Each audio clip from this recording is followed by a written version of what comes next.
of the day, but we're switching things up a little bit. I need to move the time up and just going to kind of go with it and see what happens and make it work. So appreciate you guys popping on in here and saying good morning. So give it a second for folks to get on here in the room and we will have a chat. Lots of things to talk about today. Good morning, Ghetto Freeman Media. Good morning. How are you? Good morning, Alshami. Good morning, Nancy G. What's up, Rudin? How are you? Hello, Rocky Dean. On a smile and a shoe shine. Good morning. What's up, Tawana? Hope everybody is doing well on this Monday morning. I don't know about you all, but I'm kind of ready for fall. Like I'm in that mode now where I'm ready for hot tea and coffee and hoodies and all the things. I'm there now. I'm ready. Good morning, Lisa. How are you? So first, let me just say I appreciate you guys coming in here, liking, sharing, posting, commenting, doing all the things. Yep, I am downloading. Oh, it's your birthday. Happy birthday, Amy. You know, tomorrow's Bella's birthday. Good morning, M. Tom. Good morning, Toop. Good morning, Carl. Yeah, tomorrow's Bella's birthday. So we're, kind of getting ready to get in gear. So all the big Leo energy. Good morning, Kat. We're gonna hey Marnie, I'll text you later so that we can get together and do spreadsheets. Realistically, I'm not gonna be able to do it until Wednesday with Bella's birthday being tomorrow. So congrats on your daughter graduating college. Yes, Carla, early morning. I think this is the place where we're going to land. I really do. When I think about the way that life is and like what the schedule is with the kids and school and good morning, Burke, and all of those things, I really do think maybe a 9 to 1, 9 to 2 time frame is going to be better. For those of you guys that have been with me for the 2 years that I've been going live on TikTok, you know that I used to go early. And then when other people started to pick a particular time slot, I changed my time slot to kind of accommodate other people. And I still think that that's fine and whatever. I also think that I just have to go live when I need to go, and then it's just gonna have to be what it's gonna be. So we'll just see. Uh, yeah, Mike, I don't know what you're talking about. I haven't disappeared. I'm right here. So we're gonna go from there. Yep, it's tomorrow, Marky, for sure. Good morning, Mel Gray. Um,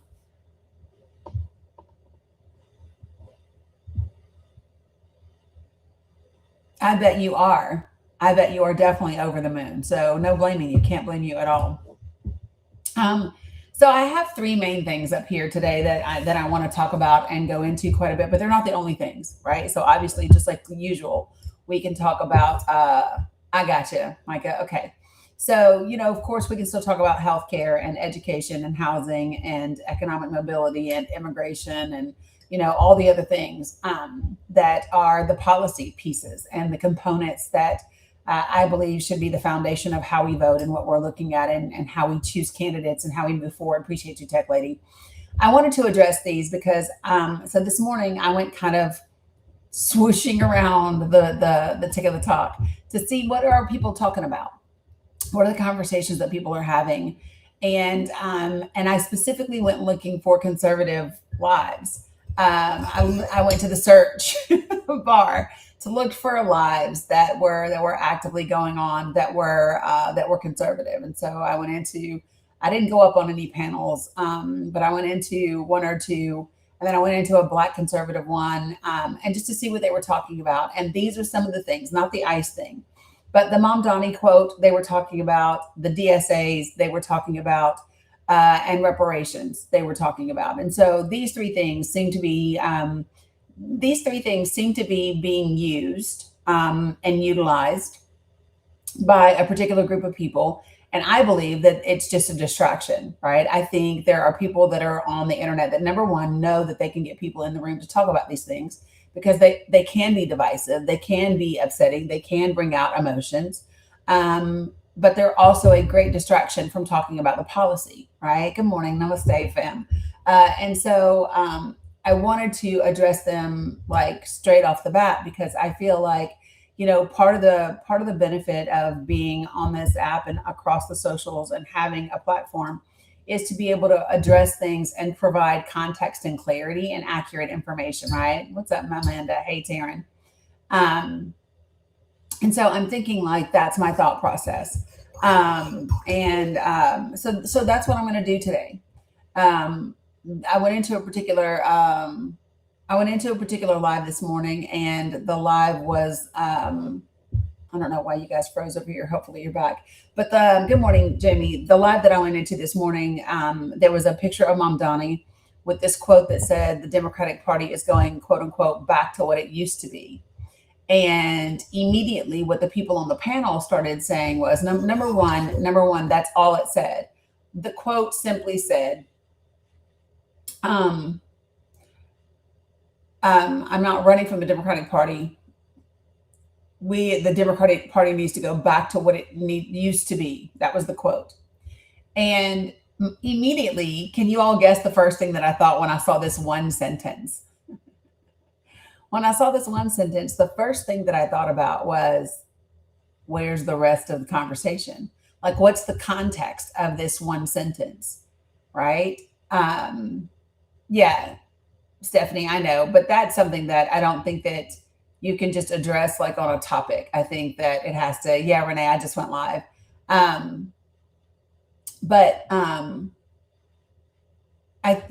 It was interesting. So Tex, listen, you didn't come up on the panel yesterday when I accepted you. So you can either request to come up on the panel or you'll be muted, because I just believe that you're here to be distracting. And I'm not interested in that. So you either want to have a respectful, viable conversation or you'll be muted. It doesn't matter to me, whatever you want to do. So you can either request up or be muted. It's whatever you want to do. Love that, Indigo. So you just let me know, Texas Travel. Okay. So let me go ahead and finish. Love that, Apple user, Karen. But so here's the thing. My immediate first thought was, what's the context of the conversation? Where's the rest of what he said? So immediately, yes, Stubbs, I'm always on in the morning. I'm just usually not on until 10 a.m. Eastern Standard Time. So I'm pushing it up a little bit. I'm trying to find a sweet spot. I really do think it's going to be 9 a.m. It's going to be the new time. And I think that the reason why is because it really does suit me after I get everybody like where they need to go in the mornings and get myself situated. And then no matter what happens, whether it's the kids getting out of school, whether it's my VA appointments on Wednesday, like whatever it is, I know that I'm going to be done and wrapped up in time to get done with what I need to get done. So these 4 hours, this 9 to 1, I think is going to be the new time frame. But we'll see. I'm going to give it a whirl, and I'm going to do this entire week from 9 to 1, and then we'll see what happens. Okay. But here's the thing. I appreciate you guys for the butterfly masks. So here's my thought around this. As my immediate thought was, what's the context of the conversation? What does he mean? And so this is literally how simple it was. I just went to the internet and I typed in, Mamdani says, the Democratic Party needs to go back to the to the party that it used to be. And immediately it pulled up the interview. I mean, he's on a podcast and he's talking about this very thing. And the clip that I found is still, it's only a 90-second clip, but there's a lot more said than that 1 second, that one sentence in those 90 seconds, right? And so I'm going to play the 90-second clip for you, and then we can talk about it, and so that you can hear the entirety in the context of the conversation, and then we can talk about what that looks like. The second thing that I think is really important, good morning, CJ, is to talk about all of these conservative talking points when it comes to the DSA. They want to abolish the Senate. That's such a horrible way to actually represent what the platform would like to do.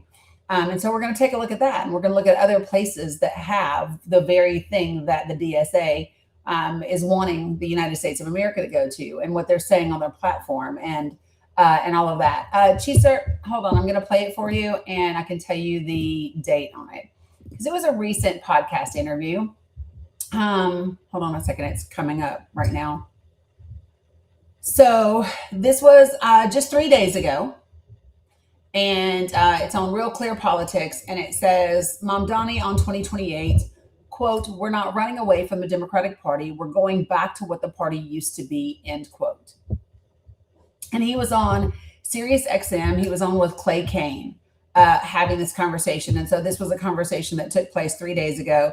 And like I said, this clip is only 90 seconds, 92 seconds to be exact. But I think it's helpful to listen to the minute or so, minute and 10 seconds surrounding that one sentence, and gain some clarity and context for what he was actually saying and communicating, right?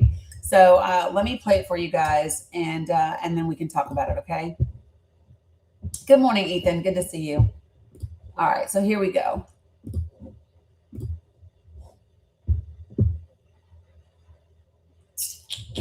All right. Can you guys see it well? I hope that you can see it well. You can. Okay, love it. All right, here we go. Is there anybody out there, if you think about this year called 2028, that's resonating with you as, oh, they could be a pretty good contender for the Democratic nomination for president? Is there anybody out there that's just, as you and your wife are sitting back talking about life and politics, anybody out there that says, oh, you're just sitting on the edge of Roosevelt Island right now, you just cast out, you're right, you're like, let me just fish. Because it can't be you, so like, is there anybody that you're like... First of all, not me. Of course not, yeah.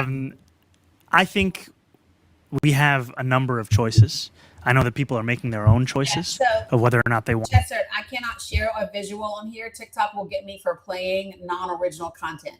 So the video itself can be seen on the other platforms that I'm streaming on.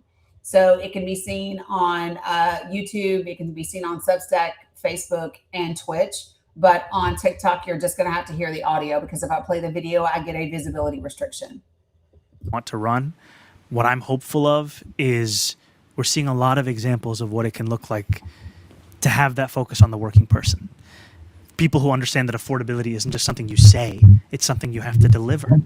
And that in doing this, we're not running away from the Democratic Party. We're going back to what the party used to be.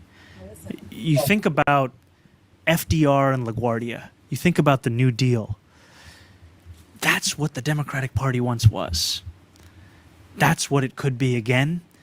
And if we want to win, I think that's what we have to become. But there isn't one person that you feel. You know, I'm looking for somebody in their late 40s who's struggling with a calf muscle, showing vulnerability, but also humility. If it were me, they would kick my ass out, Mayor. They'd say, get out. So here's what I love about the conversation that he just had, right? If anybody wants to know what he meant by taking the Democratic Party back to what it used to be, he literally just outlined it for you. He said, it's not just talking about affordability, but delivering it to the people. He said, you know, I think about FDR and LaGuardia. So if you all don't know what that means, we're talking about LaGuardia, one of the representatives who was a Republican, who was able to come and have a seat at the table, if you will, with FDR and talk about the policies and the things that needed to be put in place to bring the country out of the Great Depression.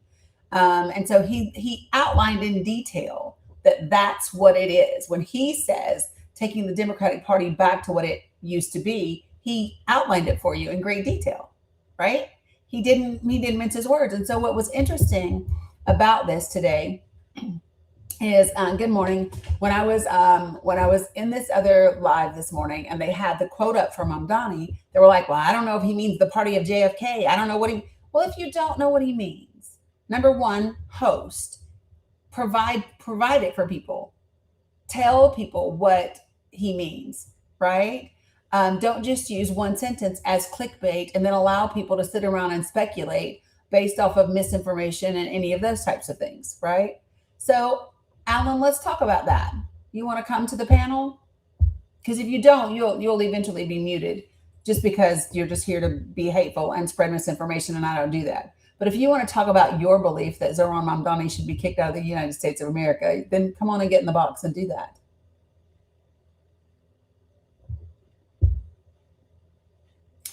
And let me just say this, it also doesn't matter.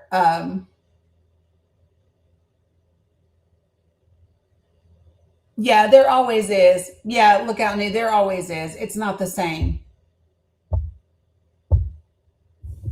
So Nick and Vanessa say he's not wrong. The Democratic Party also needs to have more people stepping back up to bring humanity back to our country.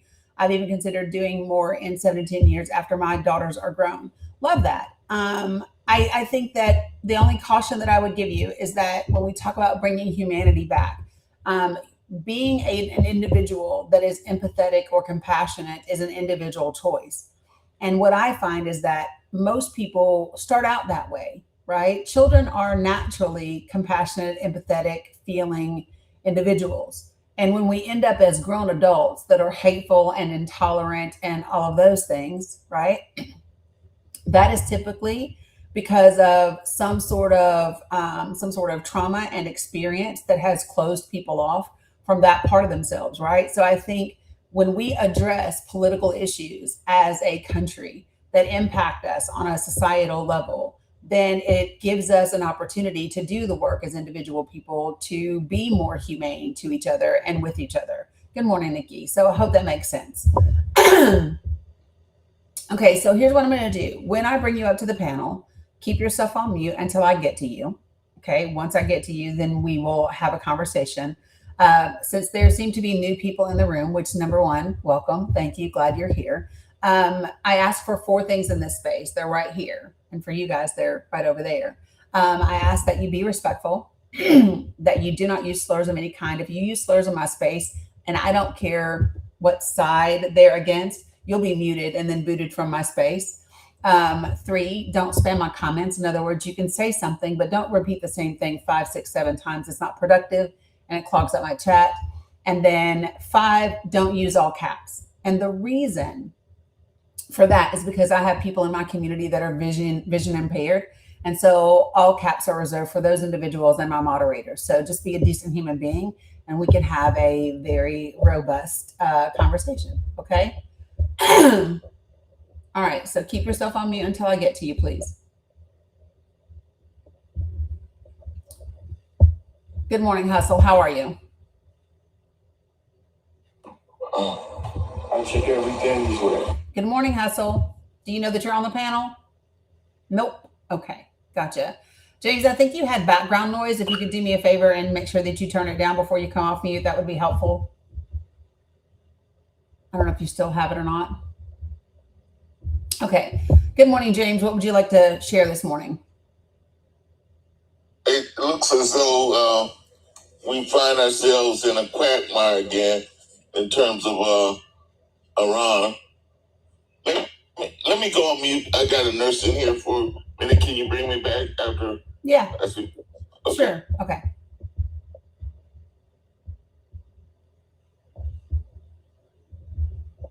Okay. So, good morning, Udo. How are you this morning? I'm doing pretty good. I'm pretty tired. Yeah. Yeah. Can you? So just for TikTok purposes, can you give me your age? Yes, I'm 20. 20. Okay. And what would you like to share this morning? Well, this morning I just wanted to kind of learn about Mamdani, or sort of the policies or the exact policies or plans that Mamdani or maybe his the Democratic Socialists have in mind, their exact policy. Because I've heard a lot. I just wanted to actually see what are some things that they're planning on actually doing. Yeah. So do you live in New York? No, I don't live in New York. Okay. So Mamdani's policies are very New York specific because he's the mayor of New York City. Okay. So he doesn't really have plans for the whole country. He has things that he would like to see happen in the country, but he doesn't have plans for the whole country. He has plans for the city of New York. It's one of the reasons why. So one of the things that I love, he was asked about whether or not he was going to endorse other candidates like Abdul El Sayed and things like that. And he said, that he's met him a couple of times. He's a good guy. And he said, but the candidates that I've endorsed are candidates that are running for office in New York. He's very clear that his focus is the state of New York and the city of New York, because that's where he lives and that's where he is the mayor. I think so what are the things that you've heard specifically about the DSA that you have questions about?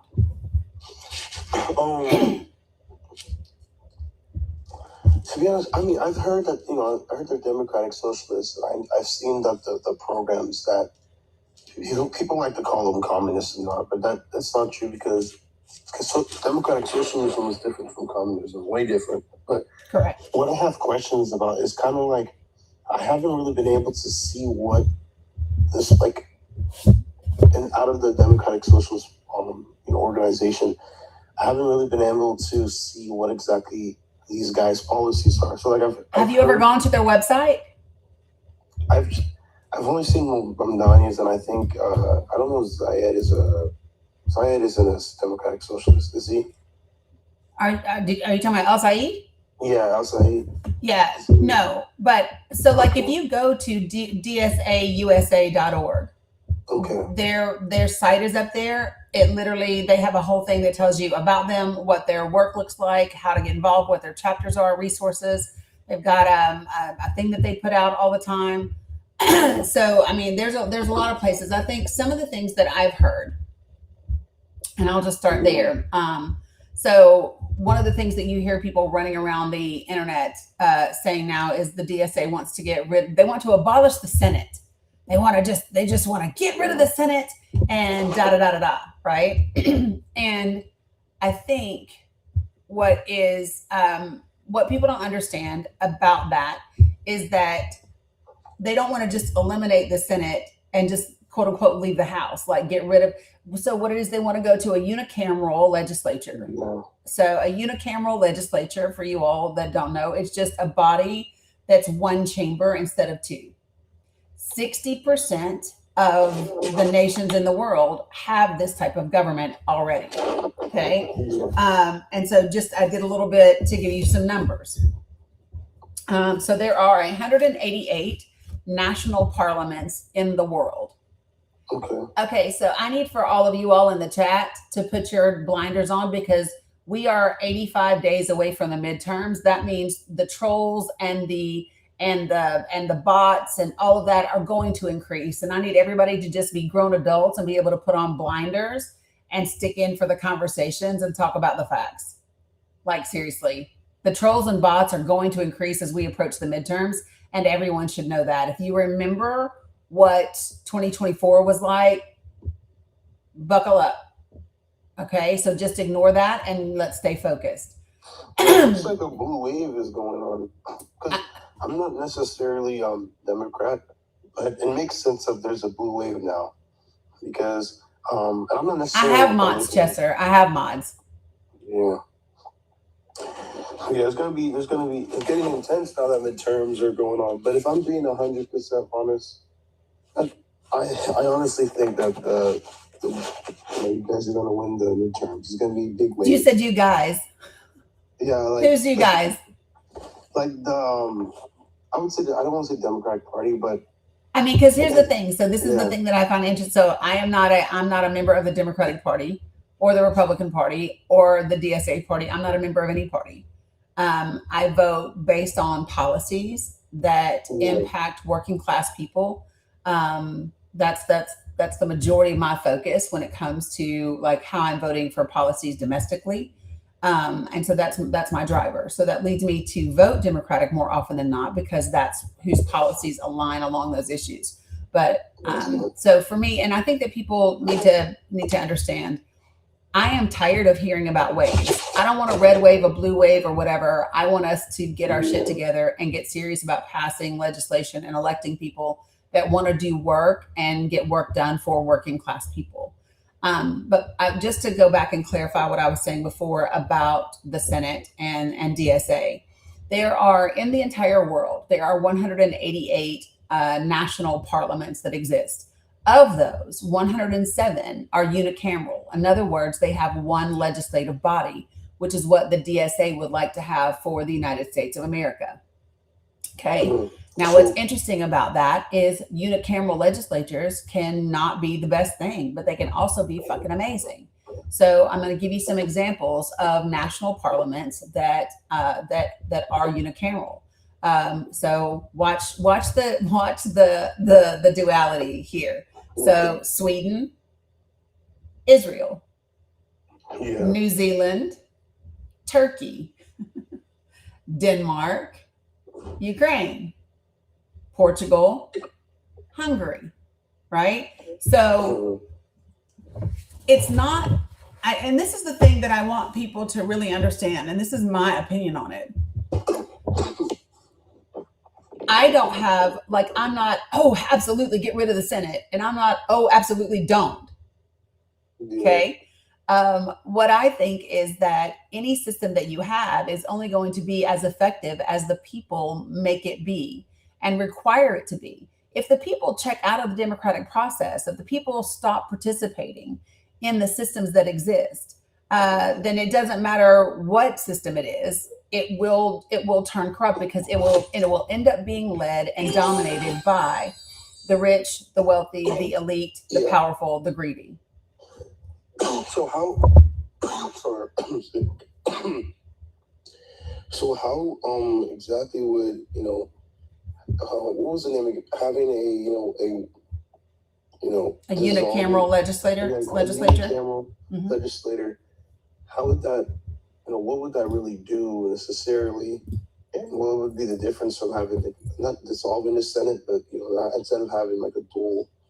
Instead of having two branches. Well, so one of the things about our Constitution is that it gives the Senate a lot of power, more power than the House, as a matter of fact. And I don't like that, right? So I do not like the fact that it is the Senate and the Senate alone that gets to determine whether or not the president's appointees make it forward for a vote and get into the establishment. Why is it that the House has no say, right? And it's only the Senate. So again, there are things about this that I just go, ugh, you know what I mean? But it's usually smaller in size than the Congress that we currently have now. So we have something similar in Nebraska already, right? On a state level. Yeah. So you have now, well, if we have I keep forgetting the name. It's okay. Unicameral. Unicameral, Senate now. Wouldn't that mean Congress? Congress? Yeah. So what it means is, so a unicameral legislature means we would no longer have a House and a Senate. It means we would have one body together. So we wouldn't have two separate chambers. We would have one chamber. Wouldn't that make our situation or the problem worse? Because now you have those people, I'm pretty sure if they were separate, wasn't that supposed to divide power or kind of check and balance power? So if we if we merge them into one and just have one Congress, right? Mm-hmm. And wouldn't that sort of just increase the problem that we're having with too much power in one area? So not necessarily. And that's the key for how you set up the structure of the body, right? And so there are, of course, pros and cons. And some people go, oh, what about the loss of checks and balances? My question would be, do we have checks and balances right now? And where are the checks and balances for the Senate that we currently have? We don't. Right now, one of the largest problems that we have in the United States of America is we have a Senate that has totally laid down its responsibility to the people and to the Constitution, and they have bowed the knee to this administration. When you start to see a United States senator crying on national TV because he has to confirm a nominee from the president of the United States, something is really fucking wrong. Okay? When you have a U.S. senator crying because they have to confirm a nominee from the president, something is wrong. What's up, Abu Binks? And so, when we talk about, oh, well, won't that mean less checks and balances? My question would be, do we have checks and balances today? Because I don't think so. I don't know that we do.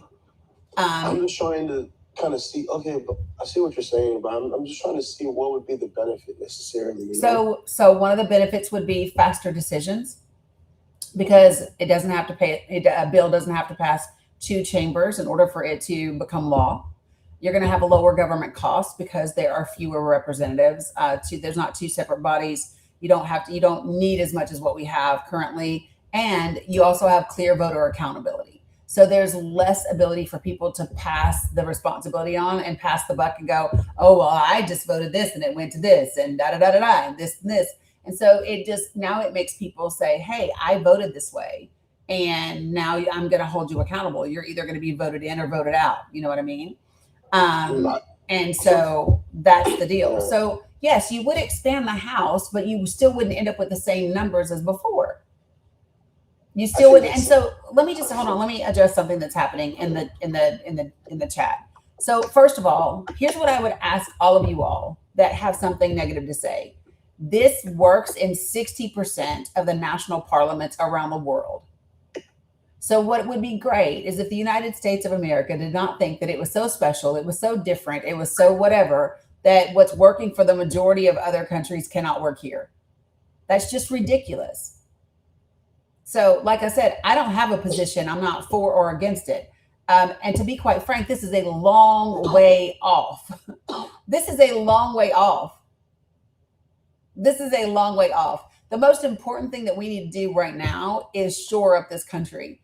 And close the loopholes that we currently have, and get people in Congress and in the Senate that are willing to get us back to the days where we have separate but equal branches of government that use their power to establish and maintain real checks and balances, and we don't have that.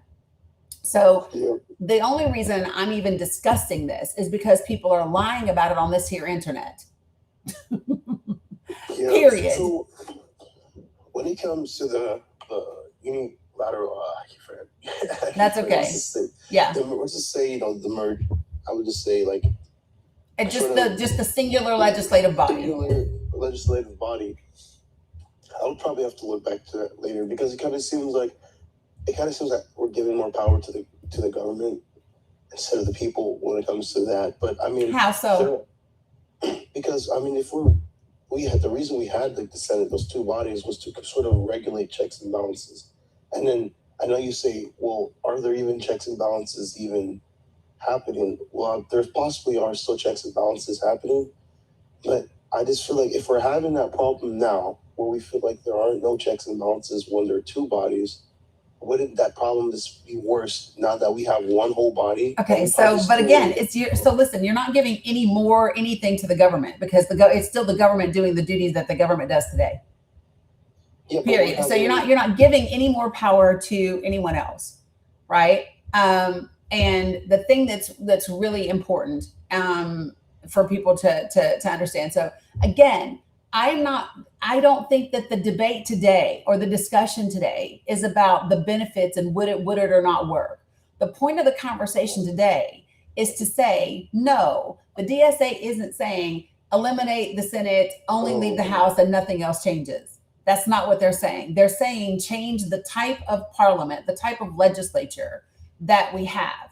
And they're saying change it to a system that is working in 60% of the national parliaments in the world, right? So if out of 188 national parliaments, 107 of them use this system, the only thing to discuss is, oh, that's what they actually mean.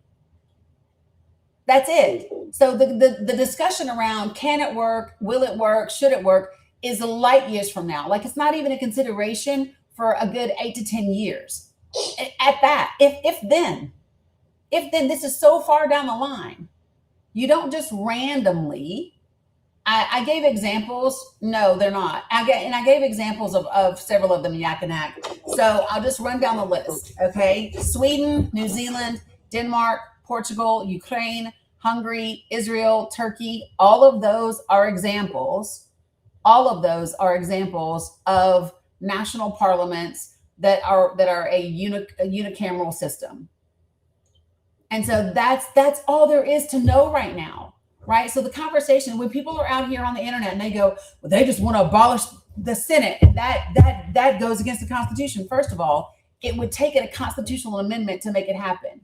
That would be number one. Nobody's just going to randomly trash the damn Constitution. That's just silly talking points meant to play on your emotions and misrepresent fact. Number two, they don't just want to abolish the Senate. They want to go to a unicameral legislature that 60% of the national parliaments already use. Period. Okay. So, I mean, so that's the talking point. It's not about, oh, would it work and what does it look like? We are so far from those conversations. It's unreal. Okay, that makes sense. I have a question about sort of, turning away from the unicameral legislator. Do you think it's because I know one thing about DSA is I've heard a lot about free this, free that. For example, healthcare and whatnot. But me personally, I find it strange that the United States of America doesn't have free healthcare with all the wealth that it acquires. So I'm actually not against having free healthcare, and also like an increase of social programs to actually help American citizens, especially veterans, because too many veterans are just like, there's just so many homeless people in America. Like, America is, if it's so great, we shouldn't have all these problems, and we definitely, I think, should have free healthcare. But do you think it's possible to have free healthcare?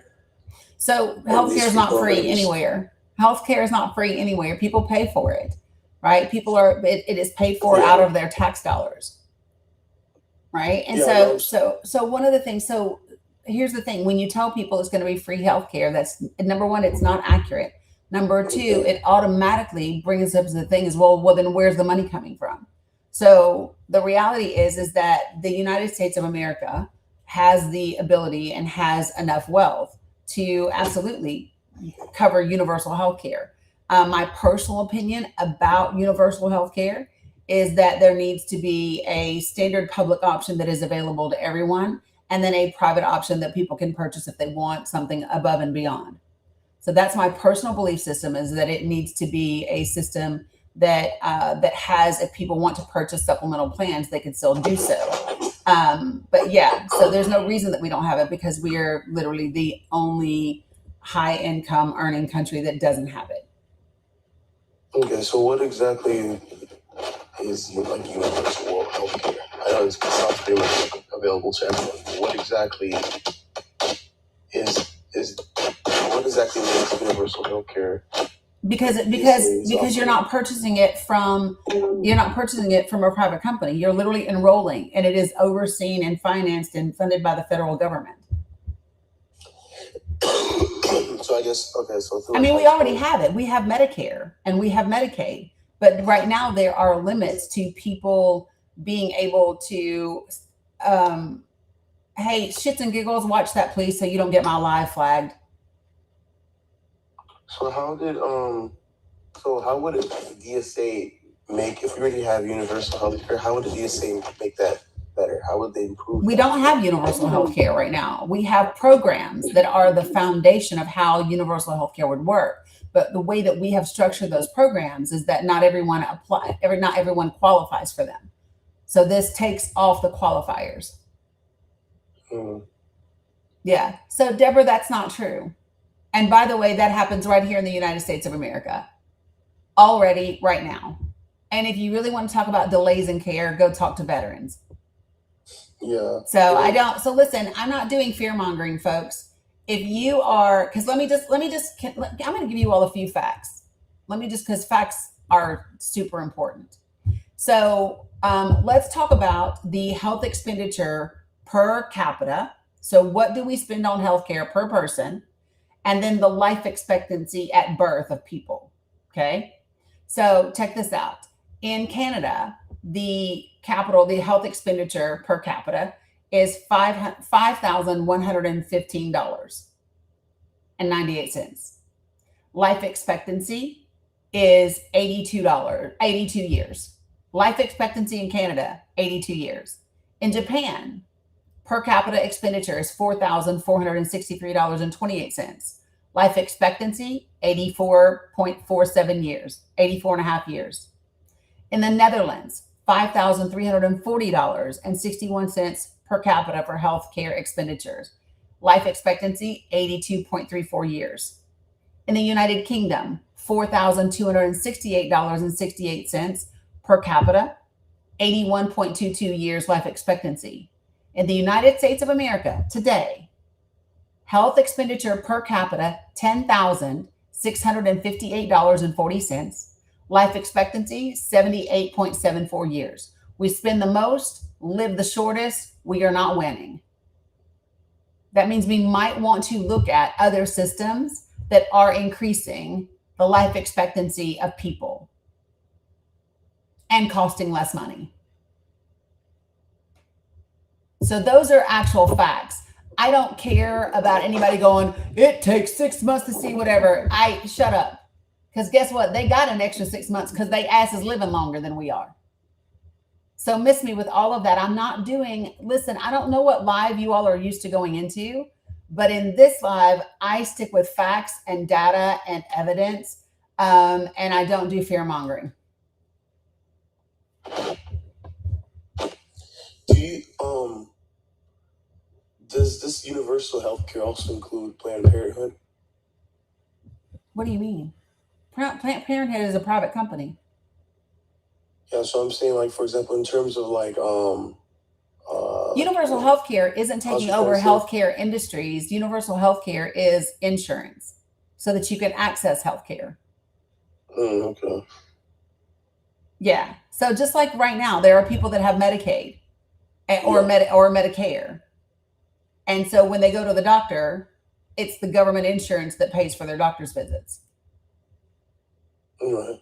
Yeah. So universal healthcare isn't the government owns all the hospitals and the doctors and all the private facilities. No, universal healthcare is it's universal healthcare coverage. Right. So that people can have access to services. Okay, this is interesting. I can also always check and research for myself. What do you know?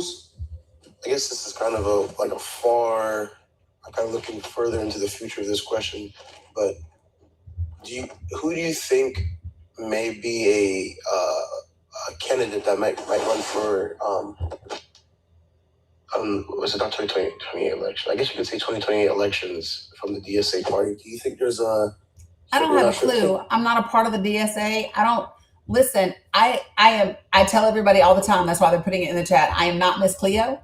I have zero interest in speculating about. I know there are a lot of people that love to go, oh well, I think it could be this so and so, and I don't fucking know. And here's what I know that's even more important than that is that if we do not get these midterms right, it might not matter what we have on the ticket in 2028.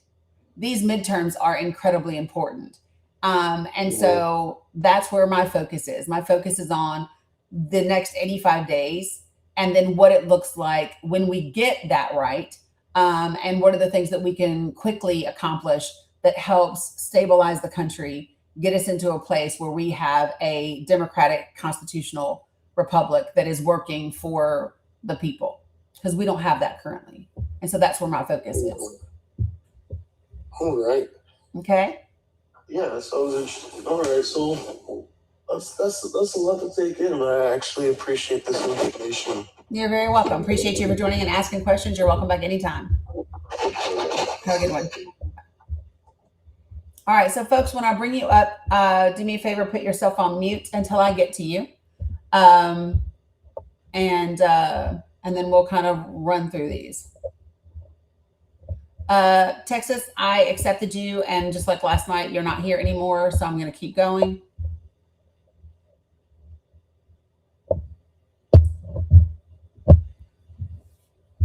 Okay. Good morning, Rich. How are you? Rich, did you mean to request that? Rich. I'm guessing not. Oof. To the Lord. Message 1. You asked. Hey, James. All right. So you're back. You ready? Yes. All right. What'd you have to share or ask this morning? Well, I had a couple of things. I wanted to see what your thoughts was related to the fact now that Iran looks like they're fully in control of whether or not they're going to open the straits or not, and that we just have to give in because we don't seem to have any way of influencing them to come to the table or accept any of our I guess demands. Yeah, so there's nothing new about that. That's the way it's been since we decided to do this dumb shit in March. Like, there's nothing new about that. So like for me, there's nothing that has shifted. No. We've never had an exit strategy. We've never had the strong arm or a position of leverage where Iran is concerned. Iran and Oman are having conversations about the Strait of Hormuz. The Strait of Hormuz goes, between both of their shores. And that's the conversation that they're having. And so the United States of America, and this is where we are going to feel the impact of who is POTUS, right?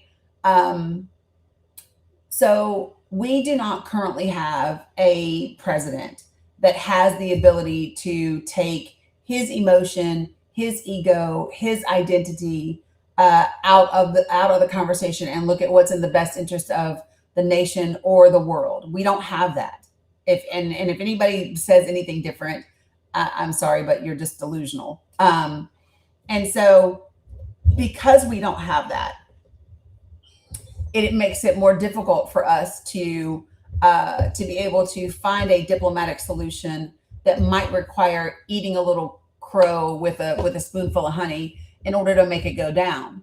And there's a big difference between the United States of America and countries like Iran.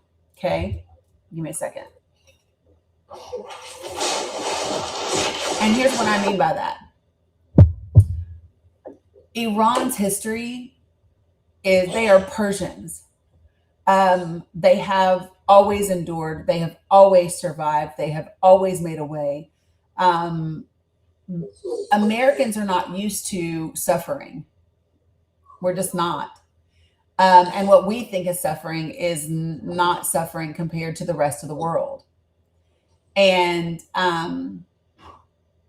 what you have in the Iranian people and the Iranian government is the willingness to do what is absolutely necessary. And I don't think that people understand that we played a significant role in everything that they have endured for the last 73 years. We are responsible for the overthrow of their democratically elected leadership. We are responsible for BP and the role that the Brits still play in their oil. We are responsible for horrendous sanctions that limited their ability to bring in supplies and baby formula and all of those. Like, we did a lot of that, and so that history, there comes a point where you reap what you sow. And so we've underestimated them. There's a lot of history here, and they are a different type of people than we are. And so we're in this quagmire because we're in it, and we're going to be in it until someone is able to get this administration to come to the table and just concede and just eat crow and get on. And I really do think that if Iran is able to, they are going to take this as close to the midterms as they possibly can, because they are making a point to Americans and to U.S. citizens. Yeah, that's where I see it. I think I don't think we did anything to make life better for their people. Their people were upset and were trying to change their government, but we didn't help that situation. No, it's not that we didn't help that. They did change their, let me just be clear. They did change their government. In 1951, Iranians democratically elected all of their parliament. And the majority of that parliament selected Mohammad Mossadegh as their leader. And the reason they selected him is because he wanted to nationalize their oil, their resources. because at the time, the Brits controlled 51% of the Anglo-Iranian oil company. And of course, the Brits did not want that to happen because the Brits wanted the money, period. And so the Brits came to us. First time they came to Harry Truman and they asked Harry Truman, hey, you guys over there at the CIA want to help the MI6 overthrow the government in Iran? And Harry Truman said, no, I think we'll pass. And then Eisenhower came into office and said, yes, I believe I will. And that's what happened. And his son ran the operation. So it's not enough to say we didn't do anything to help. We literally, we did that. Okay. Well, what I'm saying is if people were willing to sacrifice themselves and trying to change the government, which we didn't help that situation by going in. And I mean, they have to make the sacrifice to do what they want in terms of electing government. I don't think they should be ran by religious factions if that's not what we're run by a religious faction. So I want you to stop with that. If you don't understand that, but hold on, because this part's important. What we're not going to do is we're not going to bring Islam into the conversation, because I'm not bringing. But I'm saying if the people want to have an elected government, they should be. They did have one until we overthrew it. Right, but I'm saying recently when they were protesting and they wanted to make changes. So James, hold on a second. I just really I want to separate things. So number one, the President of the United States has set up an office of faith in the White House that is for Christians, for Christian pastors, for Christian extremists. They brought Doug Wilson, a man that doesn't believe that women should have the right to vote and doesn't believe that a husband can rape his wife, come speak to people in the Pentagon while sexual assault runs rampant in our military. I do not want to hear a damn thing about religion being in government in Iran or any fucking where else when it is right here in the United States of America. When I've got to look on TV and see pastors in the White House laying hands on a man that ain't saved a soul in his life, I don't want to hear that, and I'm not going to. It irritates me, and it comes from deep-rooted Islamophobia and misinformation in this country, and I cannot stand it. It makes me angry. I'm not Islamophobic. I don't have any problem with Islam and people who believe in it. So again, when you say people should be able to have change when they want it, well, then guess what? We should mind our business. That's for their country to figure out. The IRGC would not exist. The Islamic Revolution would the Islamic Revolutionary it would have not come up had it not been for us. We installed the Shah, James. We are the ones that put them in a position to where we forced Western civilization on them. He was a violent dictator. The pictures that you see of women dressing in Western attire wasn't necessarily what those people wanted. That is what the Shah was implementing, because that's what the West wanted. And in exchange for that, we sold them shit tons of arms. We did that. We armed Iran all throughout the 70s. Why? Because they put in the leader that we chose, and because they were willing to westernize the country while we exploited their resources, us and the Brits. And those are facts. So whether or not people are protesting and they want something different in Iran is their business. That's their country. We don't have anything to do with that. And we damn sure do not need to be over there trying to undo it. Who told me that? The CIA report that's in my link tree, Levante. You can read it. The CIA report. That's who told me. Actual historical documents told me. Give it a try. Read it. So, yeah. So I'm just saying, James, that has nothing to do with where we are right now. It has nothing to do with whether or not we should have attacked Iran, because we shouldn't. And I agree we shouldn't. But what I'm saying is those people were in the midst of trying to... It does not matter. That is not relevant to this conversation at all. What we were doing is exactly what we did then. Hold on. We were stirring those people up. If you listen to the president of the United States, he told everybody that they were going to try to get weapons to those people. We were doing it again. We were literally going to get Iranians killed to get them to try to overthrow their government, which is exactly what we did in 1953. We need to mind our business and take care of home. That's what we need to do. So the where we are right now is pretty simple, right? We are going to have to find a way, and I don't know how they're going to do it, and I'll tell you why. Every person that had the ability to speak reason to the president during his first term is no longer with him. There is no one in. We had handlers the first go around. We had, believe it or not, Ivanka was able to keep her daddy in check. We had Eric Hirschman. We had other people that could speak reason, and those people are not in this administration. This second go round, there is no one to rein him in, and that puts us in a very precarious situation globally, and that's just where we are.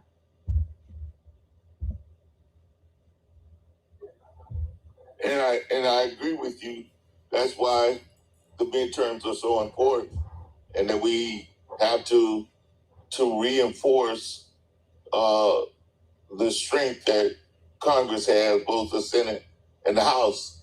Now, one of the things I'm concerned about also is the mindset of some Democrats and some independents being concerned about the DSA and some of the things. And I heard you say that some of the things they're talking about are decades away. But I just don't even like the sound of changing our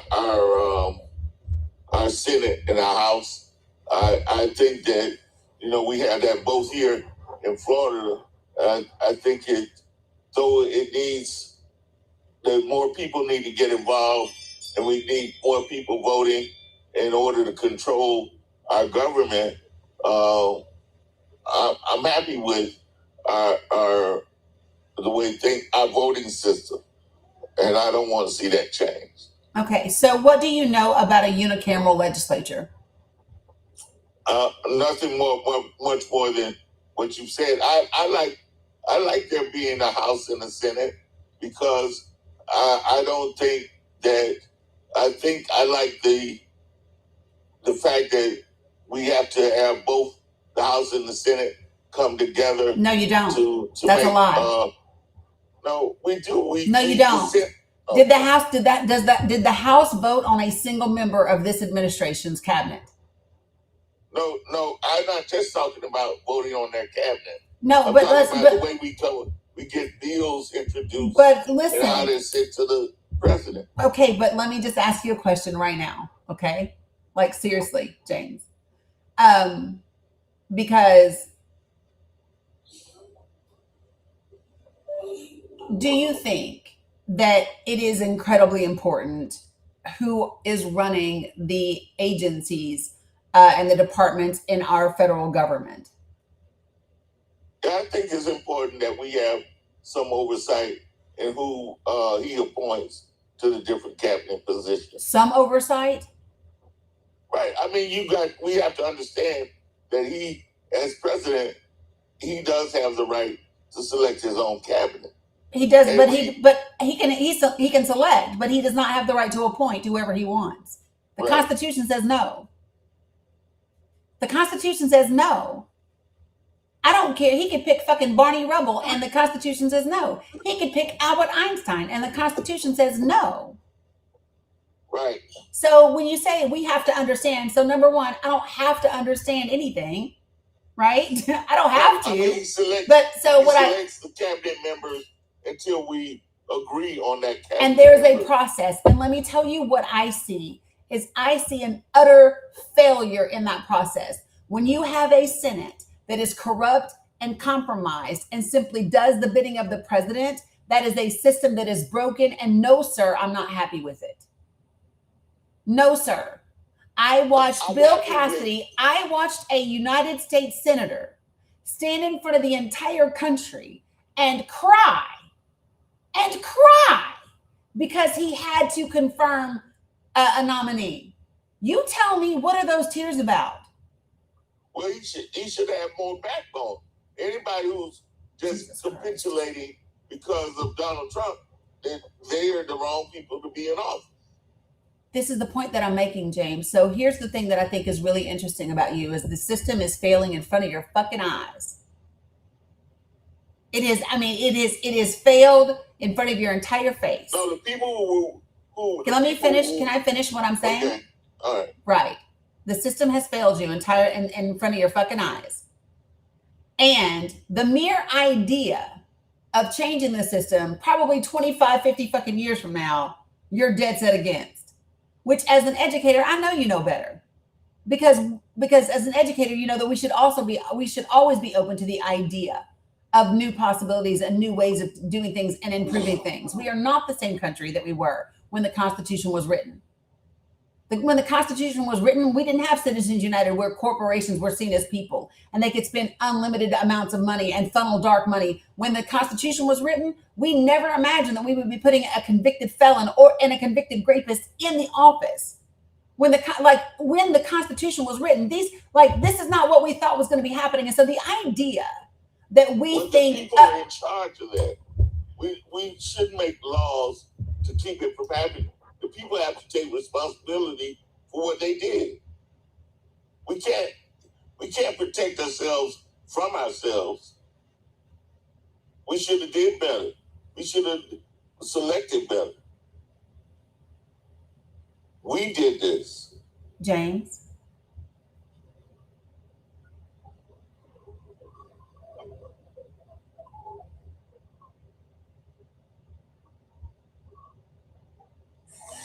The people did this, Darren. The people did not do this. So let me just be clear. I'm going to finish saying something. Okay. The people had a role, but the people did not have the Supreme Court nominees pushed through under the first administration. The people don't run the Federalist Society. The people don't run ALEC. The people don't run the Heritage Foundation. The people aren't running fucking Amazon and Google and Apple and Palantir. And the people aren't doing all of that. The people aren't setting up super PACs and giving $20 million and $50 million donations. The people aren't taking 250 members of our state legislature and flying their fucking ass to Israel to kiss a wall. The people aren't spending $53 million in ads. Stop doing that. Stop acting like the people are the central problem when it is literally a system that has been building for 50 years to work against the people.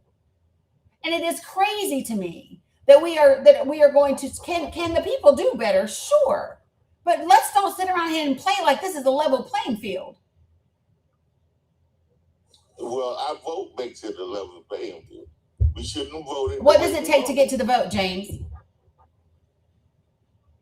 What does it take to get to the vote? Because I'm going to tell you what it's taking for my friend Nance that was up here on my panel yesterday. It's taking for Nance, who just got a regular ID, who went to get an enhanced ID, who is the wife of a veteran, who has a military ID, who has all of that. Listen, and it's having her go back and get her last divorce paperwork and her new marriage certificate, which, by the way, is like 30-some years old, right? It's taken. So when you talk about, it's our vote that levels the playing field, don't do that unless you want to talk to me about the poll taxes that come with trying to get to to get to the votes. Stop acting like people are not supposed to be turning on every side with misinformation blaring at them wherever they turn. And they're just supposed to be immune to it. Stop that. Stop that. In what world does a woman who's been married for 57 fucking years all of a sudden need to prove that she's married? Well, that became because of the vote. The people voted. No, it They didn't. voted people in. No, it didn't. But The that- SAVE Act has not been passed, James. No, I'm saying to you, but we voted people in who capitulated. That is to not vote. federal law, James. That's not federal law. My point is, I'm not. So let me just say this. First of all, I'm not going to do this with you today. I'm just going to tell you. I'm just going to tell you real quick. I'm not going to do this with you today. What? Because I'm not going to sit here. I am not going to sit here and argue with you what you know to be common sense and fact. I'm not. I refuse to do it today, James. I refuse to sit here and act like you don't understand how much fucking money is in politics and how the deck is stacked against people. I'm not going to do that. Ultimately, people can overthrow those dollars. We don't have to. So why don't you tell me what the people are going to do? So James, did you go download your information from Project for the People yet?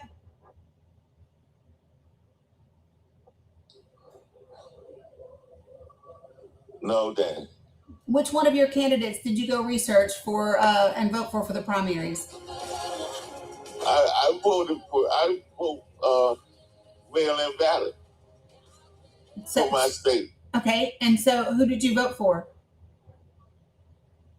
I voted for Tiffany for mayor, for county mayor. For your Congress, I'm asking. For Congress, I've yet to decide who. What are your primaries? I'm a Democrat. I'm in the Democrat. But when are your primaries? When's the day to vote? We started early voting already. Early voting for what? For the different things, the judges, and for the county mayor and the. No, you had vote. No, you all had. Okay, I'm talking about primary voting. Correct. You had primary voting. Correct. Right. Correct. Yeah. Yeah. So share with me, since we're talking about the people and the people's power, what are you doing to get the people power? What are you doing with your power as part of the people, James? Who are you talking to? I've started the process to decide who I'm going to vote for in the different areas that locally. And so what does that process look like? I received the mail-in ballot.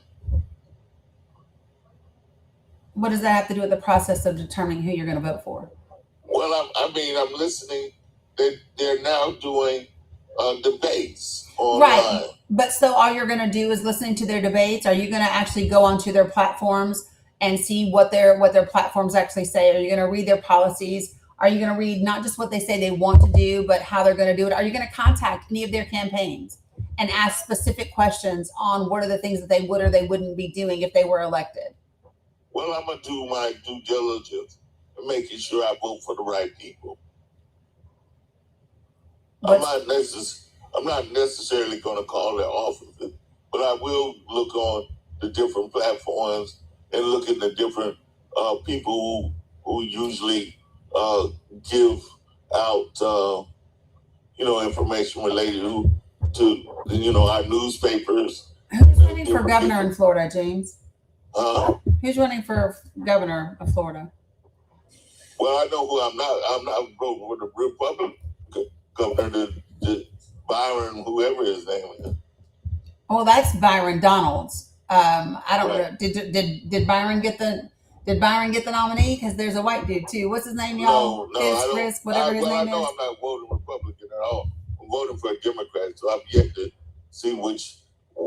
Demings was running, but he got sick, and so I have to select somebody else because I would have voted for Demings. That's who I'm talking about, Steph. Yeah. So James, I just think that every time I talk to you, my biggest frustration talking with you is you always act like the problem is only the people and like there's no issue with the systems. And that's my biggest issue with you is you always blame people and never ever want to look at the root causes of what puts the people in the positions that they are in. And that's I don't have a problem with the two. party system, and I don't have a problem with the way our government is presently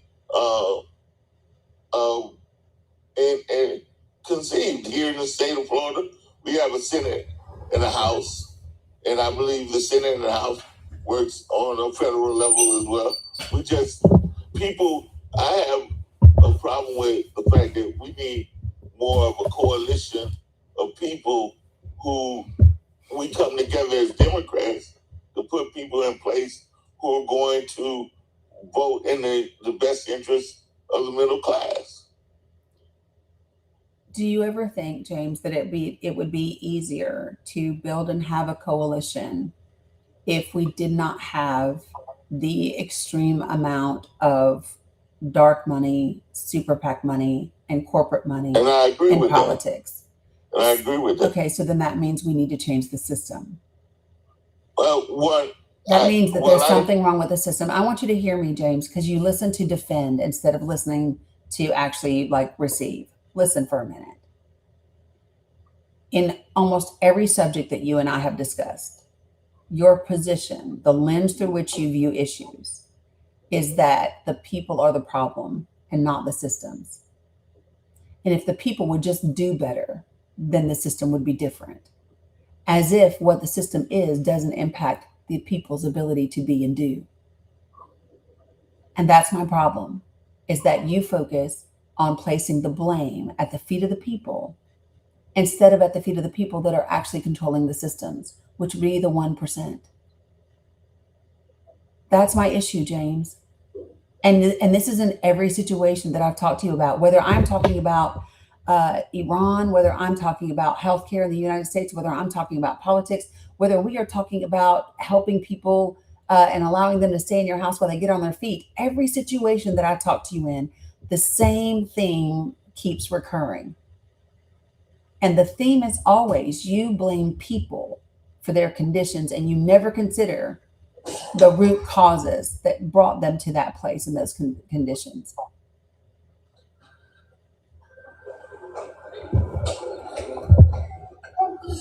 So, just saying. Yeah. So, I think the people or individuals have the most control or ability to manage themselves out of their positions. We have to build a coalition of people who recognize that sometimes the Republican Party are not doing what's in the best interest of people. Okay, and here's what I'm going to say. Come back and tell me that again when you're actually building coalitions. If all you're doing is talking, I'm tired of hearing it. Right? So you can't tell me that what the people need to do is build coalitions when you're not building coalitions. And the thing is when I say that, I don't mean necessarily you being out knocking doors and all the things, but there are things that all of us can do from the places where we are and the people that are in our circles, right? You can't tell me that after that being a retired educator, that you don't know people who were in the education system, who are in teachers unions. You can't tell me that you don't have a network that you can tap into and share information. You can't tell me that the same way that you use that phone to get on TikTok and be here every day, that you couldn't use that same phone to be sharing the information in Project for the People with the people in your community and building awareness. You can't tell me because I know that you could.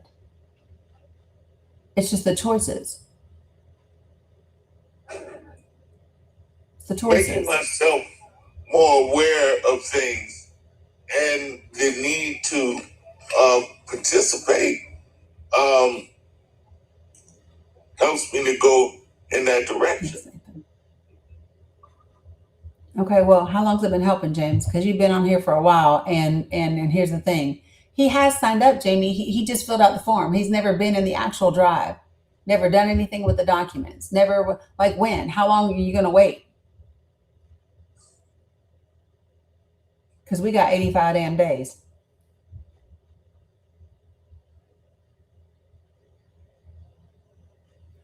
this is the thing, James. So seriously, the biggest shift that for you, it's going to be internal.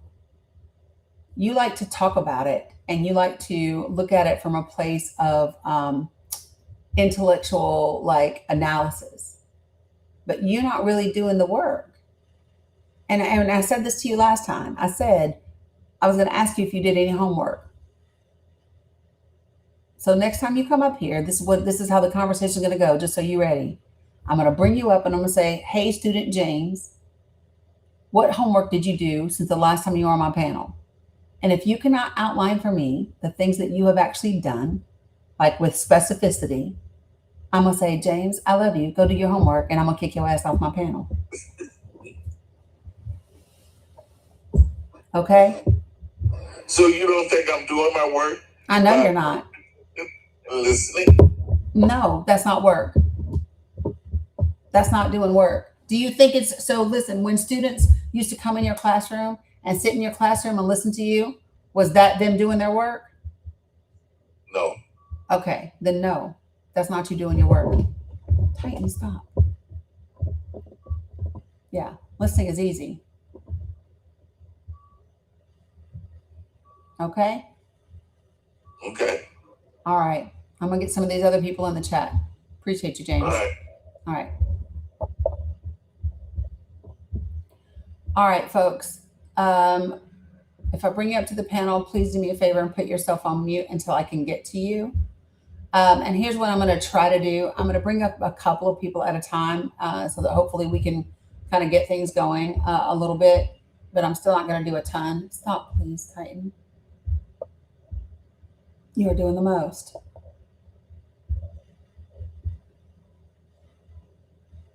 Right. Same thing. Folks, when I bring you up, put yourself on mute. When I get to you, I will address you. Stop, Titan. I don't know what my cat has got going on right now. Hi, bud.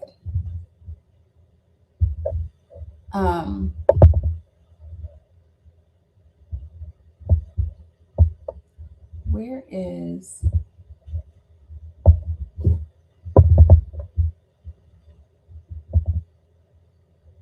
Where's the... Oh, Lord. TikTok has updated stuff, y'all. TikTok has updated stuff, so I can't find stuff. It's not where it usually is. Not me finding it. Go me. Go me. Yeah, y'all saw me digging around. Okay, so here we go.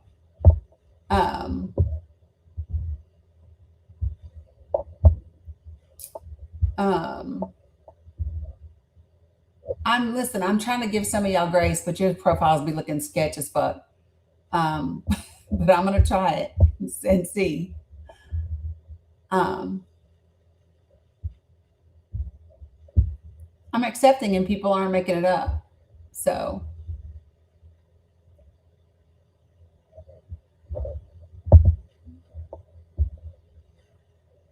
I'm just saying, David. Why are you all up in my face, son?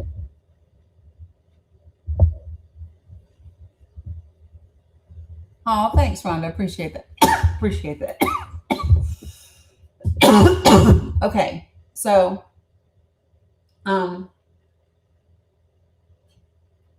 maybe so, Jeff. All right, so all of the folks that were requested, I accepted, and they're not there.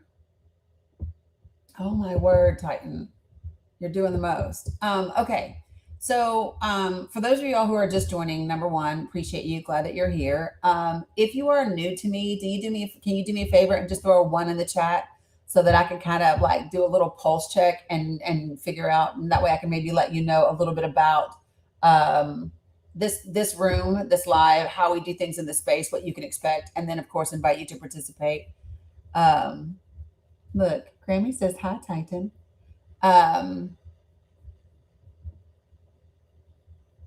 Oh, you love my kitty's name, Titan? Yeah, that's my boy. He about to get out of here though, because I can't do it with him all up in my face.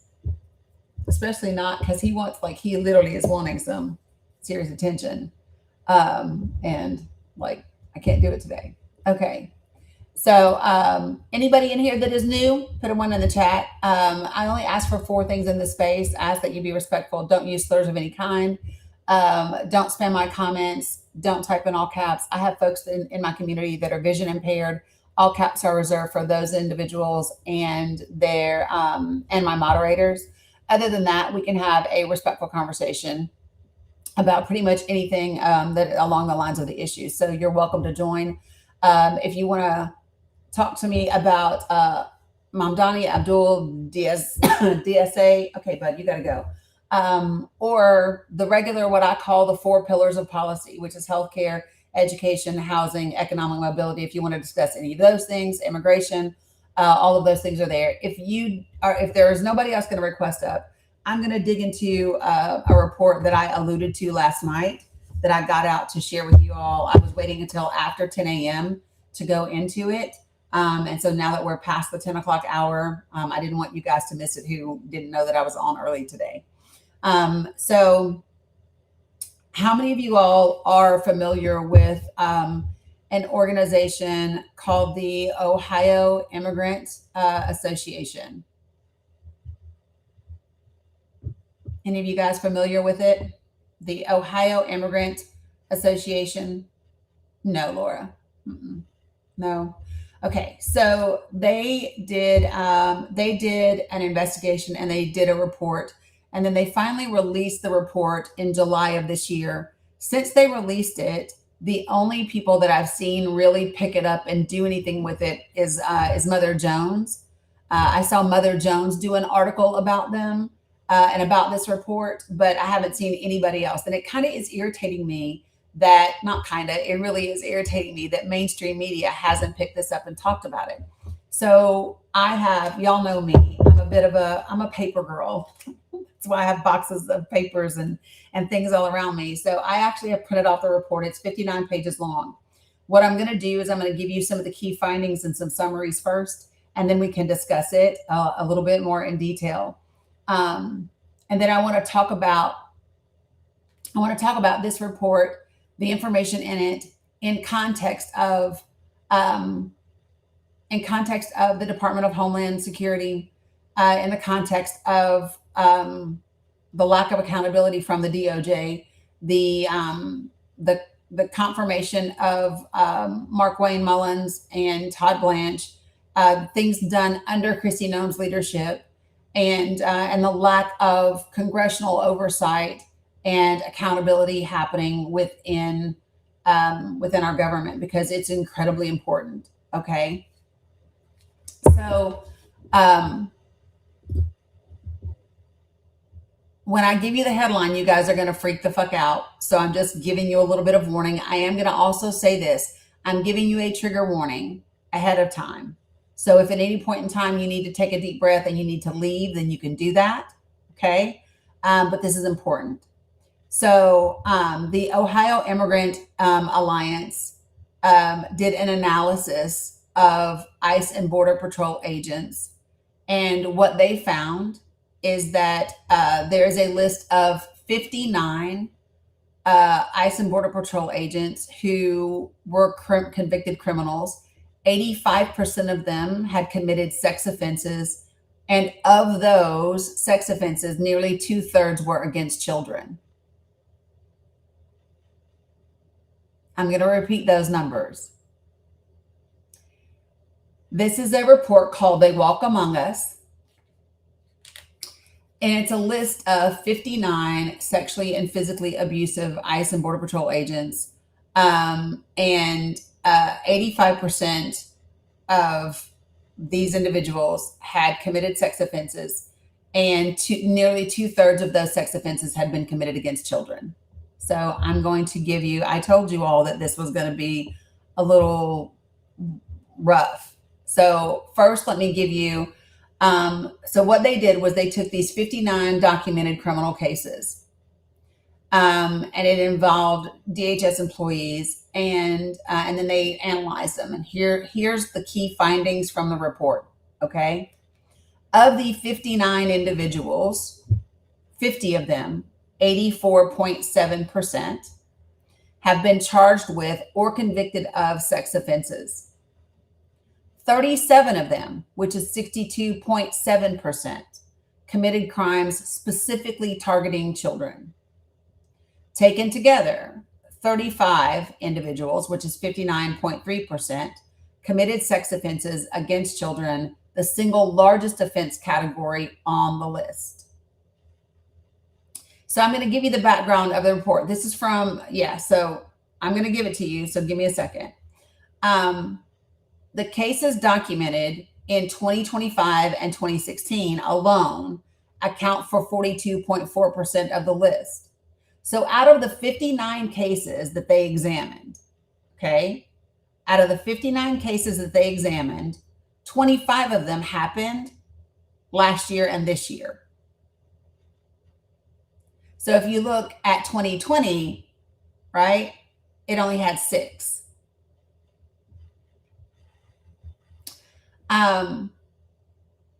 42 out of the 59 cases, so these were 59 cases involving the Department of Homeland Security. Hear me when I say this, 59 cases were the Department of Homeland Security. 42 out of those 59, 71.2%, were Customs and Border Patrol agents. Both agencies show high rates of sex offenses. Customs and Border Patrol, 86%, ICE, 81%. But ICE cases are more likely to involve underage victims. 69% of the ICE cases from these 59 cases involve children, compared to 62% for Customs and Border Patrol. A significant number of criminal agents directed their violence at family members, including partners and minor relatives. Ronald Anthony Burgess of, I don't know why I can't say his last name. You all know this case. I've seen this one online a lot. Avelis, who's a CPB agent in Texas, murdered his partner and her 1-year-old son. Samuel Saxon, an ICE supervisor in Cincinnati, has a long history of abuse with his domestic partner, including strangulation and broken bones. I'm adding it right now to my link tree, Philip, for you. I have it pulled up to add to the link tree. And this was just a review of cases that they already could find in the court system. This isn't, I'm actually gonna go through the report with you, but I wanted to go over some of the highlights. So give me a second. Linda, please be careful. Don't do that, please. I don't want to start any shit on TikTok. Please don't do that. He doesn't work for them anymore.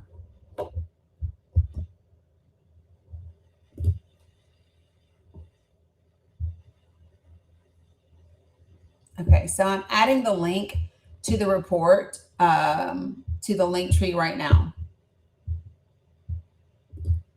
So give me 1 second for you guys.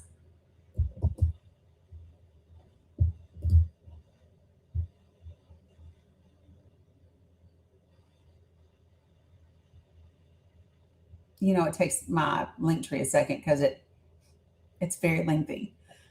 So give it a second, and then I'm actually going to go through the report with you guys. So let me rename this. So this is Ohio Immigrant Alliance ICE.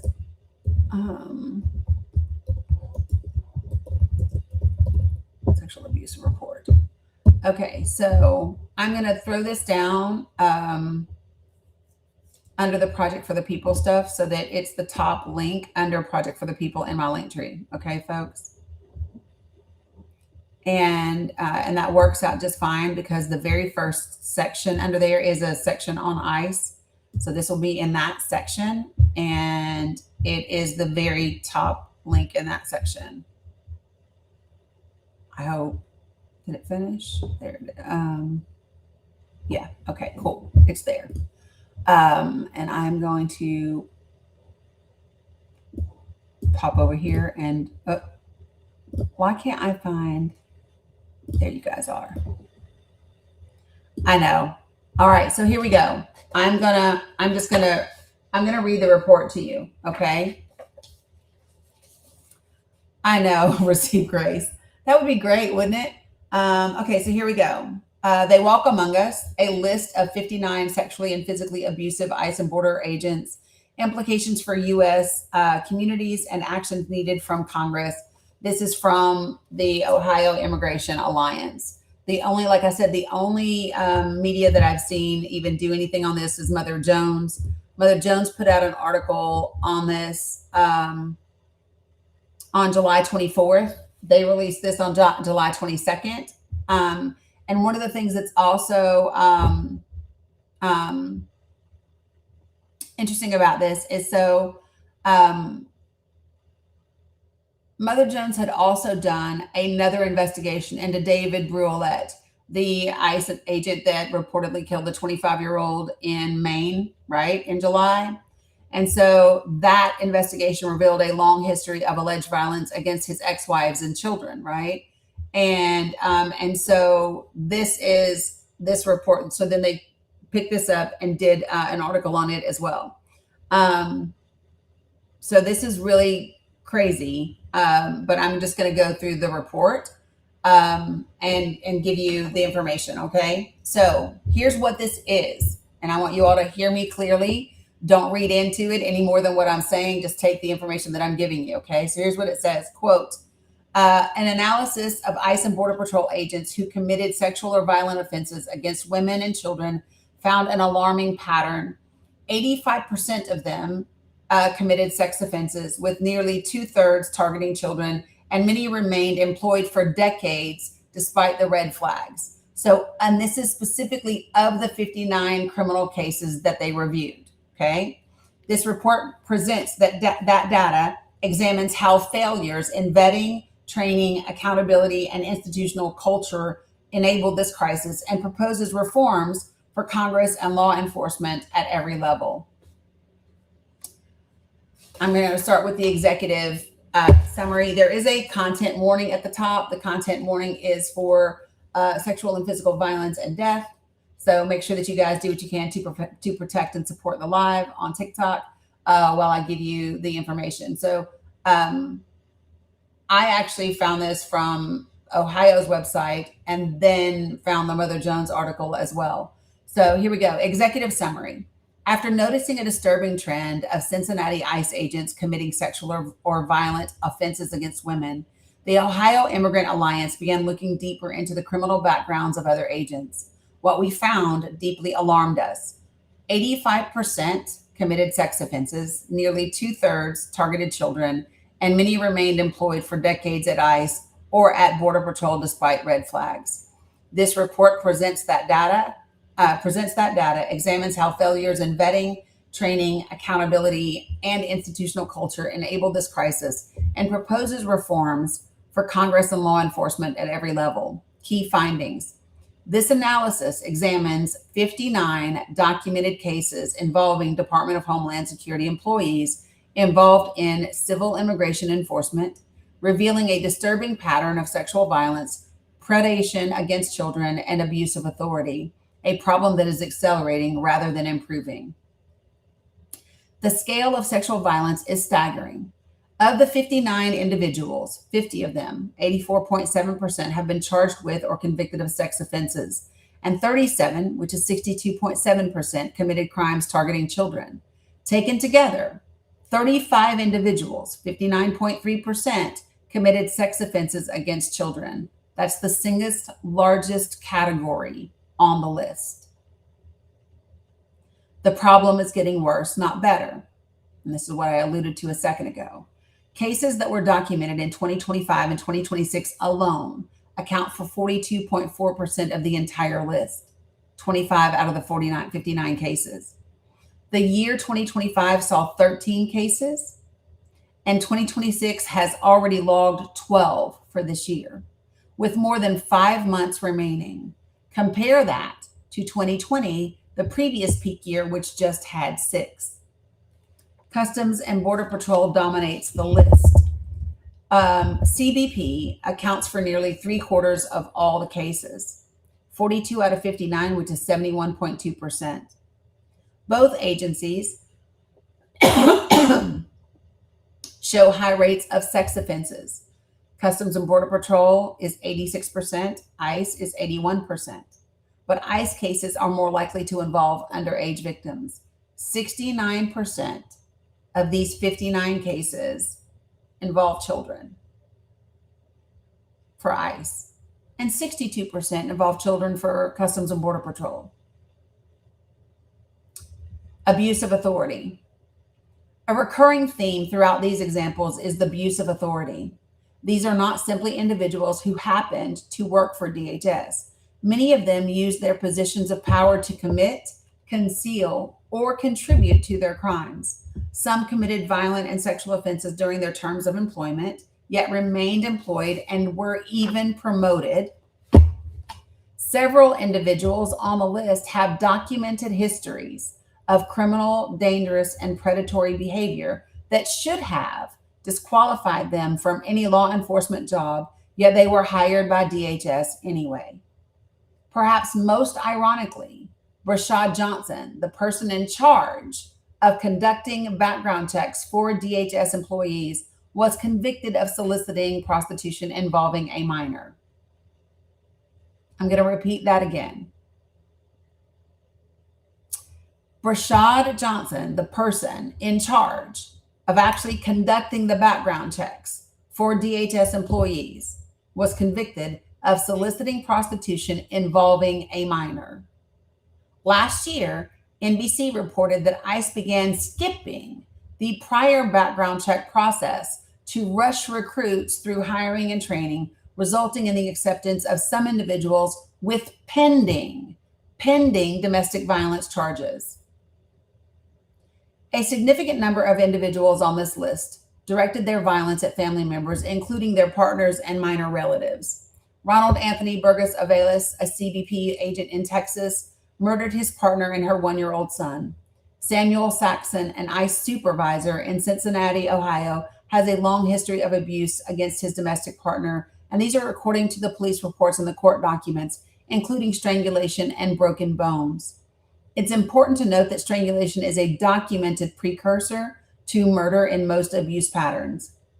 The tone is set at the top. In a speech about lowering crime rates, the president said, quote, "You know, my opponents will do anything they can to find something. If a man has a little fight with the wife, they say this was a crime," end quote. In other examples of sexual predation, John Daly III, more famously known as the East Valley serial rapist, committed a series of sexual assaults before and during his time with the Border Patrol.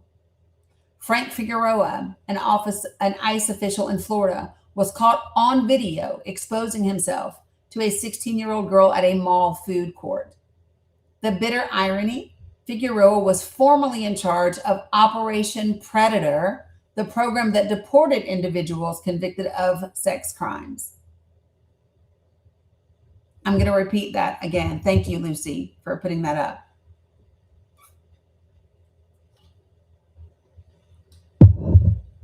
So I'm going to read that part again.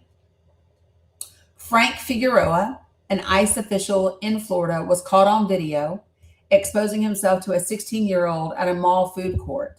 The bitter irony is that Figueroa was formerly in charge of Operation Predator, which is the program that deported individuals convicted of sex crimes. Ramon Marquez, a Customs and Border Patrol agent in Arizona, used his role overseeing the Border Patrol Explorer program, a youth activity, to sexually abuse minor participants.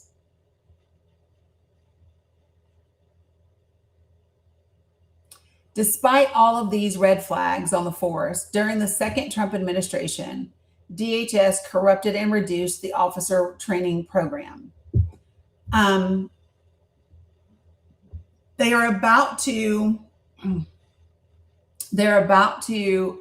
in here, Scotty, it's in here. They list all the names in here. But so what they're about to refer to is the testimony of Ryan Schwenk. Do you all remember when I played Ryan Schwenk's testimony before Congress I don't know, probably I've played it several times, but he is a lawyer that was involved in the training of DHS, of ICE agents. He'd been with them since 2021. And so they're about to reference his testimony. And here's what he says. In February of 2026, Ryan Schwank, a former ICE lawyer responsible for training officers, testified that the current training program is, quote, deficient, defective, and broken. He stated that, quote, on my first day, I received secretive orders to teach new cadets to violate the Constitution by entering homes without a judicial warrant. For the last 5 months, I watched ICE dismantle the training program, cutting 240 hours of vital classes from a 584-hour program. Experts said the number of criminal agents, quote, could accelerate given the sheer volume of new employees and their empowerment to use aggressive tactics to arrest and deport people, end quote. The current administration has, quote, emboldened agents by arguing that they have absolute immunity for their actions on duty and by weakening oversight. No federal officer who killed anyone while attempting to enforce civil immigration laws on U.S. streets, including Renee Good, Alex Preddy, Keith Porter, Dr. Linda Davis, Lorenzo Salgado Aruro, Johann Sebastian, or the many other people who were hit by the cars and trucks while fleeing agents, has been held accountable for their actions. In every instance, DHS leadership called their deaths justified and blamed the victims. But the actual probability that an ICE deportation officer would be killed in the line of duty is practically zero. The Guardian reviewed DHS's fallen officer database and found only one such killing from 1949. The sexual and physical violence against women and children documented in this report is not an aberration within ICE and the Border Patrol. It is a reflection of the culture, the broader U.S. culture where, quote unquote, true crime shows are entertainment, and the most common storyline is about a woman whose smile, quote unquote, lit up the room, being killed by her domestic partner. The culture of U.S. law enforcement where family violence by police is a topic so taboo that few agencies dare to even just measure it. And the culture of ICE and Border Patrol, in these agencies, misogyny is not merely tolerated, but embedded in the institutional DNA from the lowest ranking agents to the highest levels of national leadership. For example, The Guardian reported that at least 6 Customs and Border Protection officers had personal relationships with Jeffrey Epstein and were involved in facilitating group travel to and from his private island. I don't know how many people knew that.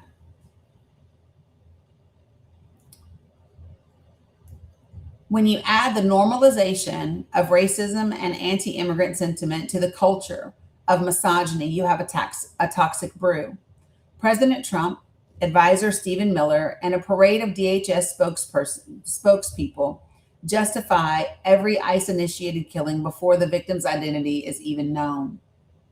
They portray every immigrant as a criminal to support their extreme immigration policies, despite facts proving otherwise. Their clear motivation is racism.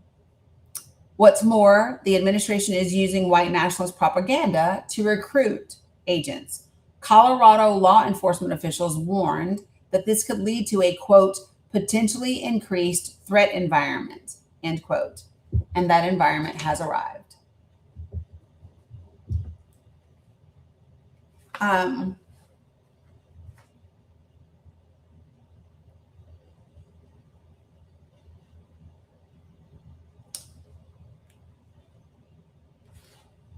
going to read this part. As the Ohio Immigrant Alliance has documented, ICE agents are increasingly using the tactics of criminals to arrest people on American streets. Unmarked cars, masks, aggressive vehicle pursuits, and physical force. These are the same tactics women are taught to fear and flee from. Criminals are now impersonating ICE to commit robberies, kidnappings, and sexual assaults, prompting the Trump administration's FBI to issue a public safety warning. A judge said ICE had developed, quote, a troubling culture of lawlessness, end quote. When masked, ICE agents grabbed Rumasika Ozturk off the streets of Somerton, Massachusetts, it looked indistinguishable from a kidnapping because functionally it was. When ICE agents launched a high-speed chase through the streets of Chatham County, Georgia, to arrest a man for a civil immigration violation, they caused a crash that killed Dr. Linda Davis, a beloved special education educator. These violent tactics are not just dangerous, they are totally unjustified. The fundamental problem is that ICE is using criminal enforcement methods to police civil law violations sloppily, without the correct training, experience, mental temperament, direction, oversight, and accountability. The vast majority of the laws that ICE and the Border Patrol are attempting to enforce through vehicle stops, community sweeps, and showing up with guns to raid homes and businesses are civil in nature. Many of the people ICE and Border Patrol arrest these days have legal work authorization, pending immigration cases, and are not immediately deportable. The whole claim about targeting the worst of the worst, quote unquote, is an outright lie that has been proven false over and over again. It's actually highly unusual for the government to allow agents enforcing civil laws to carry guns, wear masks, use unmarked cars, stop private vehicles and individuals on the street to demand proof of compliance with a civil law, storm businesses and homes demanding proof of compliance, and put civil law violators in criminal jail without charge. There is no other area of civil law where we do this. Not tax law, environmental law, housing law, securities law, contract law, nothing. Commissioner Kowalski told NPR that ICE's community-based enforcement tactics, quote, are so far outside the standard practices and policies of any professional law enforcement agency that it shocks the conscience, end quote. Immigration laws are about paperwork. They should be enforced like tax and other civil laws, not with guns on the streets of the United States communities. There is no civil law worth killing people over. Laura Bond, the executive director of the National Police Accountability Project, agrees, quote, no law enforcement officer is justified in shooting into a vehicle, ever. No one deserves to be shot by a federal agent on their way to work, and enforcing a civil law is never more important than a person's life. The only way to end ICE killings is to take their guns and ban them from enforcing civil laws on our streets. Civil law should be enforced in courtrooms and office buildings, not on U.S. streets with deadly force, end quote. So CMN, I'm going to give you an opportunity to join the panel before I mute you. I'm pretty sure that you won't. And I'm just going to let my mods mute you.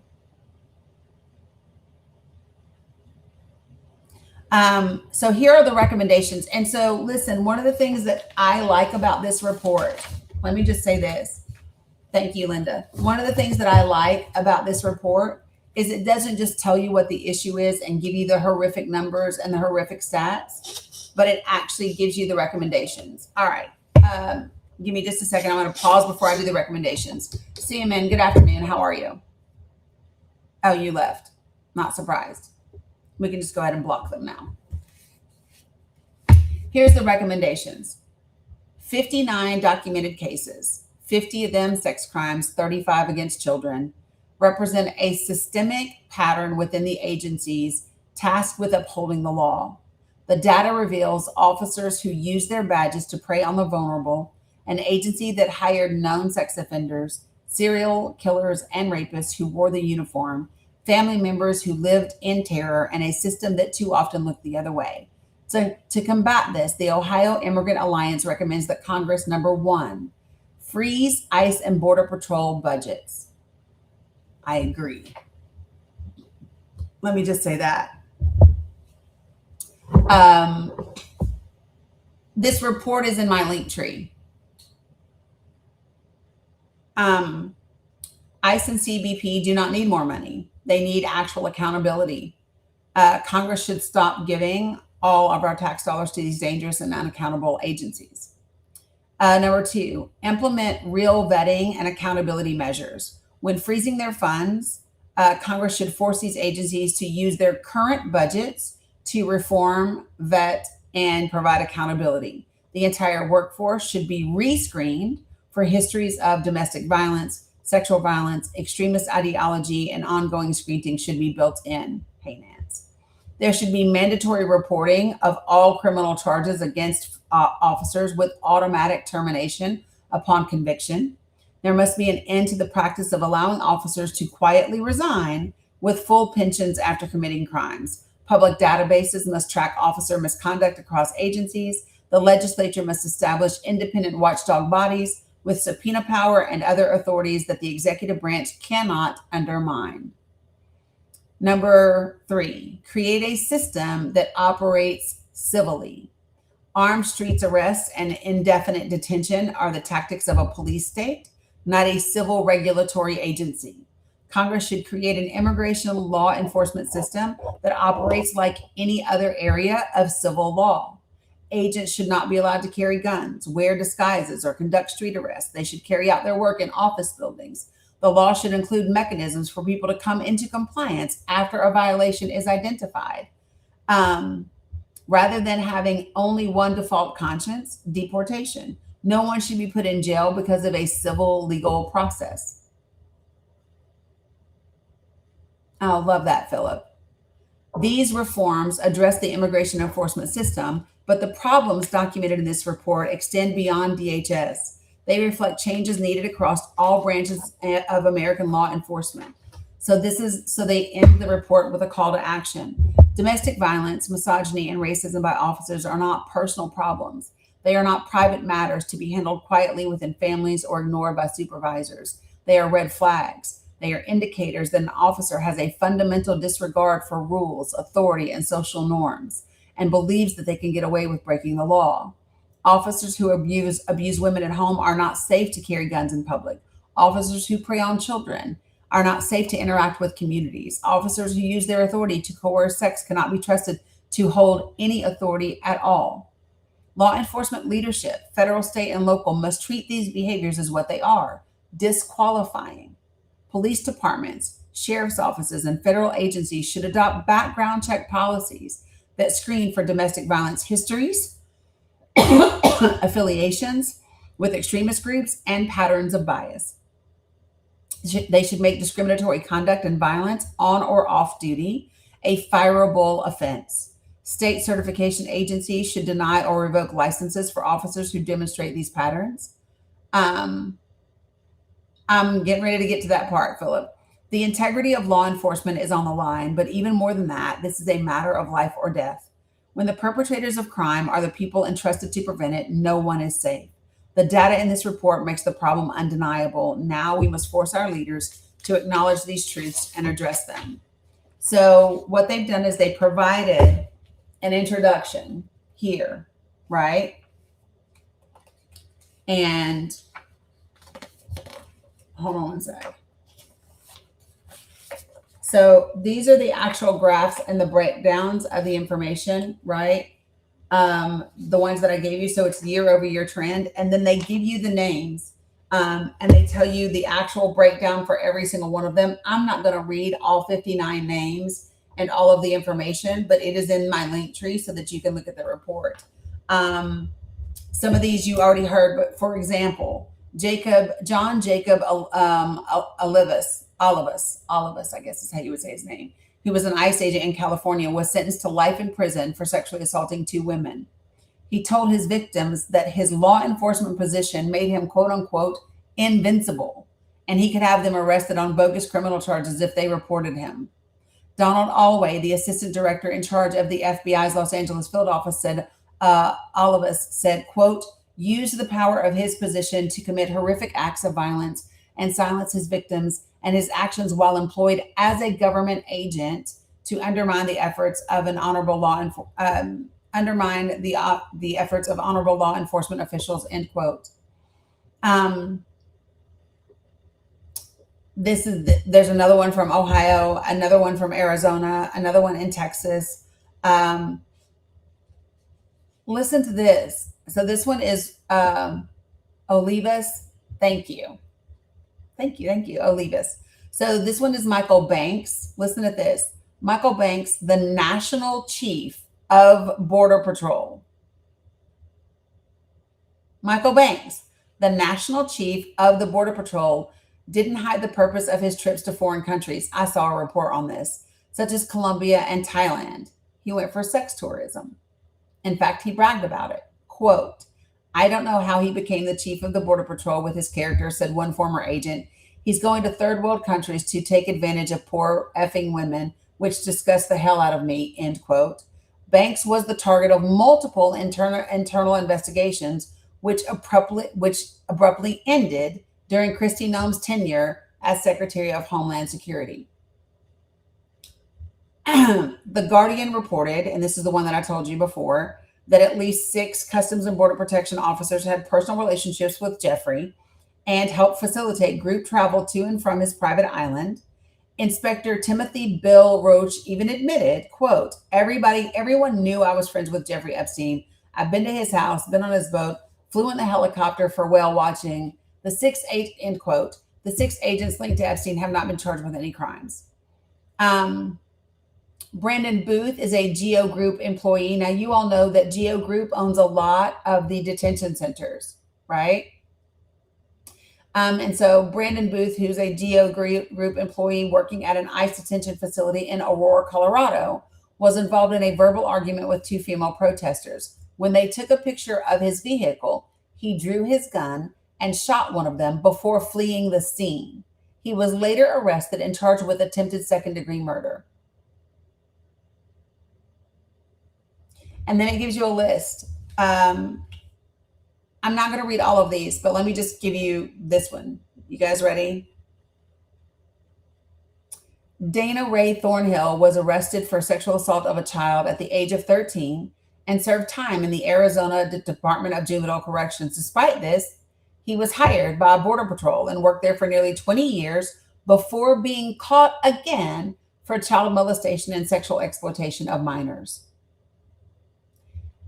In the 18 months before he was arrested, the police were called to Samuel Saxon's home 23 times over domestic violence incidents. Serving as an assistant field office director for ICE's Cincinnati office at the time of his arrest, Saxon had been abusing his partner for at least 8 years. Throughout that time, he had strangled her several times, broken her nose and her pelvis, an injury that required surgery. They were called to his home 23 times in the 18 months.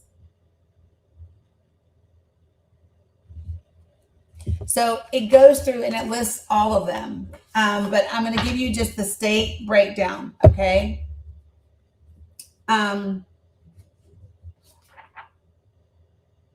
So border states bear the brunt.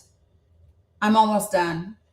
So Texas leads with 20 of the 59 cases. 33.9% occurred in Texas, followed by Arizona with 10, which was 16.9%. Together, these 2 border states account for more than half of all of the cases that they looked at. Minnesota, Florida, and Michigan round out the top 5, and of course, they are also border states. Here goes the cases and the percentages. You ready? So Texas, 20 out of the 59 cases. Arizona, 10 out of the 20 out of 59. Minnesota, 5. Florida, 4. Michigan, 4. California, 3. Ohio, 2. Colorado, 1. And then there are other states, 7 states plus national, are 10 additional cases. And here's the racial breakdown. The majority of the individuals on this list are white, 55.9%. Yeah, I know some of y'all are like, give me these damn statistics. So listen, the racial breakdown of the perpetrators, 59.6% of them are white, 30.5% of them are Latino, 8.5% of them are Black, and AAPI is 1.7%.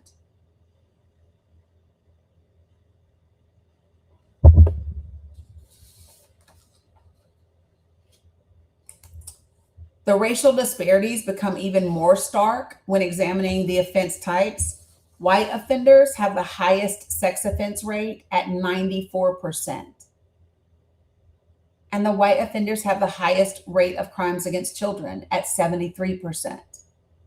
By contrast, Latino individuals on the list have a 67% sex offense rate and 50% child victim rate, meaning a larger share of Latino entries involve non-sexual crimes.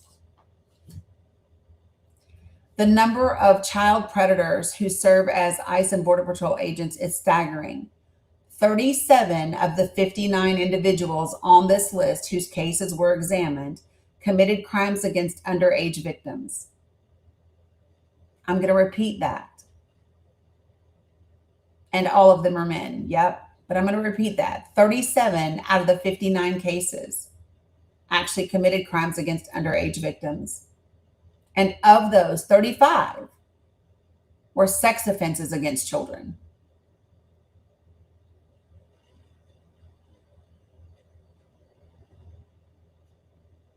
The details make these statistics even more harrowing. Kyle Eldon Rofka, a 29-year-old Border Patrol agent, was charged with lewd acts with a minor after targeting a 14 to 15-year-old victim whose parents were friends with his family. The victim described his behavior as quote-unquote grooming.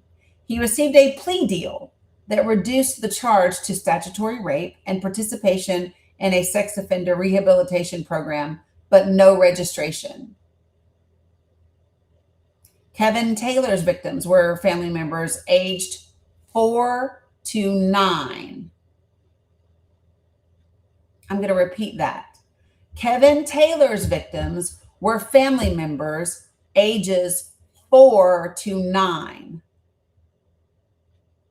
J. Bernard Gilliland made videos of himself abusing a child aged 6 to 8.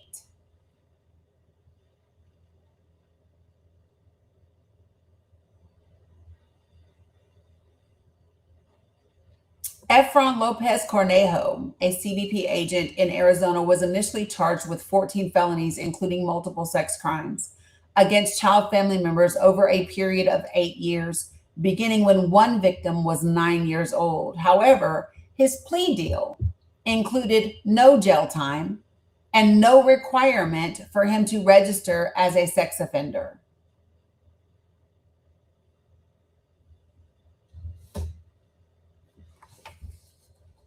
While 33 individuals, 55.9%, have been sentenced, a troubling number of the cases resulted in minimal or no consequences.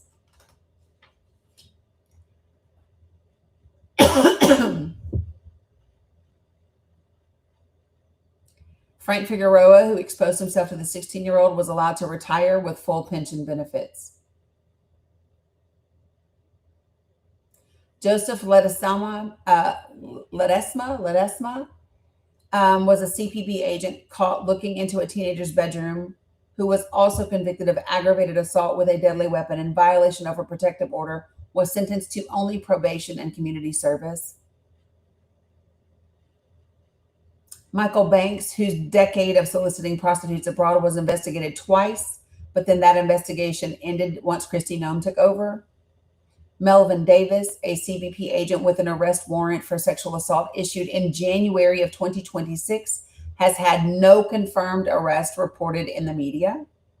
Despite DNA evidence, the East Valley serial rapist John Daly III still has not faced trial. All told, 17 individuals, 28.8%, remain at the charged state, and some cases have unknown outcomes. I'm going to stop right there. The rest of the report is in my link tree for you guys. All I read was the first 20 pages. There's more where they talk a little bit about the data and the sources. They give you links for all of it.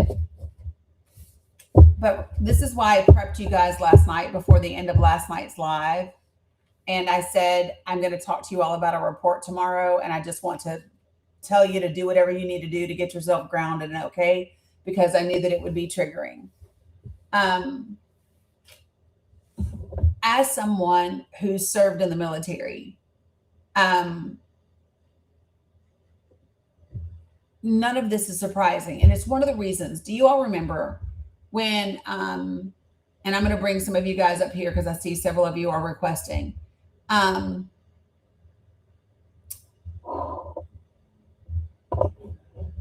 say this, and I want to be clear.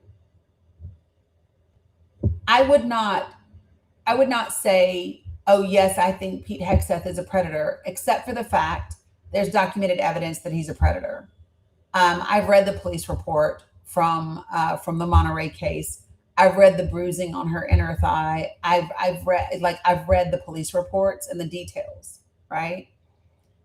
And outside of that, what I would say to you is, as a survivor of military sexual trauma, what I will say to you is that the culture that they are describing that exists within the Department of Homeland Security is very similar. It's very reminiscent of the culture that exists within the U.S. military. And when they perpetuate this thing of this warrior ethos, and when they bring people like Doug Wilson to the Pentagon to speak to soldiers, and Doug Wilson's beliefs say that husbands can't rape their wives, and that a wife is a garden for her husband to fertilize whenever he wants. Like, that's problematic, right? It just further perpetrates and creates an environment that is unsafe for women. And if you don't know that, you can look it up. His name is Doug Wilson. He is Pete Hegseth's pastor. And it's problematic to have these people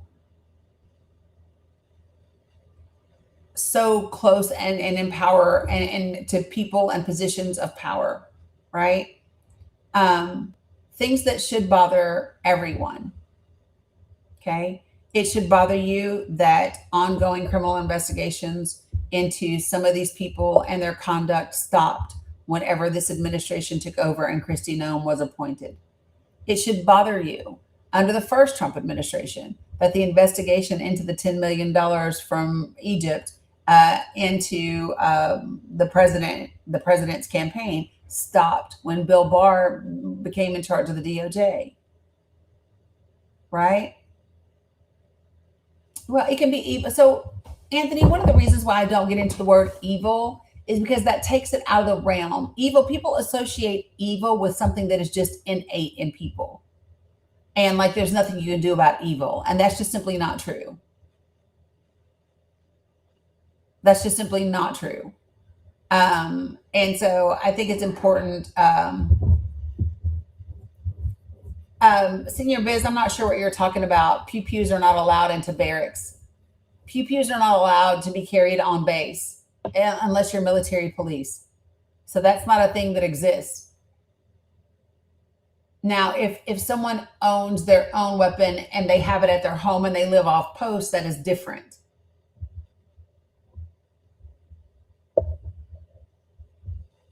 All right, so folks, I'm going to bring some folks up to the panel so that we can have a conversation. When I bring you up, please keep yourself on mute until I get to you, okay? And if you didn't mean to request up, let me know and I will drop you down.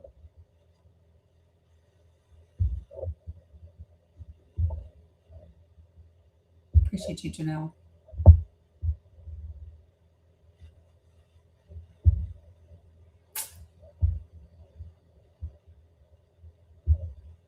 Well, it looks like maybe everybody that was requesting didn't mean to. Simply Creative, did you mean to request up?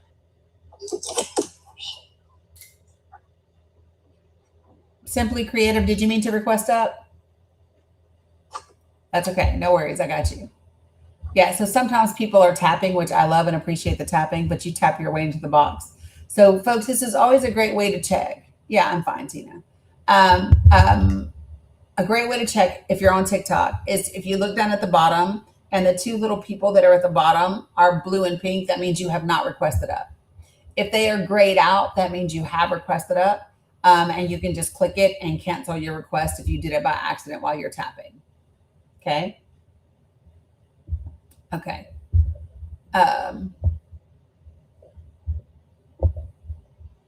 Cheryl, you meant to request up? Yeah. Sorry, it's like super, I know it's raw for a lot of people. My sister is literally sitting at the police department right now doing this stuff.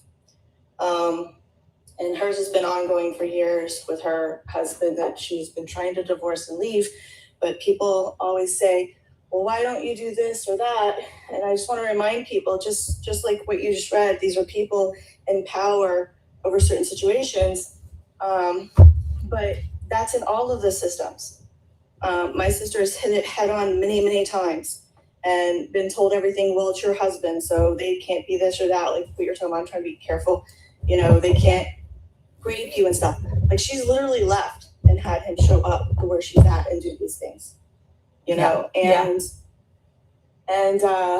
then, you know, she's met with the last time 5, they know why she called and had somebody come out, and they sent 5 policemen to her house in the middle of the night for her to give this report, and was met with the lead man that didn't let the others talk, doing nothing but disparage her and ignore what you could physically see what happened to her when they showed up. It was horrible.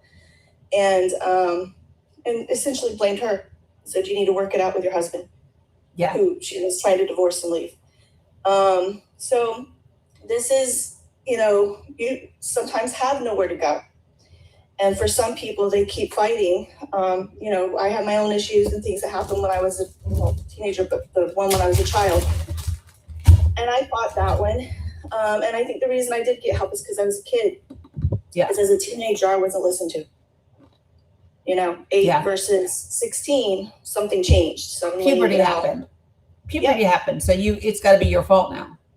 Yeah. I mean, I have family members that still blame me to this day for the one when I was 8 years old, for breaking up the family and all that. Because for me, it was a family member. Right. And somehow, you know, I was supposed to forgive, forget, and move on. Or I even had people say I enticed him as an 8-freaking-year-old.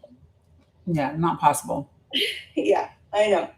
But that's why I get so ticked off where people are like, you know, why don't they tell and this and that and everything? It's like you have no idea what the system is like and what you're faced when you do these things. Yeah. And it's frustrating. So I'm just saying it for those who have been through it. I see you. I understand.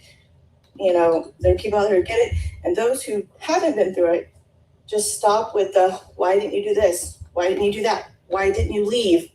You know, because I'm not even going to go over what happens when you try to leave. Like my sister, like I said, still fighting. It's the most dangerous time. Yeah. My sister woke up to slash tires this morning and a note with threats. And people are like, well, you know, when they turn them in, they do this. No. He has done so many things. And she missed the restraining order date because it got mailed to the wrong place. And so she didn't know about it. Yeah. So she's having to go through that process again. That's why she's there now trying to get it. And when they leave, they have nothing. So it's not easy to just go get, you know, the divorce and all the things you need to do. She has nothing. She makes $17 an hour and she's lucky she can even go to work because she's constantly dealing with stuff like this. And that's the other part of it too. So listen, that's what people need to also understand is that that's the other side of it. This attack on our social programs is also another mechanism to control women. Having SNAP benefits, Medicaid, support for housing, Section 8, those types of programs made it easier. Shelters. Yeah. And so those types of programs have made it easier, not easy, but easier, or even possible. That's a better word. Those programs have made it possible for many different women and children in horrific circumstances to get out of them and to be able to be on their own and be on their own 2 feet and all of those types of things. And so when they go after those things, right, it is another intended consequence, in my opinion. It's also the control of women and to keep children. I mean, you heard JD Vance say that women should stay even in abusive relationships. Exactly. And the children in these situations, like, I'm not even going to say what I call them children. They're adults now, but they're not. When they grow up in these homes, they're not set up to take care of themselves. Like, everything they see and what it's bad, and it's a cycle. And the thing is too is, like, they're like, well, they end up going back to someone else, and this not. Women repeat this cycle because they have no choice. They have nowhere to go. It leaves them vulnerable, and they end up in the same situations over and over again. Especially those that grow up in the abuse. Like, if they're in a relationship for a long time and it's, little pieces that add up to the end, they know no different. Well, it's also that, and we are a country that doesn't give you access to healthcare. So where do you go? Where do you go to learn what you need to learn in therapy? Where do you go to learn the skills and the tools that you need to break the cycles and to not have these things happen? And how do you do that when you don't have access to the healthcare system, when you don't have insurance? Therapy is hella fucking expensive, right? Exactly. And so all of those things are the things that work together.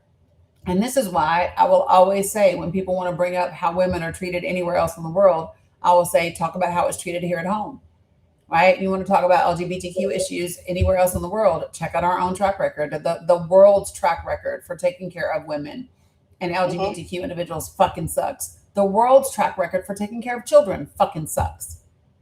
Exactly. Like, this starts for women when they're little girls. 100%. Listen. Yeah. Bella's at that age where she's starting to, develop and whatever. We were in Walmart. We were getting stuff to go to the pool. And I turned around. I had walked like right around the corner into an aisle, and Dominic and Bella and Mila were all walking together, like right behind me. And Mila and Dominic ran to the corner, and I was like, where is Bella? And sometimes she'd just be in La La Land. Mm-hmm. And I just walked around and I looked, and there's an old white man walking beside Bella, looking down at her, just cheesing with this little nasty ass grin on his face, asking her about, oh, you guys are going to the pool? Because she was carrying the pool noodle that I just got for her. I looked up at him and I said, I got her. Thank you very much. Bella, come over here. Come here. This was the first time I was so glad she was on the spectrum, because she ain't say shit back. Listen, this is the one time, Cheryl, I was like, thank God for her social cues being what they are. Because she just looked at that man like he was crazy. But literally, it was because I don't care what anybody says. If you know what it is like. So there's a difference. And I have tried to explain this to men before. There's a difference when you get a look, and that look is a look of appreciating your beauty. And there is a difference between that look and a look that looks at you like you're a piece of meat or something they want to sop up on a plate with a biscuit. Like, there's a difference. Property. Yep. Yes, property and abuse and all of that, right? And so right, Kat, a leer, it's predatory. It is very different. And when you know it, once you've seen it and you've experienced what's on the other end of it, you know it. You can't like unsee it. You just know, like, nope, this motherfucker right here, nope. And it was an absolute look of, he looked excited, like, you know what I mean? Just smiling and the whole nine. Blown up.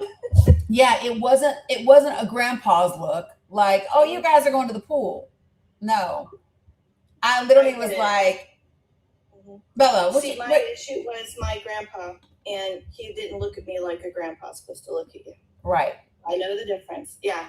And yep. And so I just literally looked at her, and I said to her in front of him, I said, we don't talk to strangers. Strangers don't need to be talking to you. Nope. You see a stranger, you go get your help from the people you know. 100%. Yeah. So it's just the systems, the way they're done. It's, I'm sitting there waiting to hear from my sister, but and all else, I know what's going to happen. I know what they're going to say to her. I know how it's going to go. And she just keeps trying and trying. And I keep trying to give her that support, but this is what it's like. Is she in the same city with you? No, if she was, I'd be sitting there with her. I was going to say she needs to move. So she's tried. She's come here. I've helped her. She's left several times. She came here. I gave her a place, and he somehow found her and was threatening her here. She needs to move, but she also needs to be near support systems. Yes. Because she has nothing. So, yeah. So she's moved again. She's not in the same home, but he found her again.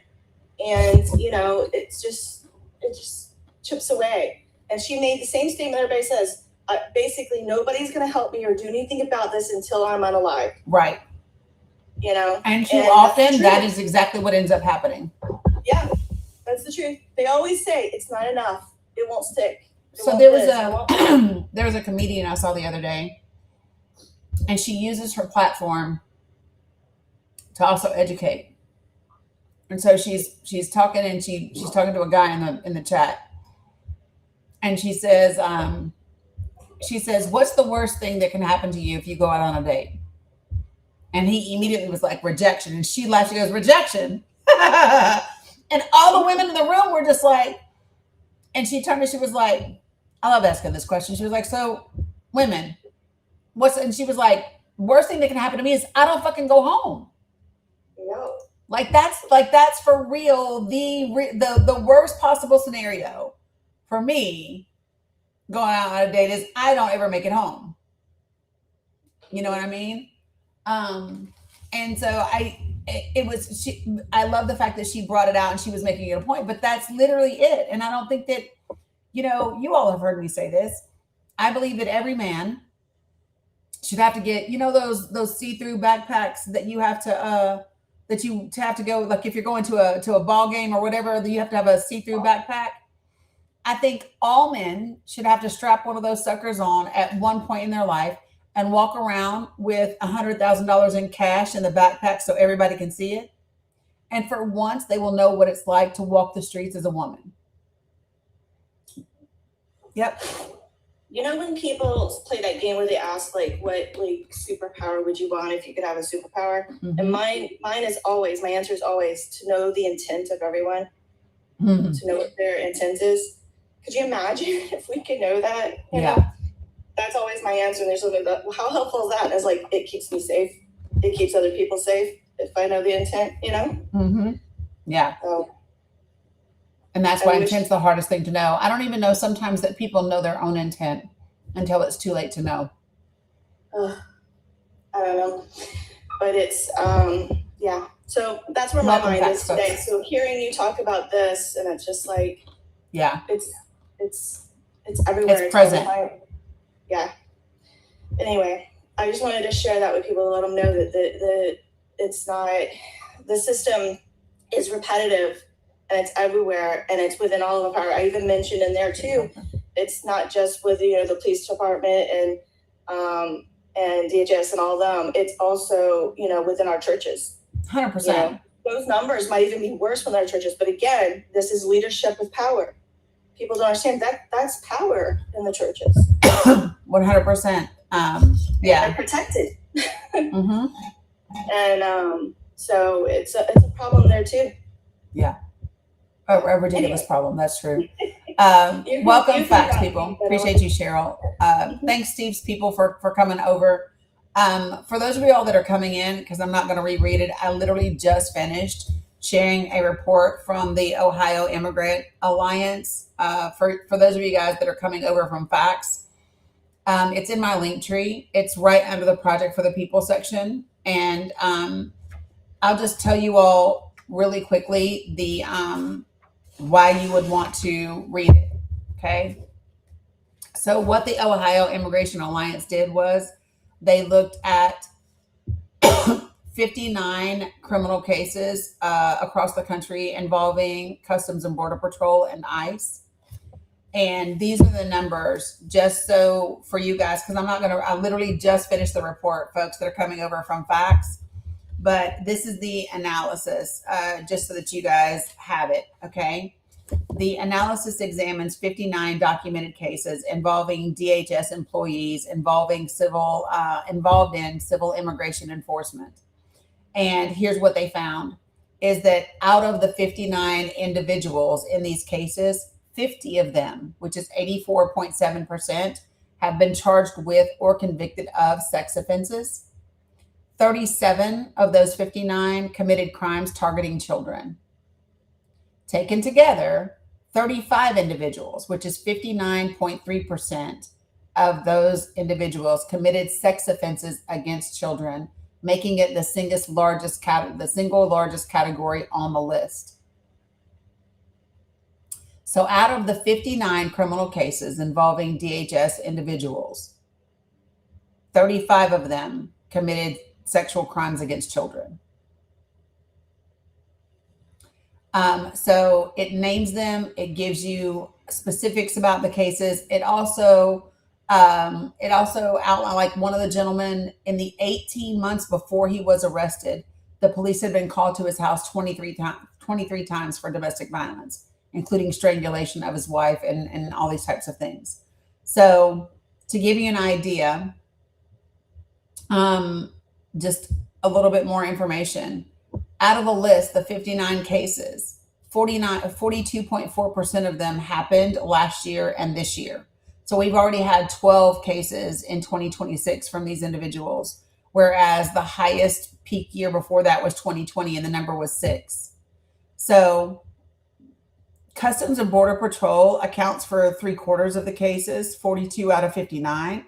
However, both agencies show high rates of sex offense. Customs and Border Patrol, 86% of their criminal cases are sex offense cases. 81% of ICE's criminal cases were sex offenses. But ICE had a higher rate for involving underage victims. 69% of ICE cases involve children. Yeah, so no, they actually talk about that in the report 2409, about the lack of background checks and how a lot of that was suspended when they began to kind of really ramp up ICE. And so like I said, I just finished covering the whole thing. It's a 59-page report.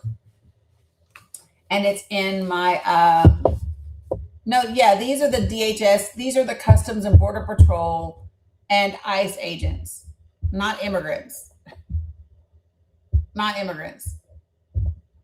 It's the actual agents that we're talking about. And so it's in my link tree. No, they're not just for Ohio. The Ohio Immigrant Alliance is who did it, who did the study of these 59 cases, but they include Texas, California, Arizona. They include the country. Yeah, so Texas had 20 of the 59 cases.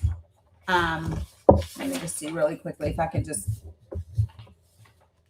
And they name the names and they give you the details from the cases. Let me see if I can lay my hands really quickly on...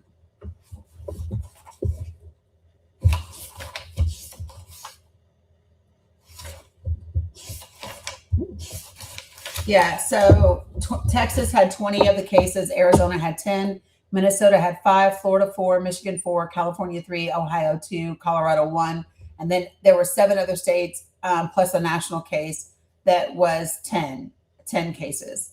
But this was them specifically looking, and there's information about the racial breakdowns of the perpetrators and all of that.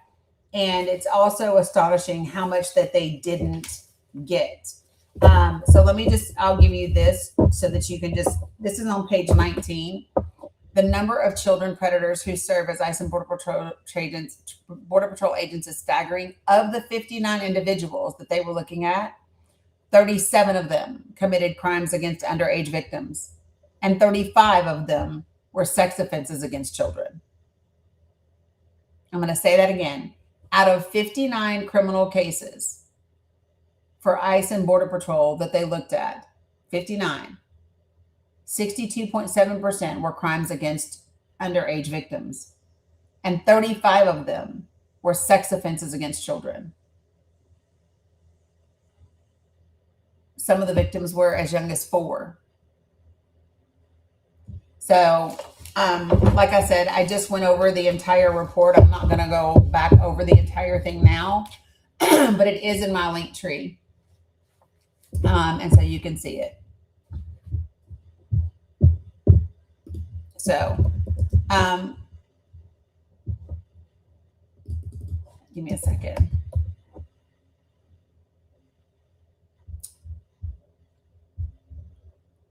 Yeah. So, yeah. And what I do like about the report is that they give recommendations for what Congress can do to make things, to hopefully make things better.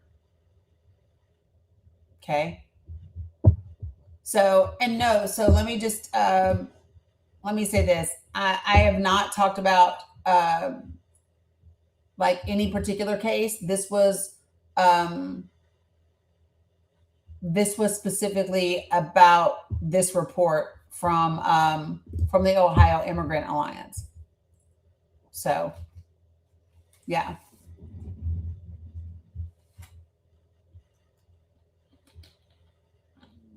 So, all right. Sorry, give me 1 second.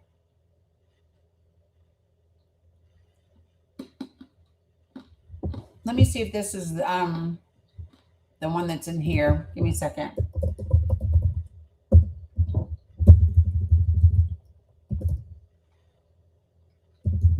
Okay. Yeah, so no. Okay. I mean, it's not okay. So, Carol, you know me, the way that I look at it is it's not about whether Congress will or won't do something. It's whether or not we elect people in Congress and hold them accountable to ensure that they do the thing that needs to be done. Like, that's the purpose. So, just saying. I was trying to look at chat. All right. Are you trying to look at the link tree?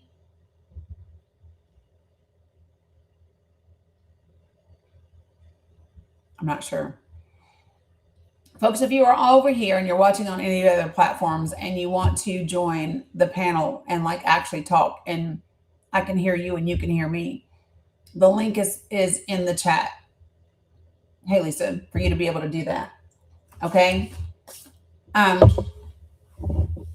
don't know how many of you, if we need to go over any of these other things, we covered them all when I first got on. And whether or not you guys want to go there, or if we are ready for me to just do a quick glance of the latest updates in terms of the news. And then we can kind of go from there. I think no one is surprised by this. At least I'm definitely not surprised by this, that there's still no military solution for the Strait of Hormuz reopening. I think the thing that is the most, the most telling is going to be whether or not we have an administration that is going to be able to accept the terms and take a little egg on your face and maybe, get a spoonful of sugar to help the medicine go down, because we don't have any leverage over Iran. We don't have any leverage over them. And I think that people are just now really starting to understand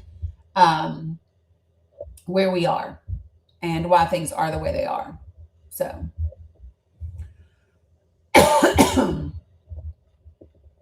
good morning, Bajan. Did you mean to request that?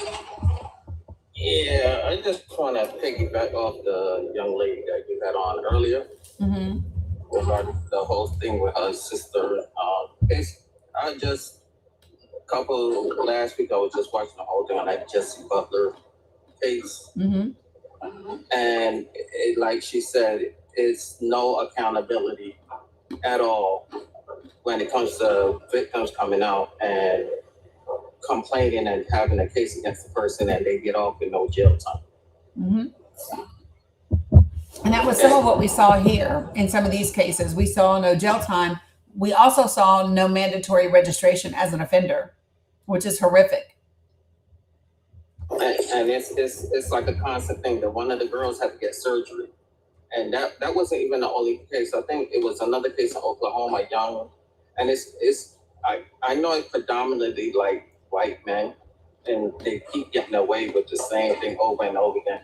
I don't know if it's in their blood, in their system, in their genetics, but it's like it's constantly the same. They're doing the same thing, and they're getting away with it all the time. It's no accountability on their part, and these women don't want to come out because even if they come out, they're not getting. It's nothing happening to them. Right. Yeah. It's one of the reasons. So, like, one of the things that I don't do is speculate about the genetics, because I'm not a genetic scientist or expert. And I also understand that much of what exists in our society today and the issues that we have in our society are a direct result of the society that we've created as human beings. And so, yeah, then you go, okay, but is there something that makes us create the society that we are? I don't know. I just also wonder about, because in other countries where the white population is not the majority, you still have alarming rates of sexual abuse against women, and it's being perpetrated by people of the same color. You know what I mean? Appreciate you, Sassy. And so I really think about just the overall society that we've created, and this impression or this instruction that we have given to men that women are here for you. And then part of me goes, well, does that go back to religion in some cases? Does that go back to religion in many cases, where women are seen as an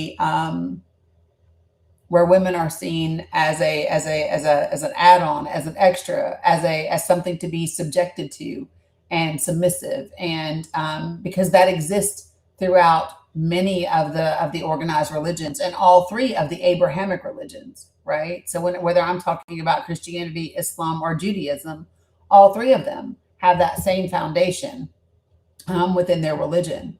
And so, you have to wonder at some point, does that, because when we think about the things that make us who we are as human beings, our faith is pretty much the largest part, right?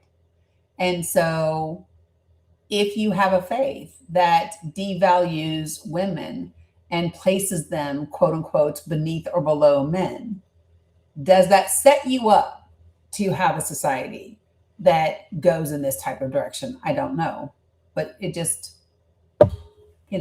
adds to the puzzle. Yeah, I just look at it as I only can speak on the United States. Certain parts of the United States part is that I believe that United States whole system is only beneficial to white men. It's not, their same laws don't apply to, they have the laws in place, but they don't apply to minorities.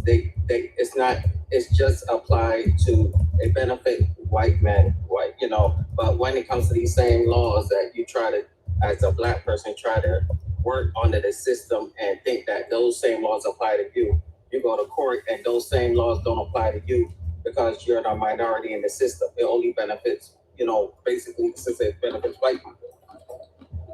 And it's important, I would agree. It's also important to understand the intersectionality, because it's the same way that it doesn't apply for black people, it also doesn't apply for white women. It doesn't apply for women. Now, it works better for white women than it does for black women, and it works better for white women than it does for black men, right? But it's that place of intersectionality where we have different groups that are protected over the other. So, Cheryl, I believe it protects white men over everyone. But I'm going to tell you now, if I have a white woman as a victim in a court against a black man, she wins every fucking time. Right?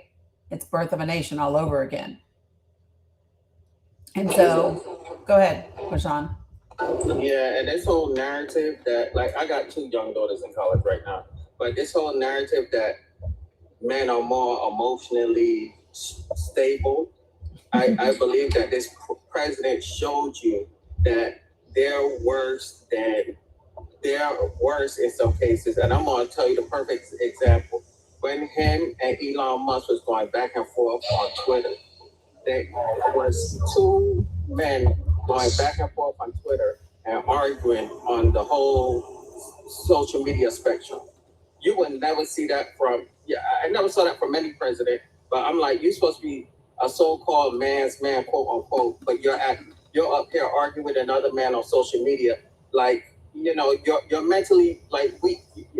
It's like you have no accountability. It's like you argue with another man on social media. I'm like, how are you emotionally strong? Yeah, I mean, so I think it's not just about emotional strength, right? I say this a lot, and I mean it. I believe that men are at a disadvantage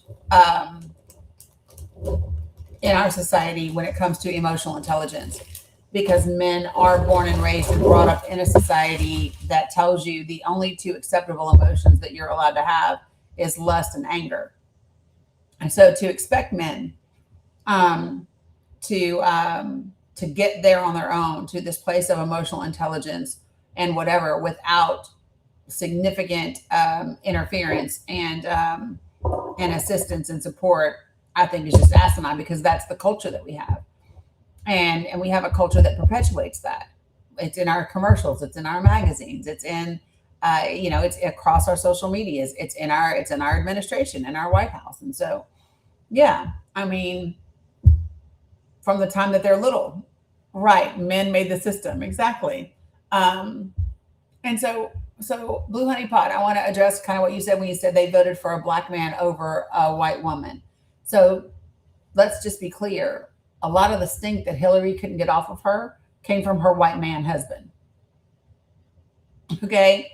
So I just want people to also understand that a lot of Hillary's loss wasn't just because she was a woman, and it definitely wasn't because she was white, but it was because she had a white husband that, for whatever reason, I mean, I'm just going to tell y'all, I've said this before.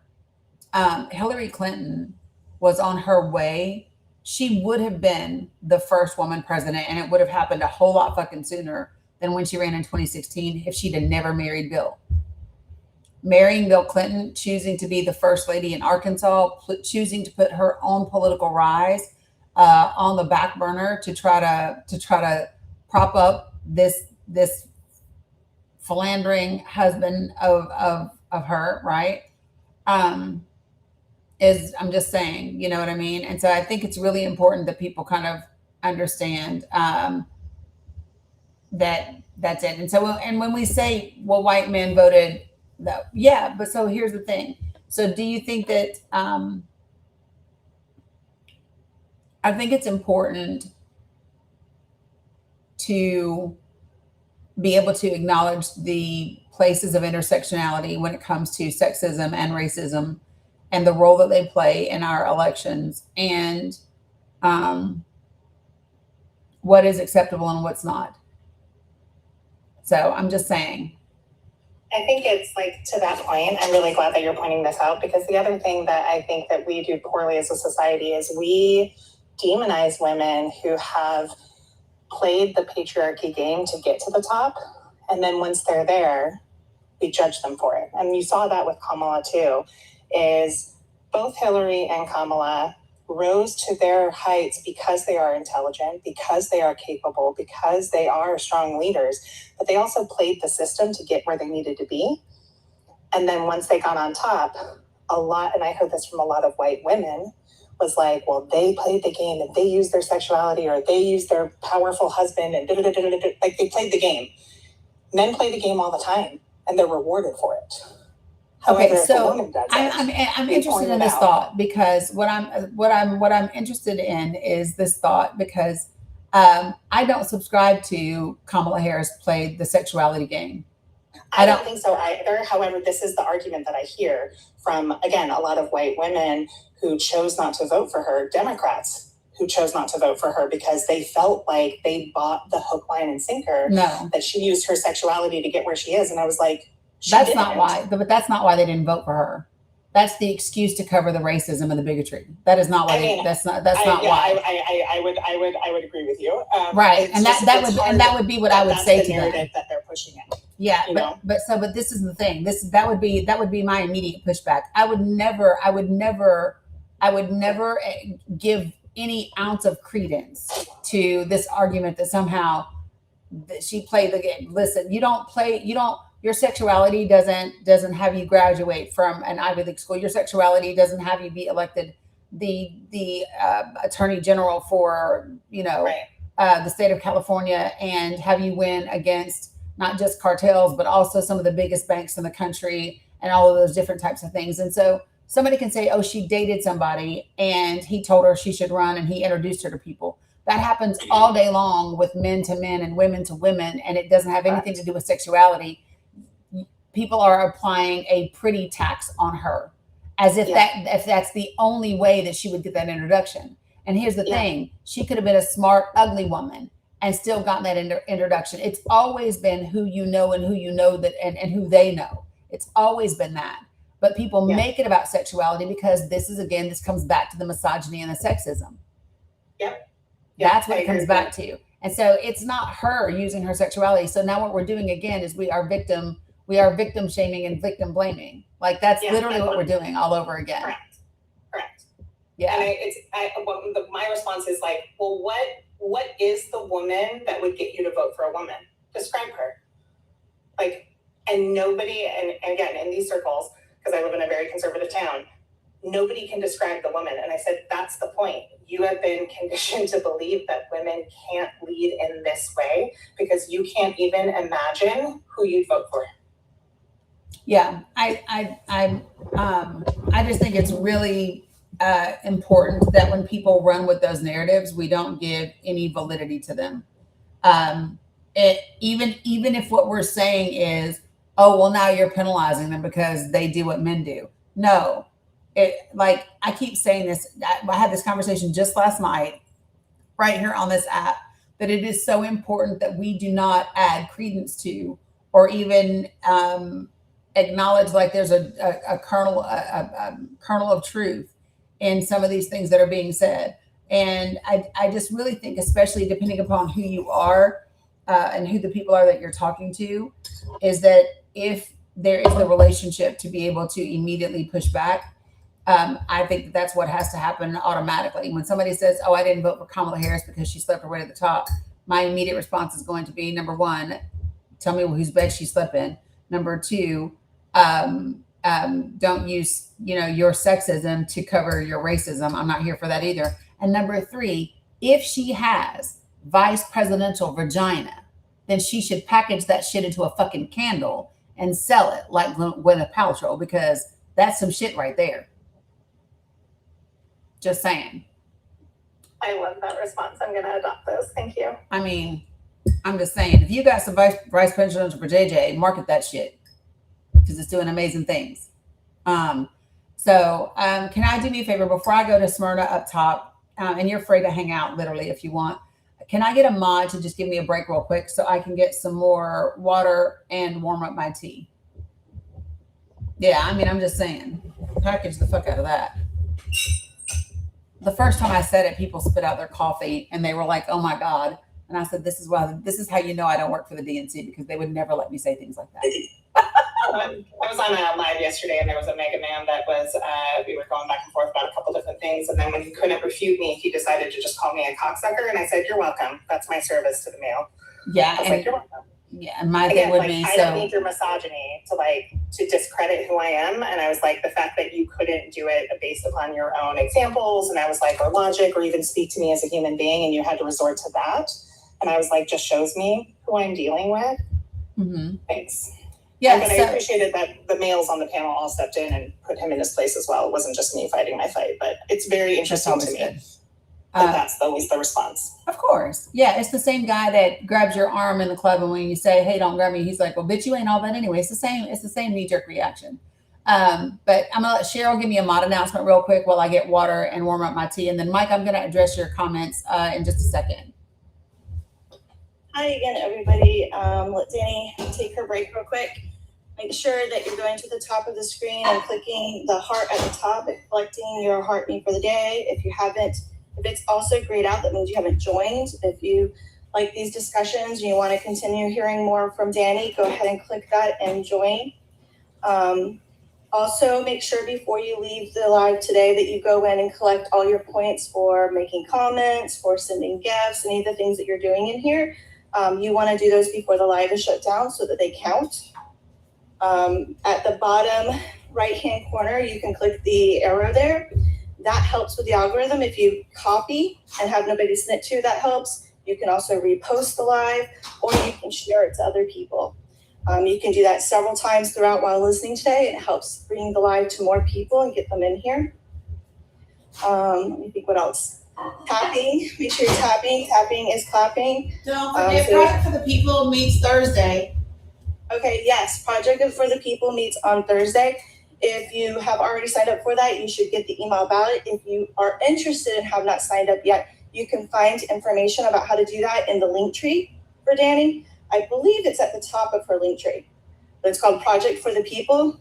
And that's where people get together. They talk about the different issues. The focus is on issues that affects everyone. Things like healthcare, data centers, stuff like that. And Dani is great because she gives you a bunch of free information and then helps you learn how to have conversations with people with that information. And like I said, it's all things that everybody is concerned about, so it should be easy to talk to anyone about. What am I forgetting, guys? I think you're doing great. Thank you very, very much. You're welcome. Thanks, Cheryl. Yeah, so Smyrna, do you know that you're on the panel, and did you want to chime in? I see you're teacupping right now, so maybe not right now, not right now. Thanks, Dana. Will do. So let me reset my gifting goals here on TikTok, and then we'll keep going into this discussion. So let me, while I'm doing that, so Project for the People, for those of you guys who do not know, is something that I developed in response to the whole "what are we going to do about where we are in this administration," right? And it is it's made up of three things. So the first focus is getting serious about winning elections. The second thing is about having conversations in our communities.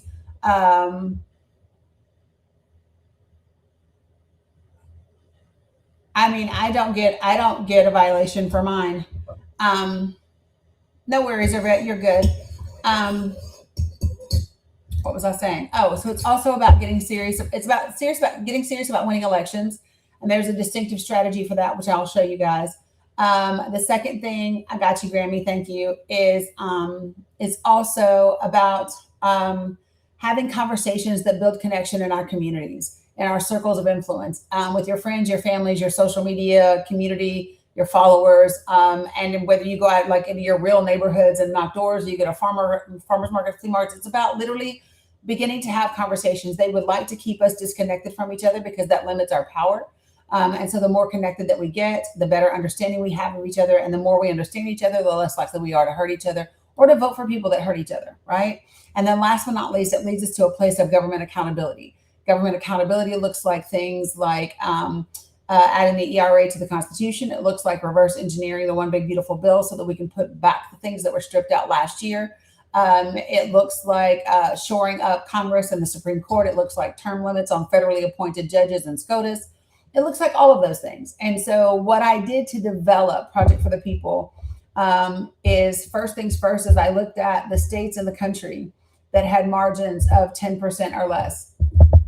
And then I took a look at those states to see which counties had margins of 10% or less. And then I looked to see which House seats and Senate seats they all had in common, and then who's voting third party and who didn't vote at all but's registered to vote, and what would it take to win those folks over to win this election. So it gives you a strategy to know who you're talking to. So like if you're in Michigan, it is 16 counties, and in those 16 counties, you have the ability to close the gap by 59% for your presidential election in Michigan, just out of 16 counties out of 83, right? Because 47,000 people voted third party.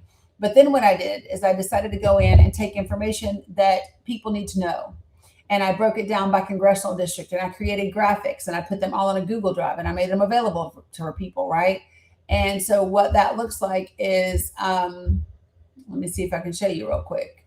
So this is Project for the People. This is what the Google Drive looks like. This folder right here, I know you guys can't see it over here, but I'll show you in just a second. It has the links. It has a document with all the links for every graphic that's there. And then there's state resources, nationwide resources, potential legislation, and then an overview, right? And so when you get into your congressional district, then what you might see is these are all the states.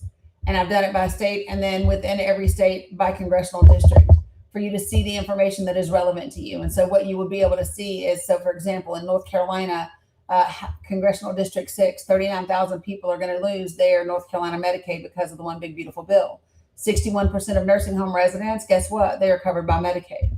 I can also show you the same district, 29,000 children and adults are projected to lose some or all of their SNAP because of the same thing. And then an additional 34,000 people are going to become uninsured because of the premium tax subsidies that expired.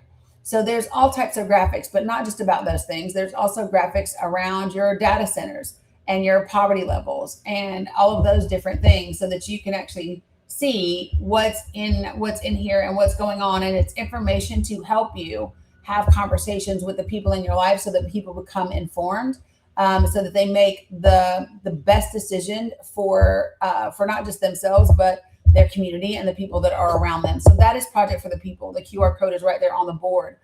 You can also go to makingamericatruly.great.com and register, and then you get a link from me, and that link will give you access to all of those things. Here's the important part. Don't share my Google Drive. You can share what's in the drive, but don't share the drive. You share the domain name. You share makingamericatruly.great.com. And the reason why is what I do is I actually calculate where people are at, where they live, what state they're in, what county they're in, so that we can show the power that we have. So this is our current map. We're in over 525 counties and in 48 states. I actually know now that we're over 540 counties, and we're in 49 states out of 50. And so when you sign up, it helps me keep track of where people are, so that we can demonstrate the power and know that there are people around you. Plus, you can get connected with people that live near you, so that you all can collaborate together. So for those of you guys that are in Greenville, North Carolina, you'll be able to meet up with me and do some things the weekend of September the 19th and 20th, because I will be there to tentatively, I will be there to speak at an event, and then I might team up with some folks and maybe knock some doors and get out into the community and do some things while I'm there. So all of things, this is what Project for the People is. It's about doing the work that's necessary for us to ensure that we have people elected to government and people that are doing the job, so that it benefits working class people, not a corporation, not a foreign government, and not anybody's particular religion. Okay. Mike, I wanted to go ahead and address what you said. So Mike, you asked me about, you specifically asked me, Jamie, sorry, sis, I didn't mean to grab you. Mike, you said, why isn't anybody mentioning that somebody has dual citizenship? Well, so the Constitution doesn't prevent someone that has dual citizenship from serving in Congress. So if the people of that district decide that they want to vote someone in that has dual citizenship, then they can, right? You might want to check into the members of Congress that have dual stuff with Israel, because there's quite a few. But just to be clear about that, I don't think that dual citizenship is necessarily an open disqualifier. I'd be more concerned about someone like Haley Stevens that says Israel comes to me in my dreams when she doesn't have dual citizenship than anything else. Or I'd be more interested in Ted Cruz saying, Rafael Cruz saying, you know, I became a U.S. senator to be the most pro-Israeli senator in Congress. That's a problem for me. So like just having dual citizenship somewhere doesn't necessarily indicate an issue, as much as somebody outright saying, hey, this is who I came to do work for. So yeah, so I think we have to talk about the relevance. Inspirations. Good afternoon, and how are you? I don't think you meant to request up. Inspirations, did you mean to request up? Nope. Got it. All right. So yeah, no worries. I got you. So folks, listen, the panel is open. I only ask for 4 things in this space. I ask that you be respectful, that you don't use slurs of any kind, that you don't spam my damn comments, and don't type in all caps, because I have folks that are vision impaired and those things are reserved for them and my moderators. Other than that, we can have as robust a conversation as you're willing to have. Hey, Diggs. So hopefully that's that. So things that we covered today so far, just to give you a quick recap. There was some talk going on about Zoran Mamdani and an interview that he did on Sirius XM the other day, in which he made the statement that he wasn't running away from the Democratic Party, that the Democratic Party was going back to what the Democratic Party used to be. And there were people who took that one singular sentence out of context and then started going, well, I don't know what he's talking about. Well, my thing is, if you listen to the damn interview, you would have the context for the conversation.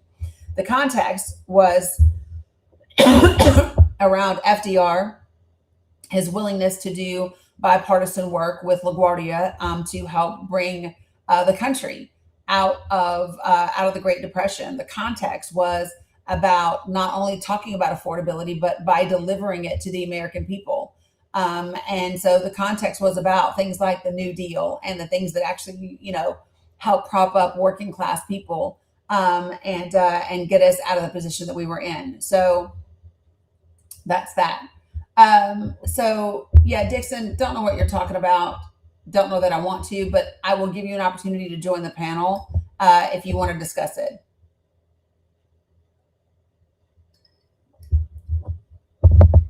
Just so you know, too, this is the type of live that I will give just about anyone an opportunity once. And if you don't take it, then you will be muted, because then you're not here in good faith and you're just here to distract, and I don't have no time for that shit.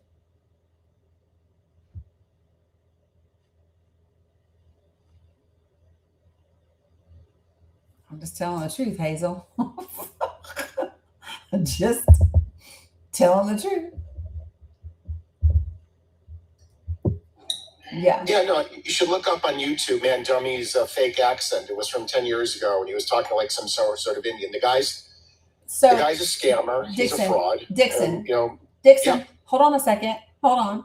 Hi, how are you? What's your age for TikTok purposes? Hi, I'm fine, thanks. My age is I'm 35. Not that it really matters.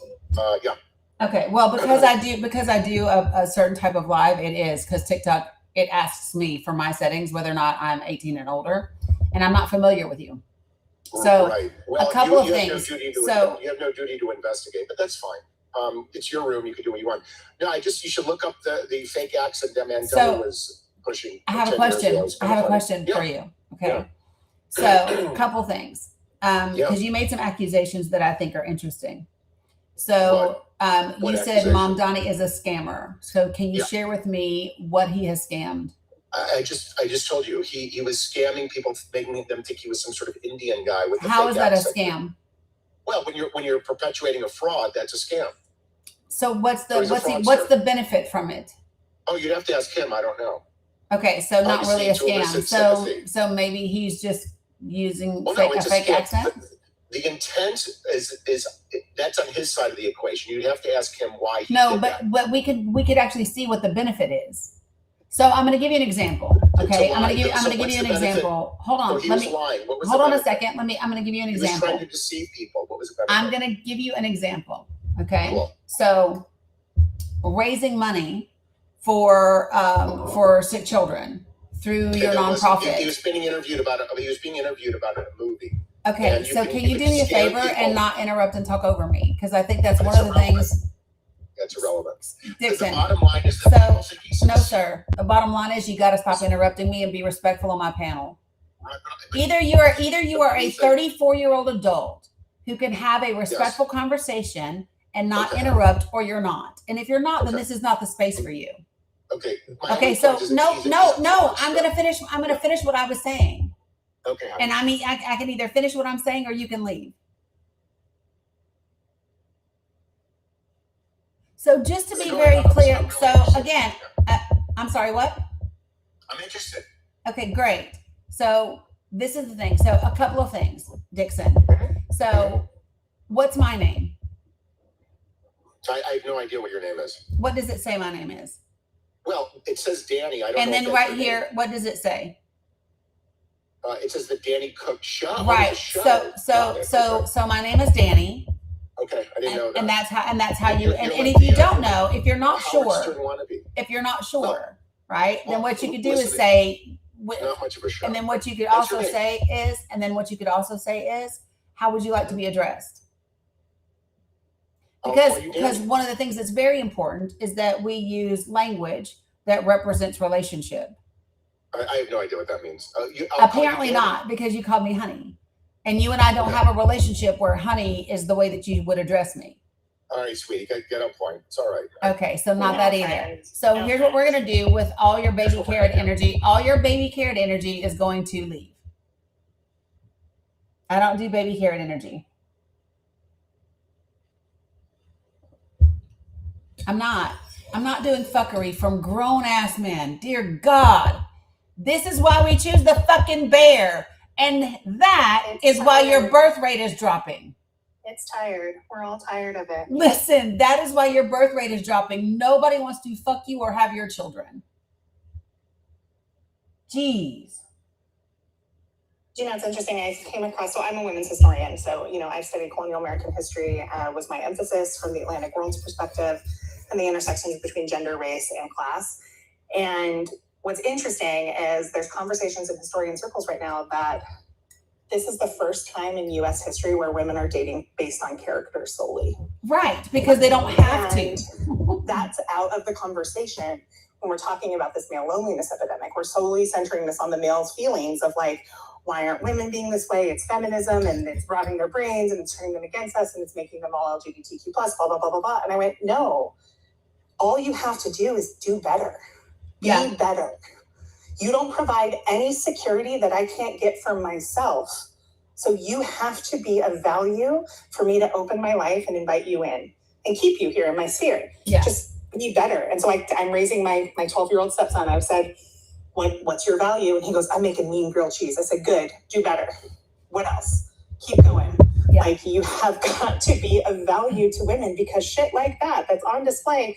Nobody wants to sleep with that. And this is my thing. It's what I was saying before. And so I get it. It's really shitty for men. I hear you, right? Because, and so part of me, so one of the things about me is I want to always be able to tap into some sort of one place of empathy or compassion. And so here's what I understand is that men have been taught from the time that they are tiny boys that their value is financial provision and protection, which always makes me laugh because we only need protection from you. But that's what men are taught, right? And so that's what they've existed on. And this is the system that they've created. And now that women don't need or rely on that provision to exist, and now you have to actually have some level of emotional intelligence and emotional awareness and have other value outside of that, right? That's where I'm gonna hop down. Okay. This was lovely. I'm going to the beach with my kids. Oh, enjoy. Your live. I like everyone who's sitting in the comments. If this is your first time, I've been watching her for a while. First time coming up, but I really appreciate your systematic approach that you're taking to focus on the key issues and look at the root causes of things and really trying to motivate people to be active citizens. And I just really appreciate it. So thank you. I appreciate that. You're doing good work. Thank you so much. Everybody. Enjoy the beach. So here's my thing. I'm so glad, Cheryl, that they are arresting him for the first fucking time. That's amazing. But so here's the thing, right? Now that you have to bring something else to the table, now you want to cry about being lonely. So here's the difference when you talk about, the problem is feminism. What does that mean exactly? Do you not want your daughters and the women in your life to value themselves and require that their partner brings something else to the table? Is that not what we want? You know what I mean? And I would think that we do. And so don't whine about it. Don't cry about it. Just buckle up and do your work. That's it. And I've said this before, and I'm going to say it again, right? Some of y'all might have an issue with it, but the matriarchy is here. It's not just that the matriarchy is coming. It's that the matriarchy is here. And there will be some men that participate in that. And there will be some men that hold spaces the same way throughout history. There have always been women that were alongside and that were part of even patriarchal societies. There will be men, but they will be a different type of men. There will be a men who understand. There will be a men who understand exactly the time that we are in, the value of women, the beauty of community and connection, and that's how we actually make a stronger society. So matriarchs don't rule like that. We govern, and it's a collective. We nurture, we bring out the best. We understand how we uplift together and create something. And so, yeah, I mean, if you don't understand that, you have a wonderful opportunity sitting in front of you. You have a wonderful opportunity sitting in front of you. So we joking. The reason why I haven't brought you up yet is two things. Number one, it's not just your meme, but it's also your verbiage under your meme, where it says, this is a meme page, not intended to hurt people's feelings, just here to have fun. So in this space, we do have fun, but we're not here to just have fun. And so we have real conversations. So before I bring you up, I'm asking you to throw in the chat the intent of your request to join the panel and what it is that you would like to request. Yeah, can you ask your question, and I will absolutely let you come on the panel.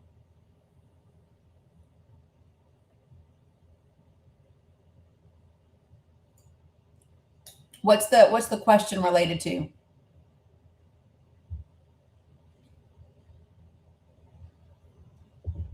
That's what I'm asking.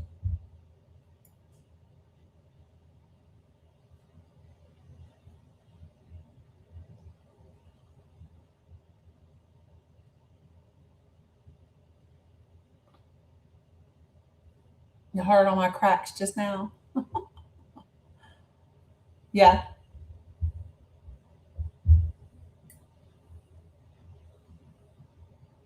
I'll wait for you to put it in the chat because I haven't seen it yet. I know, Blue Honey Pot. And that's the norm. Yeah. So again, hey Royal, good to see you. Yeah, so folks, the panel is open if you want to request and come up. We've talked a bit about Mamdani. We've talked about immigration and ICE in the report that I shared with you all. And then we also talked about some of the DSA misinformation that's out there and the parts of it that are relevant for today and the parts that aren't relevant for a very, very long time and that are being used to distract and to misdirect. Here's where we're at is we have some other things that we can absolutely tap into and talk about. The regular issues, healthcare, education, housing, economic mobility. Those are things that we all need to care about. For those of y'all who don't know, the Houthis have forced that the Houthi forces have launched a new drone attack, according to the Yemeni military. And yeah, so we shall see what happens there. This is interesting. So I'm going to share this with you all. This just came out about 5 minutes ago.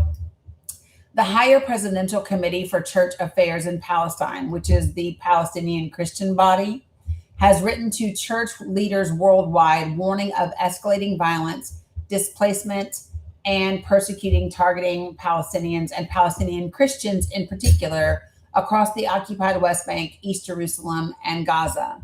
The letter from Ramzi Khoury, head of the committee, described a quote-unquote systematic pattern of settler violence, land confiscation, restrictions on worship, and attacks on clergy, churches, and monasteries. It voiced concern over Tabay, Palestine's last entirely Christian town, which has seen a quote-unquote painful decline in population since 2023. The committee called on church leaders to visit Palestine and witness conditions firsthand, urging solidarity move from quote unquote, expressions of concern and sympathy to witness principled positions and action, end quote. It enclosed a report on violations against Palestinian Christians since the beginning of this year, closing with see, listen, speak, and let what you see and hear lead to action. So I think this is a really relevant thing that I hope more people start to talk about.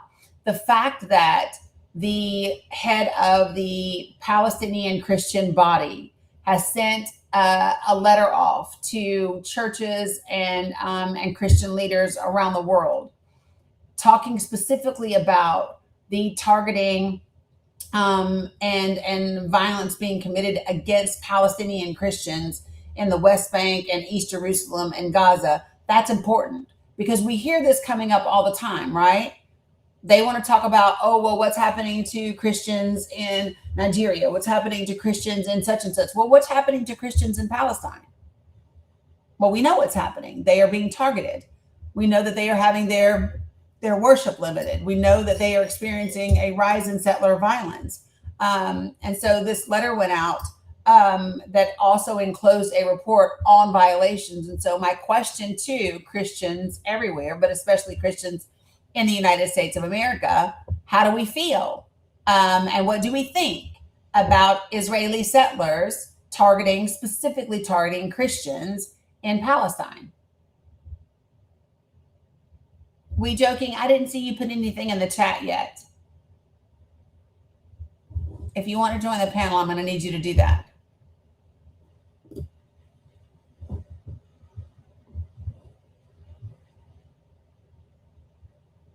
Are you able to do that?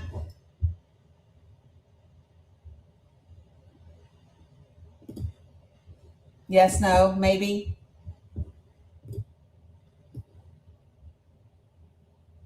Yeah, so I think I'm trying to see if I can actually pull up the letter itself.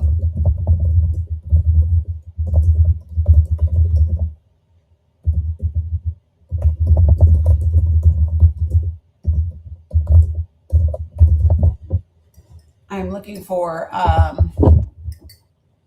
the actual letter itself, because y'all know this is how my brain is. I see it, but I actually want to see the letter.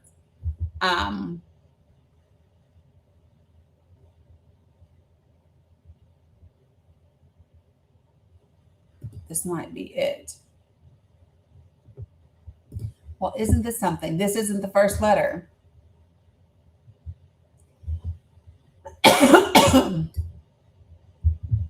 So how about the same thing was issued in May of 2025, or a similar thing? A similar thing was issued in 2025, which I find to be really interesting.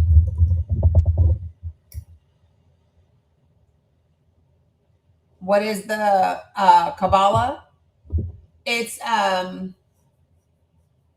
it from my understanding is that it's an ancient Jewish tradition, Jewish mysticism that explores the hidden spiritual layers of reality, the nature of God, the purpose of human existence, whatever. That's what I've got. But let me go here first, really quickly. So in July, on July 7th of 2025, Ramsey Corey also sent an urgent appeal to patriarchs and heads of churches around the world, calling for immediate and decisive action to protect the Christian presence in the Holy Land in light of a dramatic escalation in Israeli violations. In his message, Corey warned that current Israeli policies aim to erase the Palestinian Christian presence, deny basic religious and national rights, and commit grave violations against holy sites.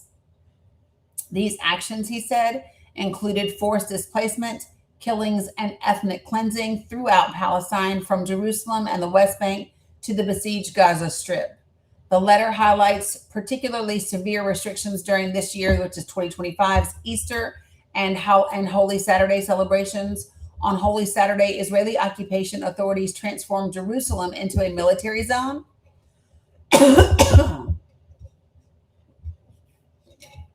blocking thousands of worshipers, including a clergy, pilgrims, and diplomats from accessing. You all should remember this, the Church of the Holy Sepulchre, because I remember this in the news. The committee further condemned a systematic campaign undermining religious freedom, noting that only 1,800 Palestinian Christians from the West Bank, out of more than 50,000, were permitted to enter the Church of the Holy Sepulchre this year, in a stark contrast to the usual 10,000 celebrants that typically come during Easter. So this is a second. I'm looking because I would like to see the report, like the attachment. And I don't see that anybody has the report. I'm looking for it, you guys, but I can't find it.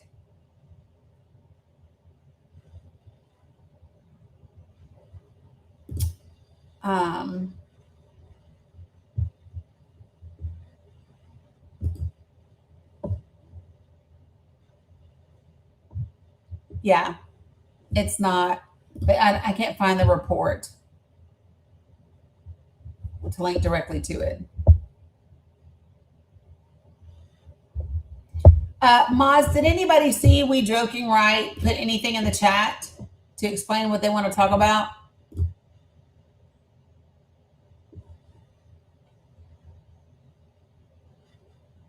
Sepulchre. Thanks, Ruck. Yeah, okay. That's why they just, I know. And then I said, what's the question about? And they haven't said anything else. So that if it's getting filtered, they need to say it a different way. If We Joking Right, if you are saying something and it's getting filtered, you just need to say it a different way.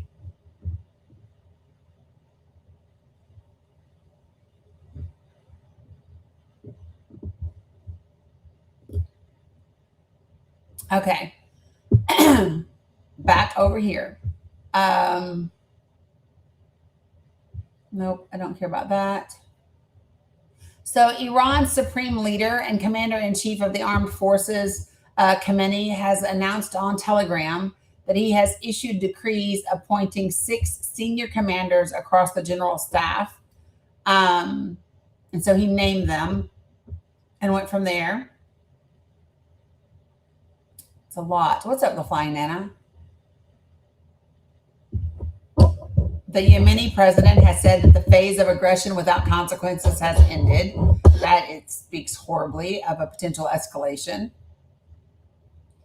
I am so tired of seeing this.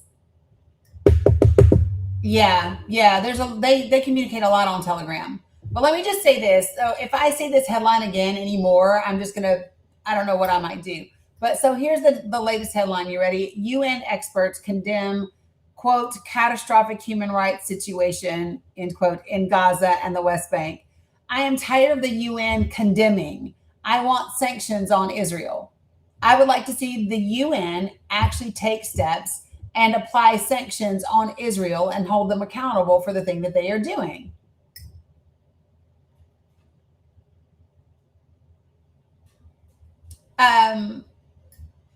Yeah, so I mean, recreation, you can go to the FEC's website and find out.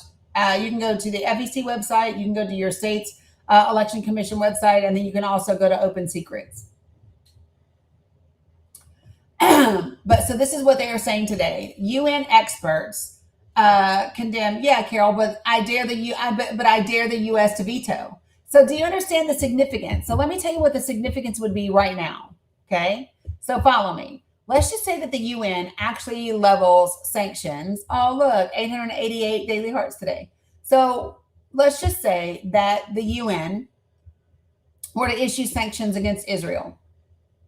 And let's just say that the US vetoes. Do you understand how detrimental that would be to the GOP, to the Republican Party, especially right before these midterms when people are sick to death of seeing us do more for Israel than for folks here in the US? I dare them. That is exactly why this is the perfect time for the UN to put forth issuing sanctions. This is the perfect time because it puts the United States in a precarious situation. Are they going to veto something that the entire world is outcrying over, and that many people here in the States are crying out over at a time when you are less than 3 months from midterms? I say probably not. And then what happens?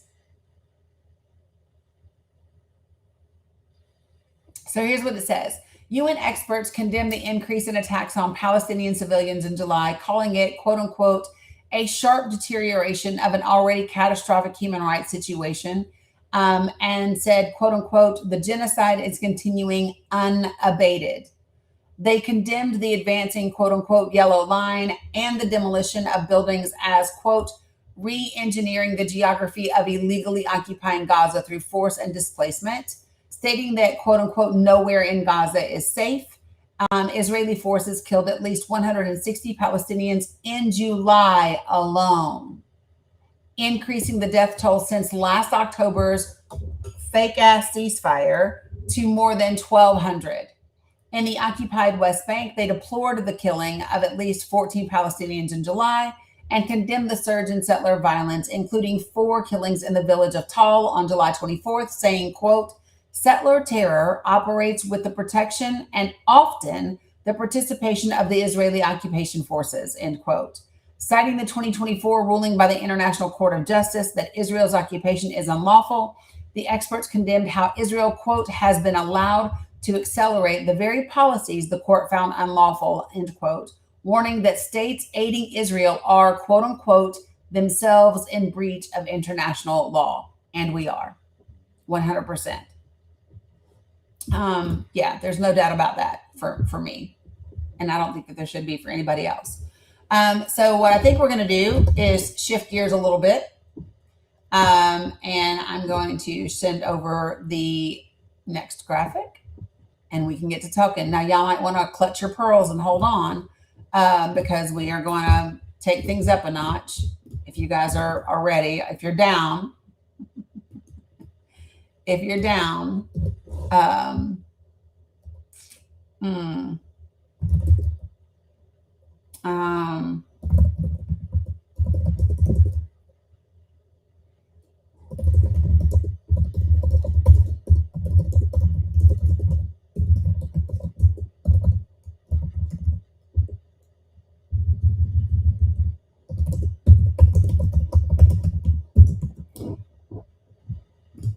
we're going to see. Y'all say you're ready, but I don't know. So wait, okay, because y'all know how everything happens in my brain with music, right? Give me 1 second.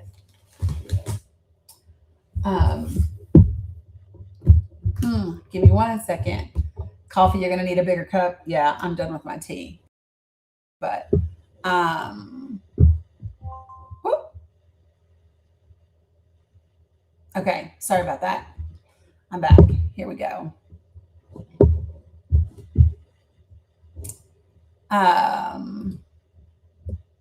There was one more that I needed to add to this.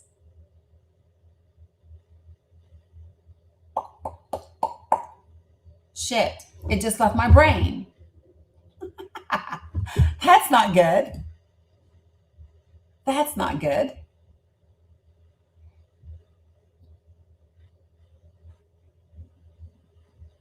Oh, there we go.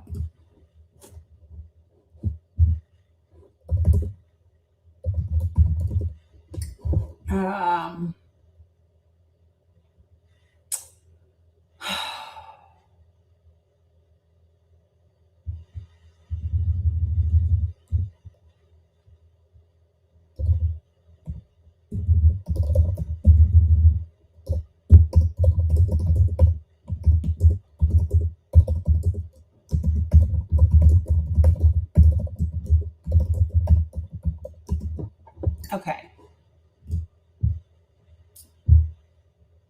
And I'm actually going to take this off of here just so that I have room for this sucker to be up here. And we're going to go. All right. Y'all ready? Ready, ready, ready. Here we go. This page is what I want.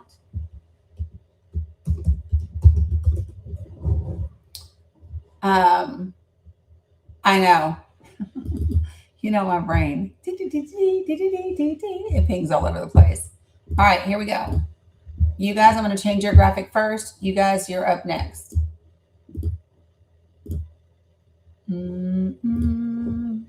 It's going to look like I'm going away, but I'm not. I'm literally just grabbing a different graphic.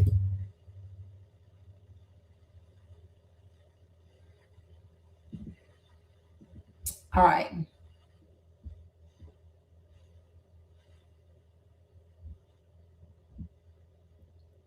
And here we go.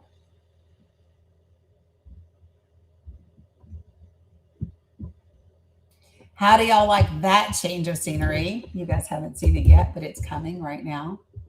So now we're going to 2 different topics to chat about today. And I'm going to give you what they are. And we'll go from there. And so I'm going to replace over here. You like that, Carla? I thought you might. So here are the 2 questions. Here's the prompt. Are reparations and the Black community being used to derail the midterms? And then 2, should the U.S. end its quote unquote special relationship with Israel? Those are the 2 questions. And we're going to see what people have to say about it. So if you would like to participate and be part of the conversation, listen, that's right. That's right, you guys. Don't feed the trolls, 100%. Yeah, so you guys say yes and yes. I say yes and I say yes. And then I have very specific reasons why I say yes for both of those things. And so I will tell you this. One of the things that I find interesting is, so like today, this morning, I told you guys I was in a couple of different, I was in a live earlier this morning before when I was getting ready. And this conversation was about reparations, right? And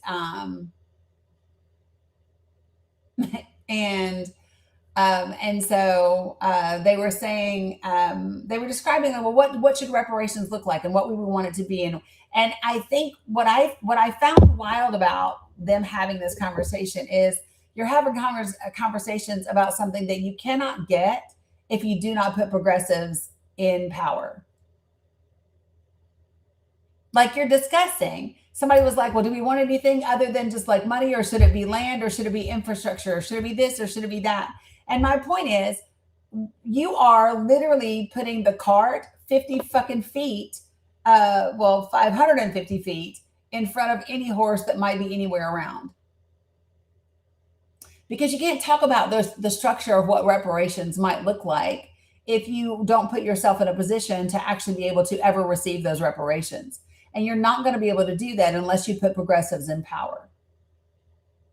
And so it's interesting to me that many of the people that want to have this conversation about reparations are using it to say very anti-Democratic Party things, very anti-Democrat things, but you want to act like you're going to get it any other way.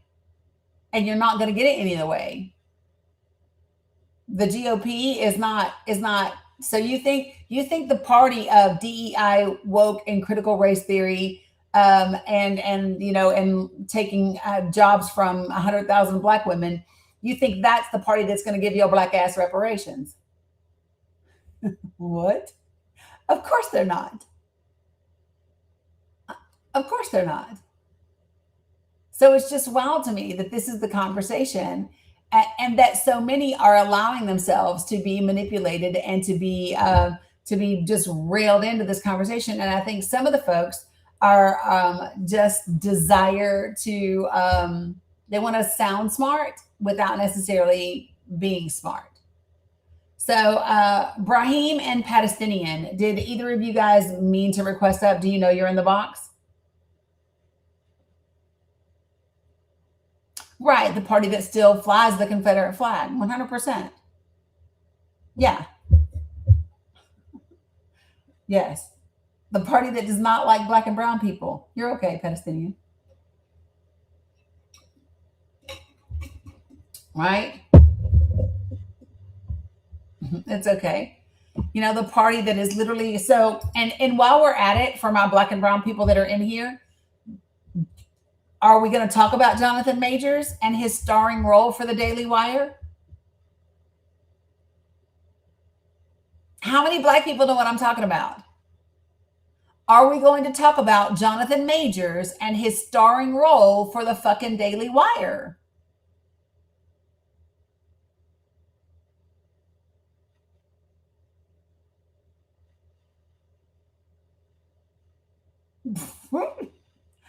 You know who Jonathan Majors is. Listen, Jonathan Majors is the black man that was about to, like, he was on the cusp of huge, ginormous good things. Like what he had a deal with Marvel, remember? And then he put his hands on that white girl and she lit that ass up. And then he found himself a good black girl to help try to restore his image. And then the Daily Wire said, we'll give you a chance. We'll give you a leading role in a movie that promotes Islamophobia.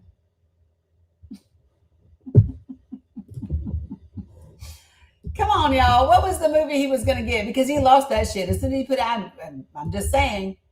Hold on.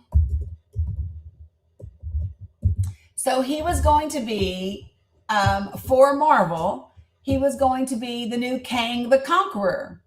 Remember? Right, John. He was going to be Kang the Conqueror. And then Marvel said, get the fuck on out of here. And then what happened?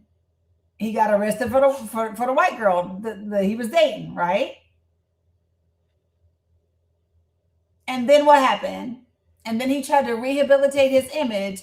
And I can't tell you if he and Megan Good, I don't know, but I mean, I'm just saying it's Megan Good. So what am I laughing at? He was innocent. Okay. So let me explain what I'm laughing at right now. What I'm laughing at is that this man went from where he was. Yeah, he got kicked off his elevator up. And now what he's doing is he is falling into, he's with Megan now. I know. And now he is the lead in a movie for the Daily Wire. Literally, he went to work for a racist organization that is full of hate towards black and brown people.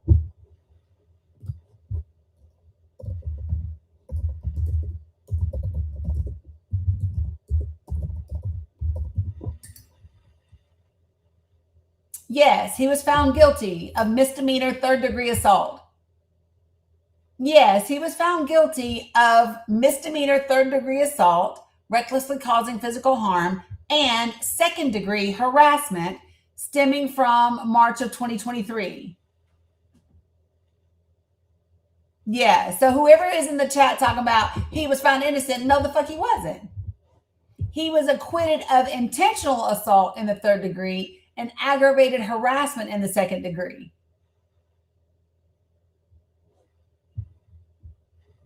That's what happened.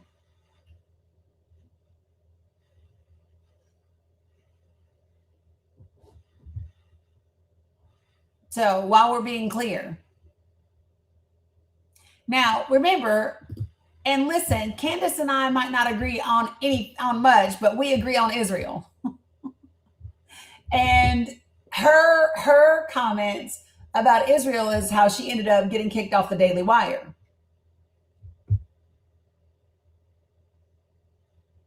Yeah, see, I'm not even promoting the movie, Pet. That's why I didn't even mention the name of it. But just so we're clear, that is where, and I mean, this is just like a little side note. This is just a side note, people. This is just a side note. Are we not going to talk about Jonathan Majors starring in a Islamophobic, full of Islamophobia movie for the Daily Wire? I think it's absolutely crazy and astounding that this is something that, you know what I mean? Straight foolishness, 100%. So let me and can we also talk about this? Okay, can we talk about how long the Islamophobia has been in the works? Because I think we should.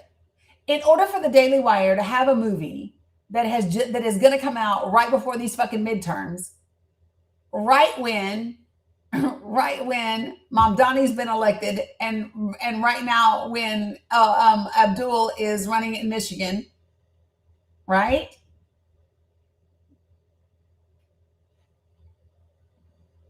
Come on, y'all. So let's talk. Okay, so look.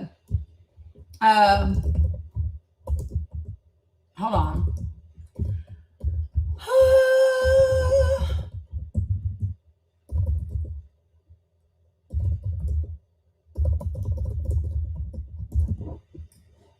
So let me just tell you. Do y'all want to know when they began filming?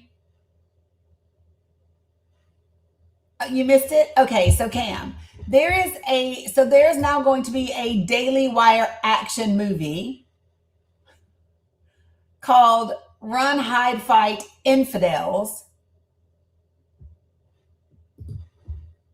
that will be released September the 16th on Daily Wire Plus, starring Jonathan Majors.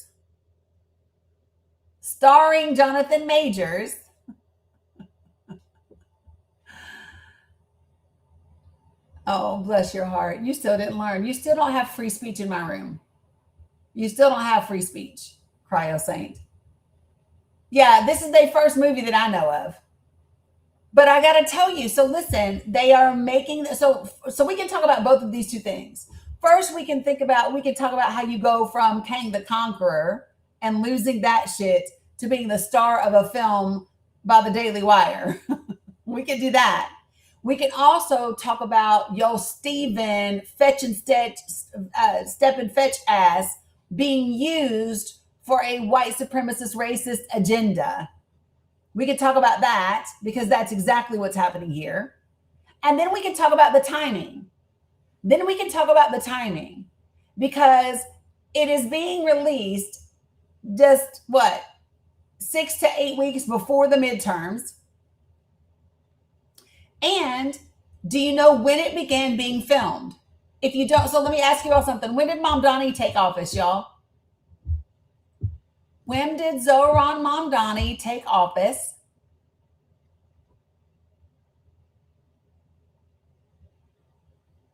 January. When do y'all think they started filming? When did they start filming, y'all? February. You damn right. You are damn right. They started filming in February. Sure did. They started filming February 26th of 2026, and they filmed it in South Carolina. It was produced by Ben Shapiro and Dallas Sonier. The writer and the director is Kyle Rankin.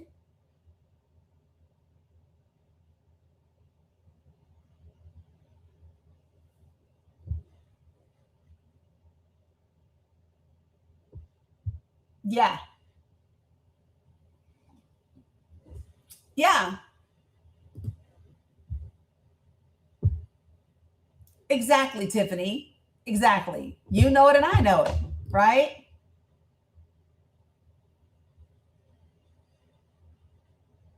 So, I mean, it's going to suck anyway because, come on. I mean,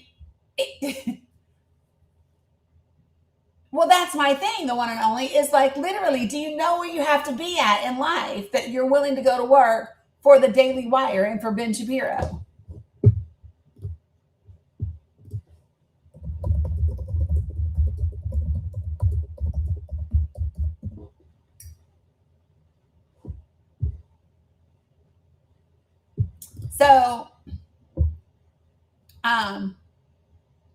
So let me just see if I can pop this up here real quick.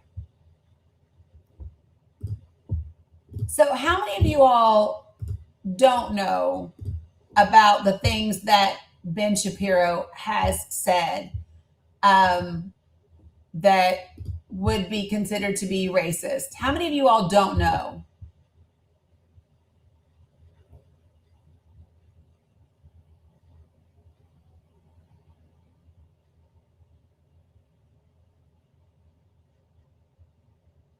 You don't know? Okay, so let's talk about it. So he says, number one, y'all, so let me just go ahead and I'll give you this one. He says that hip hop isn't really music. It's just rhythmic speaking.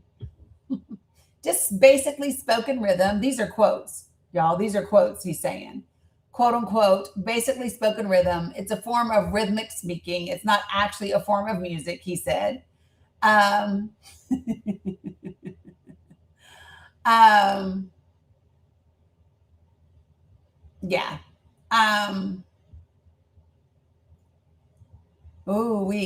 Okay, so let me pull out these for you. Hold on one second.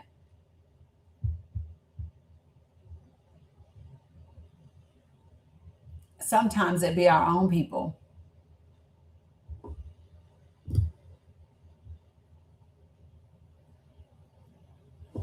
Hold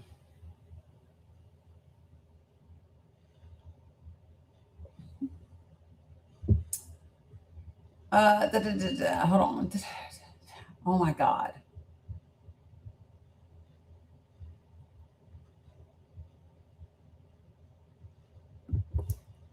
I am looking for, I don't want that. I want,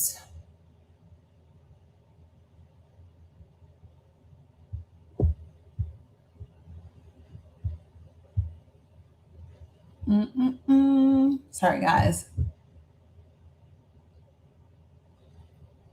Oh yeah, he did do that.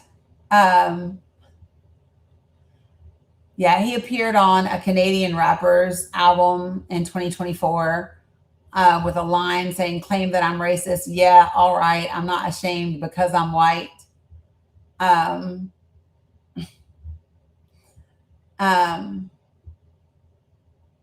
He said, quote, in 2002, talking about Palestinian and Arabs, he said, quote, Israelis like to build, Arabs like to bomb crap open and live in sewage, end quote. He apologized in 2019 and said that it was insensitive and that he no longer holds those views in that very generalized manner, which I don't believe. He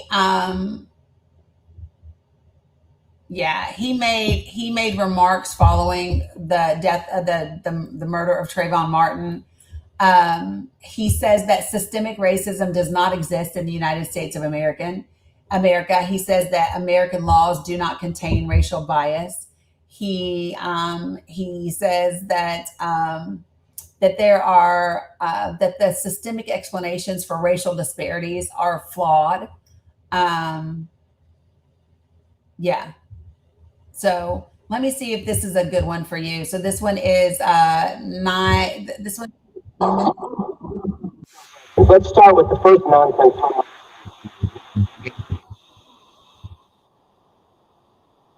No. Ben Shapiro's not black. Jonathan Majors is black, and Jonathan Majors is doing a movie for Ben Shapiro. So give me a second. Dang. I wish I hadn't. Hold on. Let me click it again so that it opens up on the right place. Give me one sec. All right, here you guys. I'm going to share it over here for you. Term the left likes to use, and that is diversity. So a few months back, I spoke at Cal State University, Los Angeles. A few days before I was scheduled to speak, the president of the university decided that it was imperative that my lecture be canceled. And he issued a letter explaining why he had canceled this lecture. He wrote, quote, after careful consideration, I've decided that it will be best for our campus community if we reschedule Ben Shapiro's appearance for a later date so we can arrange for him to appear as part of a group of speakers with differing viewpoints on diversity. Such an event will better represent our university's dedication to the free exchange of ideas and the value of considering multiple viewpoints. So it's so important to consider multiple viewpoints and have a free exchange of ideas that the one idea they don't like has to be shut down in the name of diversity. Shut down. And that's what diversity means. Diversity generally means... So the victimhood is too much for me. It wasn't shut down. They didn't say we're canceling your event and you can't do it. They said, we want to bring you in and have you as part of a larger conversation where varying views can be expressed alongside yours. So stop playing fucking victim because you're not. Nobody shut shit down. It's just crazy work. So anyway, here we go. College campuses. Shut up, lest you make some people uncomfortable, because diversity can't thrive where people disagree. Everybody has to agree in order for diversity to really bloom. This idea goes back a long ways, back to a professor named Herbert Marcuse. He said back in the 1960s that he was in favor of what he called liberating tolerance as opposed to the repressive tolerance of free speech. That free speech was just demonstration that there was this patriarchal, heteronormative order that crammed down freedom on people, and so freedom had to be overthrown. Free speech was repressive tolerance. What he wanted was liberating tolerance, and the only way to have liberating tolerance was to shut down everybody who disagreed with him. So true tolerance meant that you couldn't tolerate anybody who disagreed with him, which makes perfect sense if you're highly educated, but makes no sense if you have a basic shred of common sense. Marcuse's ideological grandchildren now run the campuses. So when I got to Cal State LA, a near riot broke out. The reason that I have security, I didn't have to have security a year ago when I did speeches, but because of all the security problems that we've had at my speeches in the past, I now have to have my friends in security.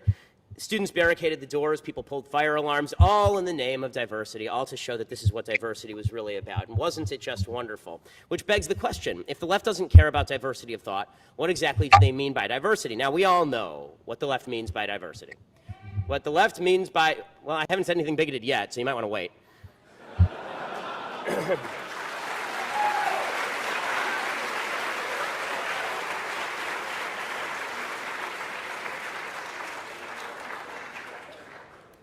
What the left means is racial diversity. But racial diversity, as we all know from being decent human beings, really shouldn't mean much. So I just want to say this, right? Loud and proud about it. But listen, why does the word diversity, why does he believe that what the left or what people means by diversity is racial diversity? Because that's not what I mean when I say diversity. When I say diversity, I mean actual diversity, right? At all the different points and places of intersectionality. So what is his predisposition to diversity that leads him to think that it means racial diversity and racial diversity only? Like, is it your focus on race that makes you think that, Ben? Because it's certainly not mine, and I don't think it represents everybody's, right? But here we go.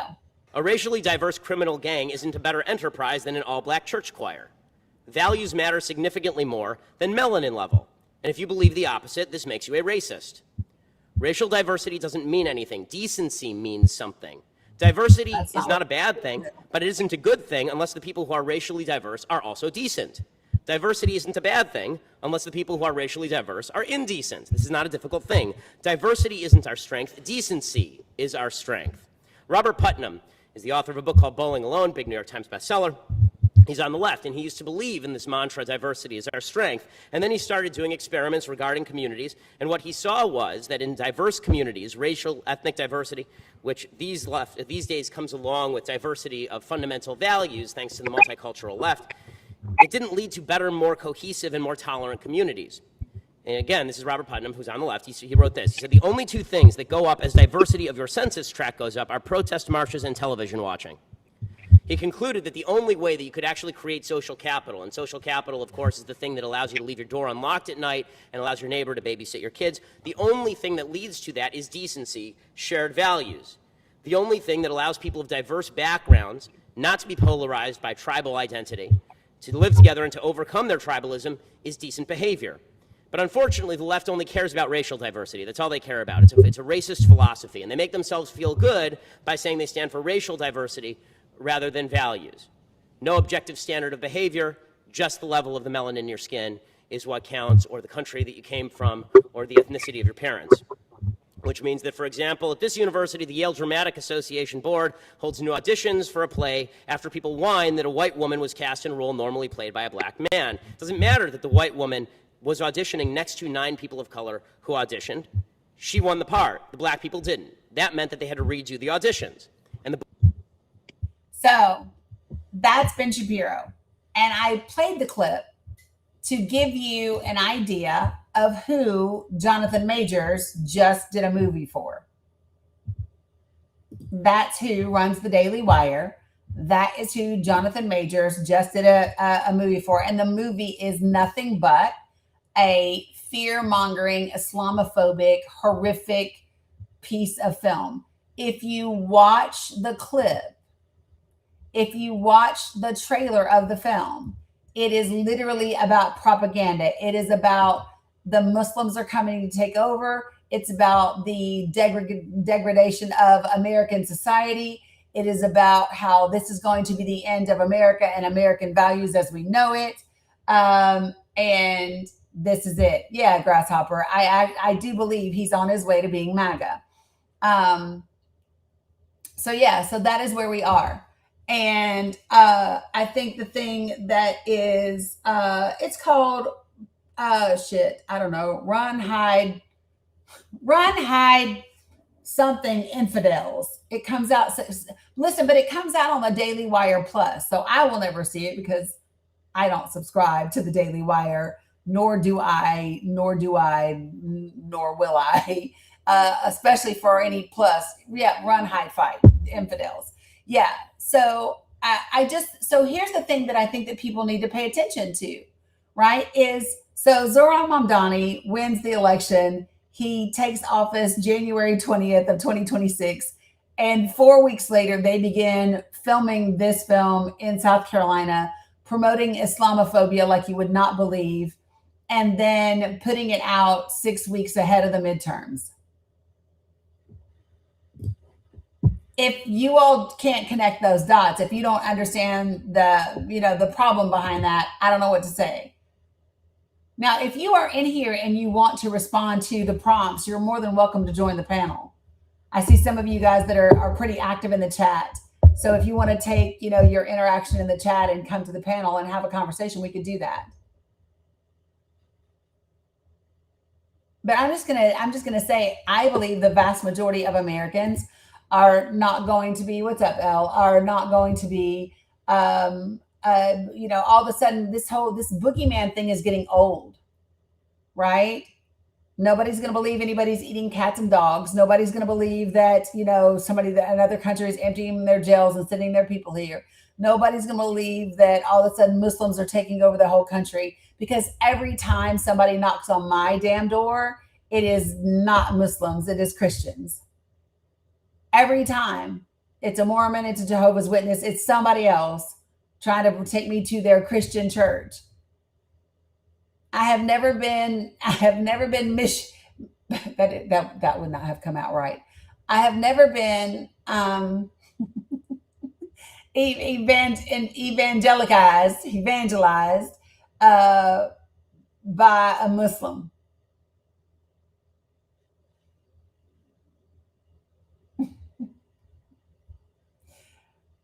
Solicited, correct. I'm just saying. Well, you know what? Mary, my one Mormons left me alone. Bless their hearts. Because when I brought out my Bible and started talking with them and asked them certain things, they didn't know what to do. And he was like, you know what? We're going to go back. We'll go back and get that answer. I said, you do that and then come back. 74 reacts. Come talk to me about it.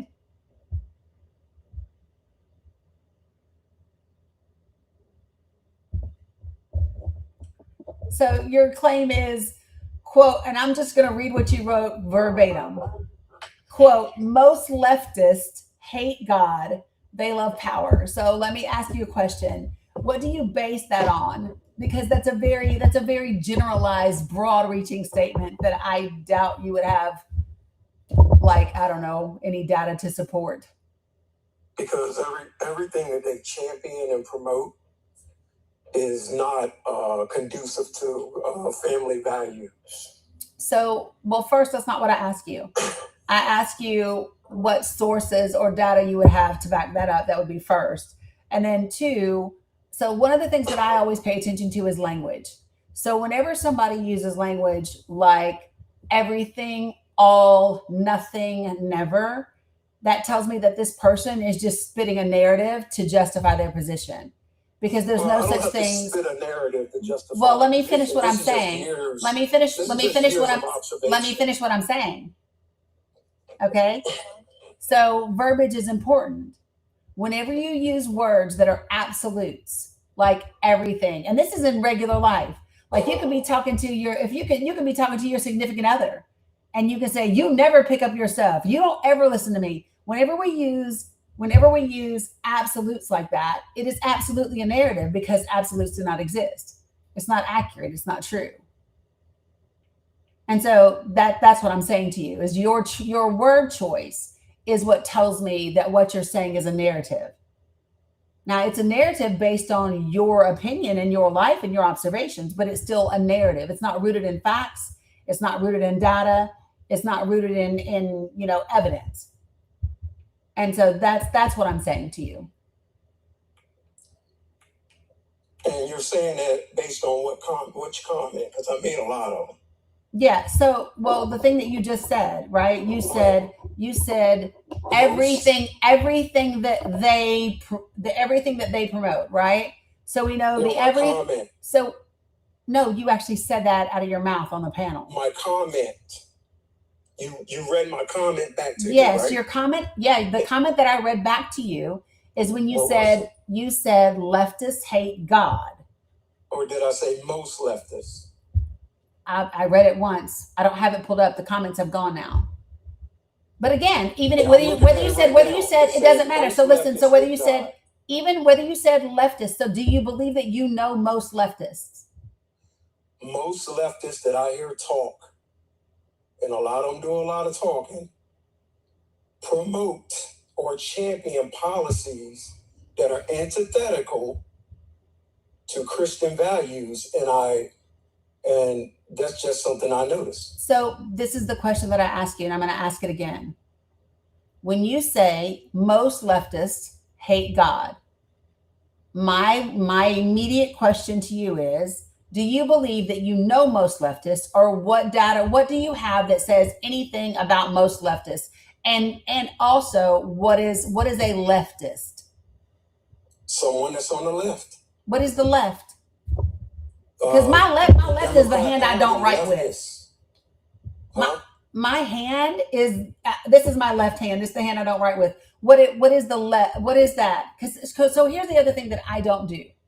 Okay, I think certain verbiage isn't helpful to the conversation. When people start saying things like, "Oh, the people on the left, the people on the right," those are just damn directions, and there's not enough specificity to even talk about the real issues. Right? So if you want to talk about, a person that is quote unquote on the left, what are the policies and the issues that they believe in, that they stand for, and that they respect, that you have an issue with? The unborn babies, same-sex marriage. So we can take them one at a time. Let's do that. Antithetical to family values and conducive to healthy families. Okay, so let's talk about it. Okay, so we can talk. Let's do abortion first. Okay, so there is not a position on the left that says, yes, we should kill babies or kill unborn babies. That's not the position. And for you to mischaracterize it and misrepresent it that way is disingenuous in the very least. So the position is, it is. And I'm going to tell you what it is. So the position is that women have the right to make their healthcare decisions with themselves and their doctors and not have it be policed by the law. The position has nothing to do with whether or not you agree with abortion. That's not the topic. The topic is women have full autonomy over their bodies and their health, and they are capable of making their healthcare decisions between themselves and their physicians. Whether you agree with the decision they make or not has nothing to do with it. So when you misrepresent it and you say, oh, leftists are for killing unborn babies, no, they're not. That's bullshit. They are for women having bodily autonomy and making their healthcare decisions with their physicians, like every other grown adult gets to do. Okay, so did you bring me up here to talk or to preach to me? I'm not preaching. I mean, if it feels like preaching, then you might be sinning. I don't know. No, I'm just saying you're doing most of the talking, but every time I try to make a point, you just cut me off and say it was bullshit. No, I said we'll take them one at a time. All right. Now, the left champions organizations and or fund organizations like Planned Parenthood, I've heard Hillary Clinton praise Margaret Sanger and all that other stuff. And the other thing is, if it's really about healthcare, now getting pregnant and then making it about healthcare, then you would say also a lot of these pregnancies are having adverse health effects on the mother, but that's not always the case. So women don't just get pregnant. All right. See, let's move forward, not backwards. Let's just talk. I haven't moved backwards. I'm being. A lot of the babies, most of the babies, you said it's about having autonomy and healthcare. Now, when you say healthcare, what part of just all right? If the baby is not, if you're not having an at-risk pregnancy, what part of being pregnant is where you can't deliver the baby now is healthcare? Everything about pregnancy is healthcare. Do you have any idea what happens to a woman's body from the moment she gets pregnant? Every moment of it, but long before delivery, is healthcare. How many Black children have been aborted since? So listen, listen, 74. No, we're going to stay right where we're not. We're not going to keep pivoting because you don't like my response. I let you do it a second ago. Yes, it is. No, we're going here to change you. So 74. Hold on. We're going to go back to the conversation because I'm going to stay rooted in the conversation. This is what your claim was. Your claim was that people on the left support things that are antithetical to the family and to Christian values. That was your claim. And when I asked you, the very first thing that you brought up was abortion. That's the very first thing you said. And so, what? I said, and same-sex marriage. Right. And I said, we're going to take them one at a time. All right, good. Right. That's what I said. And so what I said is, no, the left does not believe, and the left does not advocate for killing unborn babies. They advocate for women to have bodily autonomy and to make their healthcare choices between themselves and their physicians. That's what it is. That's what it's about.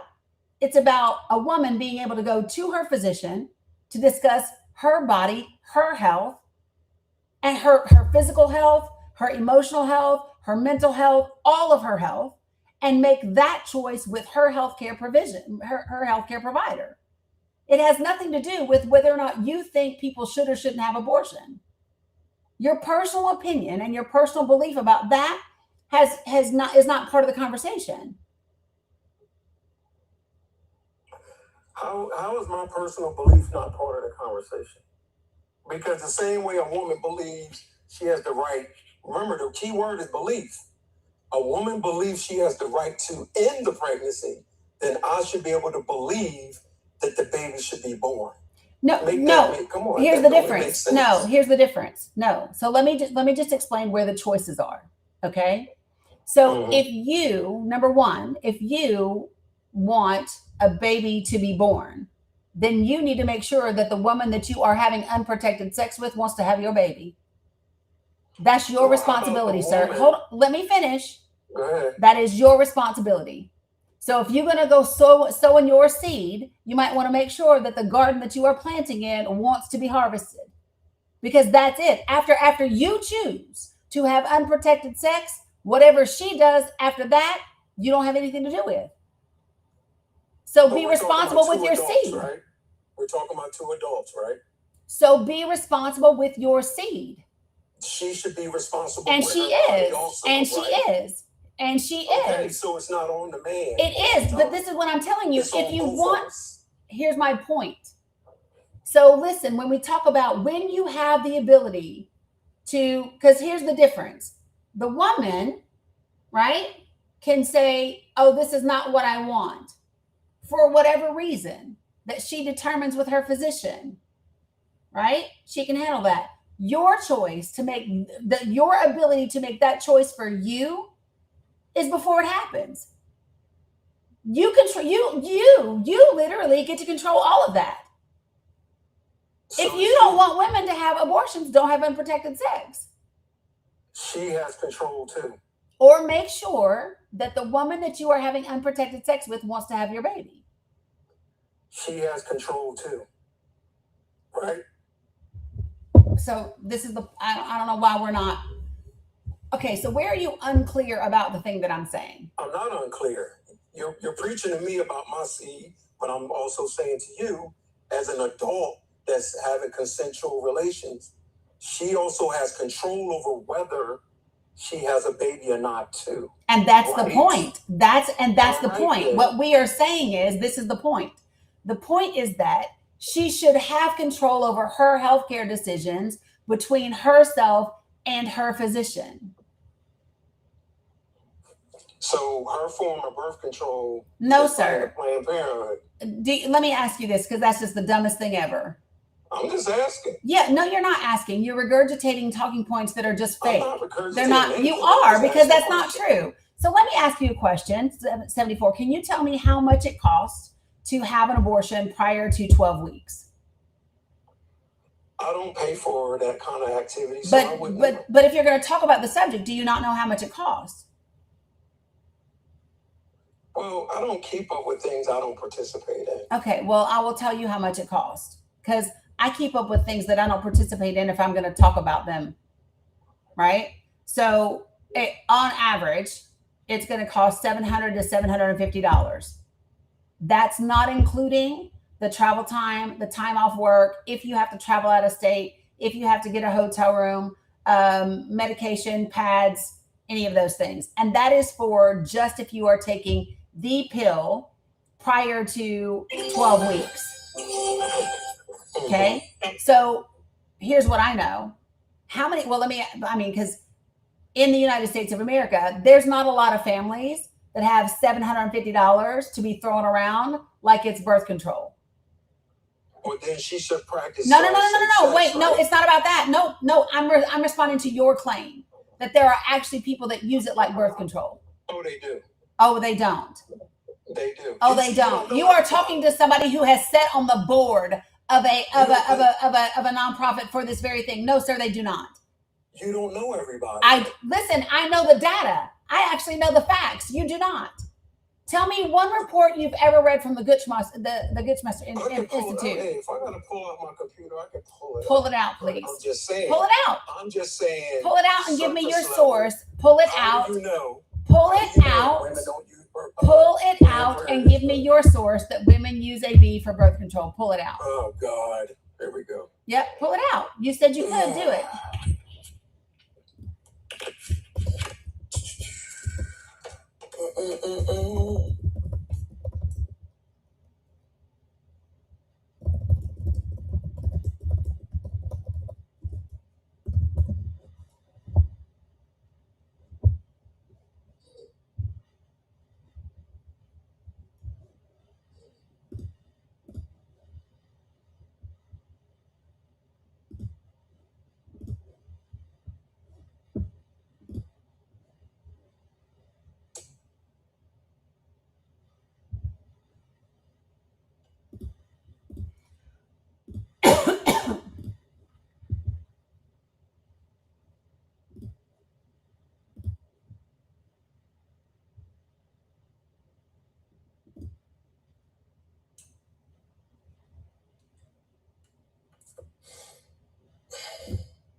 Well, what they're saying is now I'm looking at it. 8% of women getting them. What source are you looking at? 3 or more. What source are you looking at? 11% have 2 or more. 74. 25% 74. have had 1 prior. 74. I'm asking you a question. What's your source that you're looking at?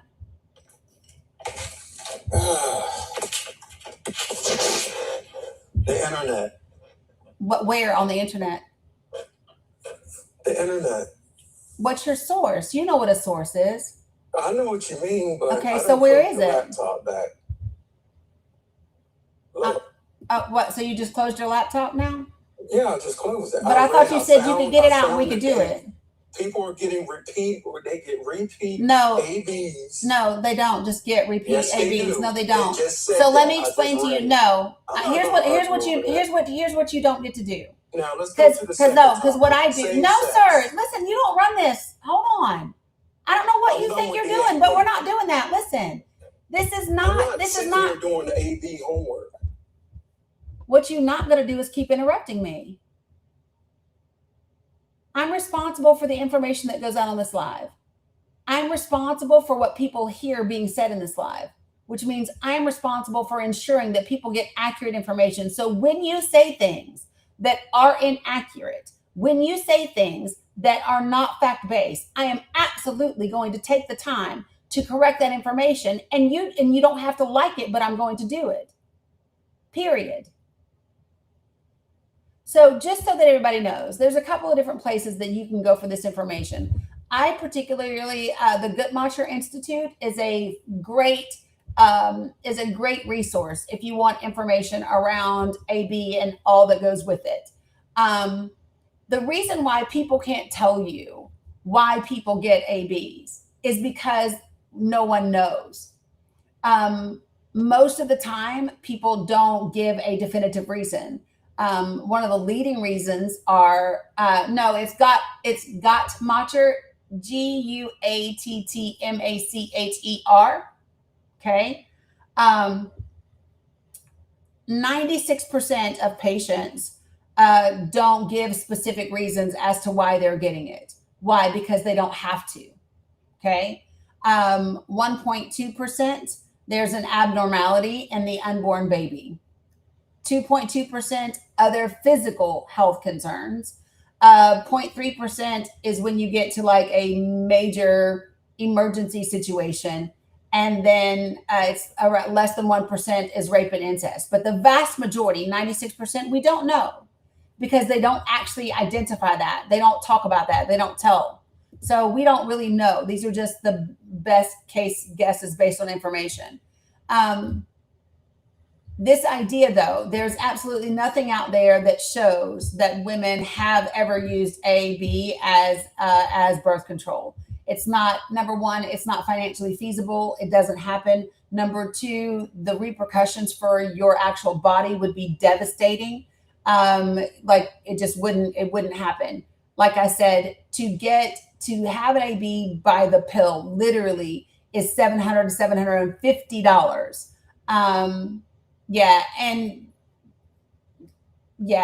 Most places, facilities are actually private, and they're not even Planned Parenthood. So there's just a lot of things that people don't know, and they just regurgitate inaccurate facts that aren't rooted in the actual statistics.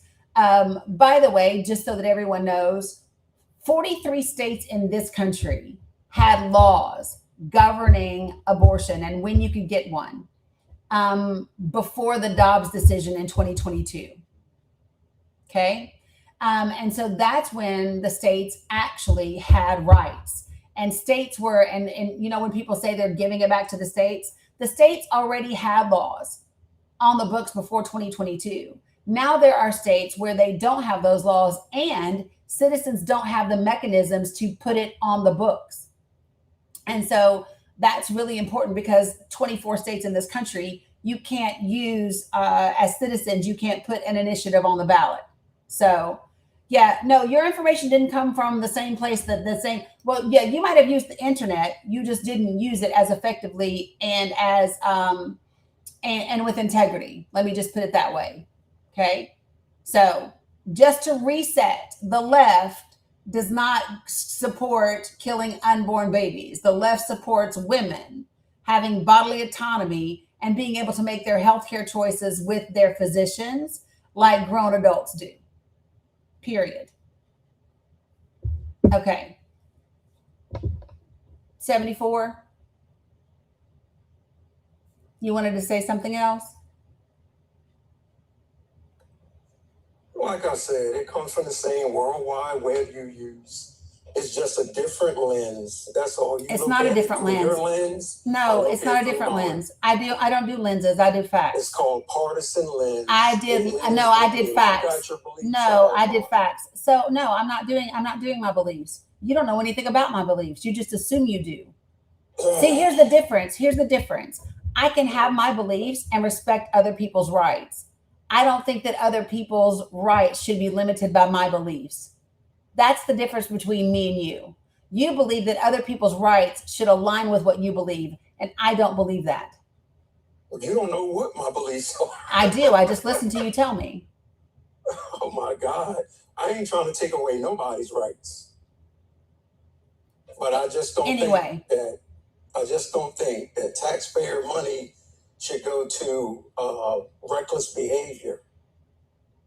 Well, if that's the case, so here's what I would like for you to do. I want you to take that belief, and then I want you to go talk to Congress about not bailing out our banks, not bailing out our airlines, not bailing out our corporations, not bailing out our credit card companies. If you want to talk about reckless behavior, then I want you to go talk to Congress about the $75 million it gave ICE and the $1 trillion that it gave to the Department of Defense. If you want to talk about reckless behavior and not wanting taxpayer dollars to go to that, then we could start right there, because that's where the vast majority of tax dollars are going for reckless behavior. Oh, you mean like Obama bailing out the car plants? And taxpayers, and let me also say this, and taxpayers don't pay for abortion. And by the way, let me just also say this. The people that get abortion also pay taxes. So yes, so their tax dollars can go for whatever fucking healthcare they want to. Yeah. So it's not just you. So again, it's not just your tax dollars. People that get abortion also pay taxes. So yes, it can go for their healthcare too. 100%. Yeah, I'm not down with socialism though. Nobody cares. Nobody asked you about socialism. Nobody said anything about socialism, did we? No, you said bailing out this, so I was thinking about no, banks. I didn't say anything about socialism. Banks and car plants Obama was bailing. Yeah, so I didn't say anything about socialism, did I? Oh, okay. No, I didn't. I was responding to your comment about reckless behavior. Yeah, reckless behavior. Yeah. Right. So y'all, again, maybe the left should promote, like, don't be active until you get married. Maybe the AB rates will go down. Nope, never been a thing. Yeah, because never been a thing. Like not even it. So would you and I agree? So would you and I agree that when women didn't have access to birth control, and when it was don't have sex before married, that did not have an impact on abortion? There were more families back then. No, there weren't. Yeah, it was. No, there wasn't. The Black community thrived before the left got involved.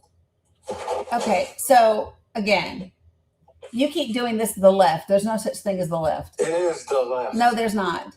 There is the left. No, there's not. So what are you? Are you the right? I'm with nobody. Oh, bullshit. You don't get to do that. 74, you know what you are? You are disingenuous.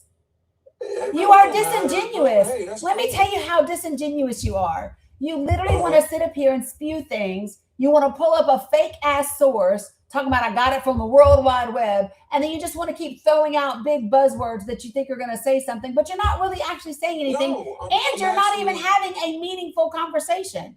You don't even desire to have a conversation. No, well, let's be honest. All this. I am being. You be honest. I've been being honest since I got here. All that is just clickbait at the end of the day. What is? All this does is get people to come to your page and engage and give gifts. I said all this. Oh, you literally have no idea who you're talking to. You literally don't know who you're talking to. What do we do? You don't know. Over here and we live our life, right? No, we don't. Yeah, we do. No, you might. Yeah, you don't know who you're talking to. Okay, so now I'm gonna show you what you ought to do before you start saying things, and you don't know whose room you're in, and you don't know who those people are, and you don't know what those people do. You might shut up, because I actually don't just sit on this app and have conversations. Yeah. So I tell you what, when you have Yeah, I'm not even going there. So let me just be clear. Sir, I have done more work and advocacy and organizing and than you probably could ever even dream of. And I do it all the time and I do it all the time in this app. I have done more work for this country. So I'll show you real quick. So literally, when you take the time to build a whole drive so that the entire country can have access to the information that's impacting them, if I could just take any state in any district in English or in Spanish and show them what's actually happening with all of their benefits, what they're going to have access to, what they're not going to have access to. If I can go down and show every state across this entire country how many data centers they have in each congressional district, how many people are actually living in poverty, what the poverty levels are. If I can go and show people exactly what the potential legislations are, how we use those legislations to get bills passed that actually take corrupt money out of politics, and the sample legislations that I get people, or when you can actually coordinate and get people in 49 different states across the country and almost 20% of the counties in this country, then you might have one sliver of an iota of everything that I do. I don't sit up in this app and have fucking clickbank. I know policy. I do research. Matter of fact, while we're at it, you can come right up here and then you can go to my link tree. Go ahead and go to my link tree on my page. It is full. See that? These are the resources that I provide to people. A ton of them, which is why I can get on this app and actually know what I'm talking about, and you don't. Yeah, you don't have a clue. Hey, it's not my full-time job to sit up and worry about what everybody else is doing. This is not about worrying about what everybody else is doing. This is about contributing to the society that I desire to live in. This is about making sure that if I have the ability to impact people, right, that I do that. And you're doing all that. And by the way, I got it, Veronica. And has it changed? Things have changed. What are you talking about? What's changed? And literally, so let me ask you this. Can you tell me, when is the last time you ever talked to the FTC? You ever had you ever presented anything to Lena Khan? Have you ever? Huh? What do I need to talk to them for? I don't know. Do you care about your grocery prices? Do you care about your healthcare systems? Do you care about franchises? Do you care about what is it that you care about? Or do you not care about anybody but you? It's not even about me not caring. I just realize at the end of the day, you can hem and haw, protest, go vote. They're still going to just screw us all over anyway. Well, I mean, that might be you. So that might be you, right? Yeah, that might be you, and that's entirely up to you. But here's what I know. Pessimistic view about politics and policy. And that's you. You can have a pessimistic view. Here's what I know. Because I have children and grandchildren. And so what I know is that the fight that I do not do today, I leave for them. Because this is the world that does exist, period. Right? And there might be things that I do see in my lifetime, and there might be things that I don't. But it's not about that. It's about who I desire to be as a person in the life that I have. Right? So I have one life that I get to live. And so I get to choose how I spend that life and what I do with it. And so what I have decided, what works for me, right, is to do whatever is in my realm of influence that would have the greatest positive impact to leave things better than when I got here. So that's what I've decided for me. That's not who you are. And that's okay. I don't expect for everybody to be me, right? Right? So what I desire to do, though, is to make sure that I have accurate information, that I give as much of that information as I possibly can to as many people as I possibly can, and do everything I can to put us on the path to a stable, democratic, constitutional republic that works for the benefit of working class people. That's my focus. I'm surprised you used the word republic. Why? I know what the hell my country is. Well, I mean, there's three parts of it. Constantly use the word democracy. Well, see, that's where you get it off. You're so stuck in the left. So you're so stuck in your partisan shit bullshit. You literally are doing what they all want you to do. You are playing right into it. And what's sad is you're a grown adult. That's what's so sad, is you're literally sitting up here. I don't care. And that's even sadder. And it's all good because I have no control over it. I only get one vote.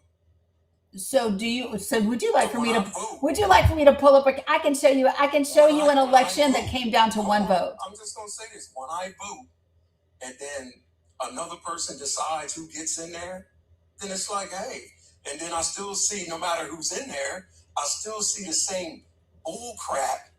I still see our groceries going up. I still see our gas prices. Well, you just told me you don't care about groceries. You said, why would you talk to the FTC? So you don't care. It really doesn't matter. At the end of the day, it's all bullcrap. So I'm not going to stress myself out about it. Me personally, when I see someone that's maybe on the opposite side of my beliefs, I'm not even going to say politics because I don't care nothing about Republicans or Democrats. I just get in the comments and I just say things. Other than that, what I will say is this. I don't trust Republicans because they be doing all the opposite of what they say. But I will say this. I know one thing. The Democrat Party definitely ain't good for me and my family or black people, period, because they cater to illegal immigrants. They don't cater to the people. They don't cater to... You know, okay, so here's what I'm going to ask you. So 74, here's what I want to see really quickly. You ready? So here's my question for you. Give me an example of what the Democratic Party does that caters to immigrants. One, opening up the borders. Okay, so let's pause. Giving them, hold on, wait, because it's better. Listen, wait, let's take them one at a time. Wait, 74, listen, I'll be goddamn. Listen, we will take your issues one at a time. Because that is the way that we have productive conversation. But I'm not going to talk about immigration and open borders. That is what you brought up. So don't say it if you don't want to talk about it. I wouldn't finish making my point. Right, but hold on. So you understand, and I've explained this to you already. I am responsible for how information comes out. And so here's what I don't do. And I'm just going to be very direct. What I don't do is let people talk for 3 minutes and say a bunch of things that aren't true. Because what happens is, listen, can I finish? Listen, because there are people, because this is what happens. Because people scroll through this app. And if they listen for 60 seconds or if they listen for 30 seconds and then they keep going, right? I'm responsible. So this is what I said to you. We will talk about things one at a time. Your claim that Democrats open borders, do you have a source for that? Girl, if you're going to... My name is not girl. My name is not girl. My name is not girl. My name... Every little... I'm going to stop you because you're not going to talk over me and call me outside my damn name. I have called you... Your name says 74 Reacts. And every time that I have spoken to you, I have called you 74. I'm not on this app calling you boy. I have not disrespected you and called you boy. Okay. Yeah, so call me by my damn name. My apologies. But what I'm not going to do is sit here and pretend that under Joe Biden, our borders did nothing to keep the border safe. I hope you wouldn't pretend that because she did quite a bit. You don't know what you're talking about. Sit there and debate that, then I'm not the one being disingenuous. Here's what I will happily do. I will actually give you every bit of facts. And you ain't even got to get your computer out. I'll do it for you. You ready? Let me break it down for you. So let me explain to you what happened in 2020. In 2020, under President Donald J. Trump, we had a global pandemic. During that global pandemic, the CDC issued a policy called Title 42. Are you familiar, 74, with Title 42? Explain. No. Okay. So Title 42 is a public health policy. Our normal immigration law is Title 8. They are very different things. And here's what's different. Title 8 is an actual law. And I'm going to bring up a comparison so that you can see it. So give me one moment. So here's what happened. Under Title 8, under our normal immigration process, when somebody comes to the border and they are examined under Title 8, the processing time, the normal average is 90 minutes. right? That's what we do. It's 90 minutes before we determine if they meet any of the criteria to get a notice to appear. Okay. If they are caught under Title VIII trying to illegally enter the country, then it's a civil infraction, like a speeding ticket. You can get a fine and you get a notice to appear. But under Title VIII, if they try it for a second time, it then becomes a felony. And then the increased penalty is they are barred from future asylum ever, right? And they can actually spend up to 2 years in prison, but usually they would just be deported. Second, they have immigration proceedings and whatever, but that's it. So under Title VIII, which is our normal immigration law, we have a recidivism rate that is 7%, just 7%, right? Under Title 42, very different circumstances, because number one, it's a policy, it's not a law. So if you enter the country illegally, there is no penalty at all. There's no fine, there's no notice to appear, there's no nothing. If you try it again, because it's a policy and not a law, there's no increase in the severity of punishment. You still can remain available to qualify for asylum in the future, right? The processing time was less than 15 minutes under Title 42. And the recidivism rate under Title 42, guess what, was 27%. 27%. So that was implemented by the CDC under the Trump administration in 2020. The Biden-Harris administration actually moved to have Title 42 lifted after we got through the worst part of the pandemic in 2021. And it was actually blocked. It was actually the Republican Party that sued it to keep Title 42 in place. So for those of you guys who are not familiar, this is what the differences look like between these two things. Okay? So when you see the numbers of encounters at the border, and those numbers went from 1.3 million to 3 million, and you're like, holy shit, that's a lot of encounters. Number one, that's not entries because they were immediately removed. And number two, that's not 3 million individual people because we had a recidivism rate of 27%. So damn near a third. Okay. So number one, it is important to understand that we did not have quote unquote open borders under the Biden-Harris administration. Number two, it's critical to understand that the immigration policy that was in effect for the majority of the Biden-Harris administration until the end of 2023 was actually the Trump Title 42 public policy, not Biden's immigration law at all. And number three, we didn't have millions and millions of people just quote unquote pouring in. We had a recidivism rate of 27% and a public health policy in place. So those are actually the facts about what happened under the Biden-Harris administration. What's also a fact is that in 2021, when Kamala Harris was put over addressing the root causes of immigration in the Northern Triangle, she did just that. And the whole press was with her when she did it. Literally, it outlined it. I can literally show you the press pool notes from 2021. It was never about closing down the border. It was always, her role was always to work with those countries and other countries from around the world to repair the harm that we did that destabilized those countries and to make it so that people did not want to migrate and leave.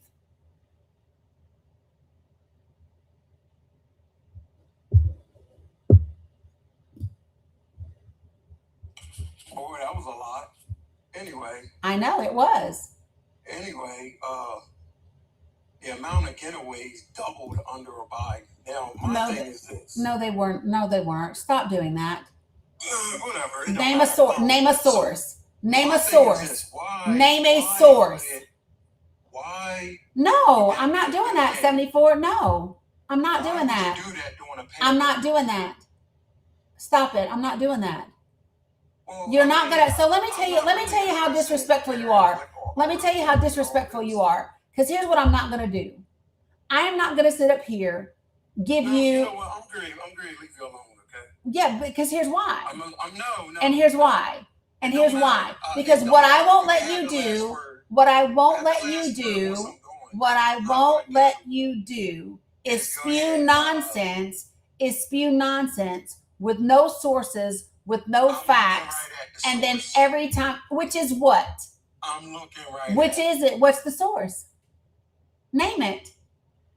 What's your source?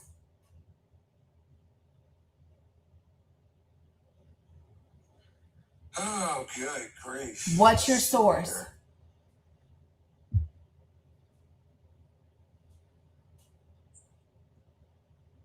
All right, the BBC, the Committee on Homeland Security, Senator Corinne. So, no.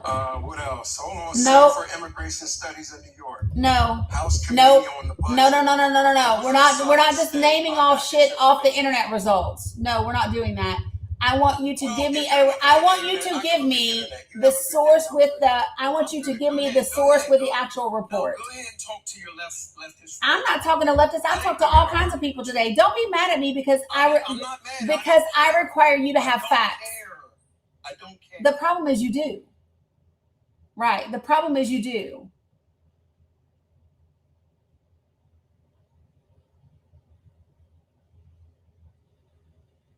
What I am never going to do is let you sit up here and spout misinformation all damn day. I'm not doing that. I don't platform misinformation. I don't do it. And if you are a grown man that cannot provide an actual source, dear God in heaven.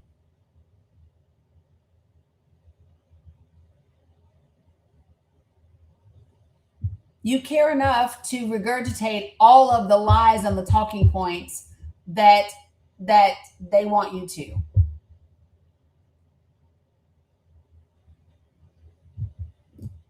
Folks, listen, I am somebody that will talk to you and does talk to damn near everyone. Okay? Yeah, he said that was a lot. Yeah, facts can be a lot. You learned a lot out of that conversation. I love that. Thanks, Liana. So listen, that Google document, if you guys have never been to my link tree, please go there. There's a ton of information in my link tree, folks. To give you an idea, I want to show you all something.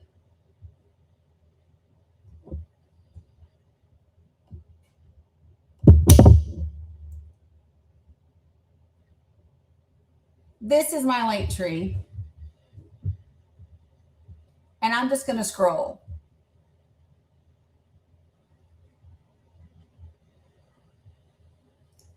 Do you see? I'm still scrolling.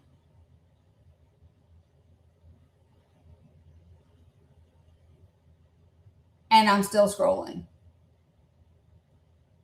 This link tree is in my TikTok bio. And I'm still scrolling. When you come up on my panel, I am going to ask you for facts because I provide them. And I'm only halfway down the damn screen. And it's not my feelings. You want to talk to me about immigration? This is just from Kilmar Abrego Garcia in Venezuela. Do you see every court case, every ruling, every document? Additional immigration information.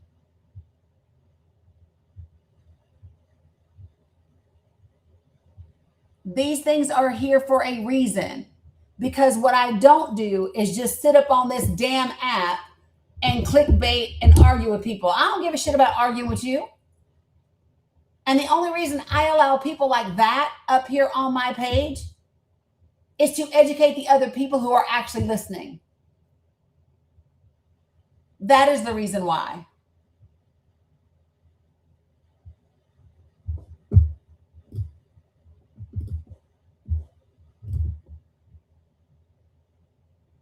All right, folks. When I bring you up, put yourself on mute until I get to you, please.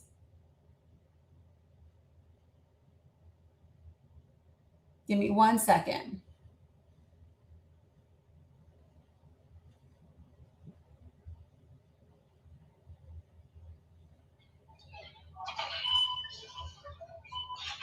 Crystal, did you mean to request up?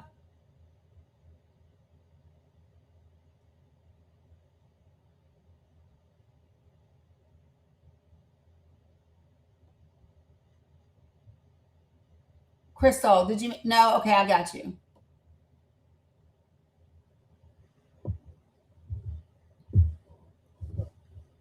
Okay. I need to unlock my door because they're going to be home in like 30 minutes and I don't want to be in the middle of a conversation. So give me 1 second. No, you're good, Crystal. No worries. You're good.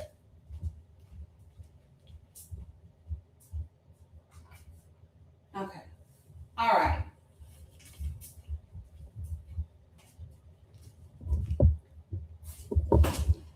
Okay. So for those of you all, if you're new to me, will you do me a favor and put a 1 in the chat just so I know where my new folks are? And I appreciate you all for being in here. Lucid, I did the art. The artwork is mine. Tammy, you are not new. Shut up, you either, Candy Kiss. Oh, okay. So really quickly, Audrey, I love that you became a super fan. Sandy, you either. Shut up. You new in spirit. I hear you. Okay, so listen. You just follow me. Yeah. So I'm going to share really quickly with you all.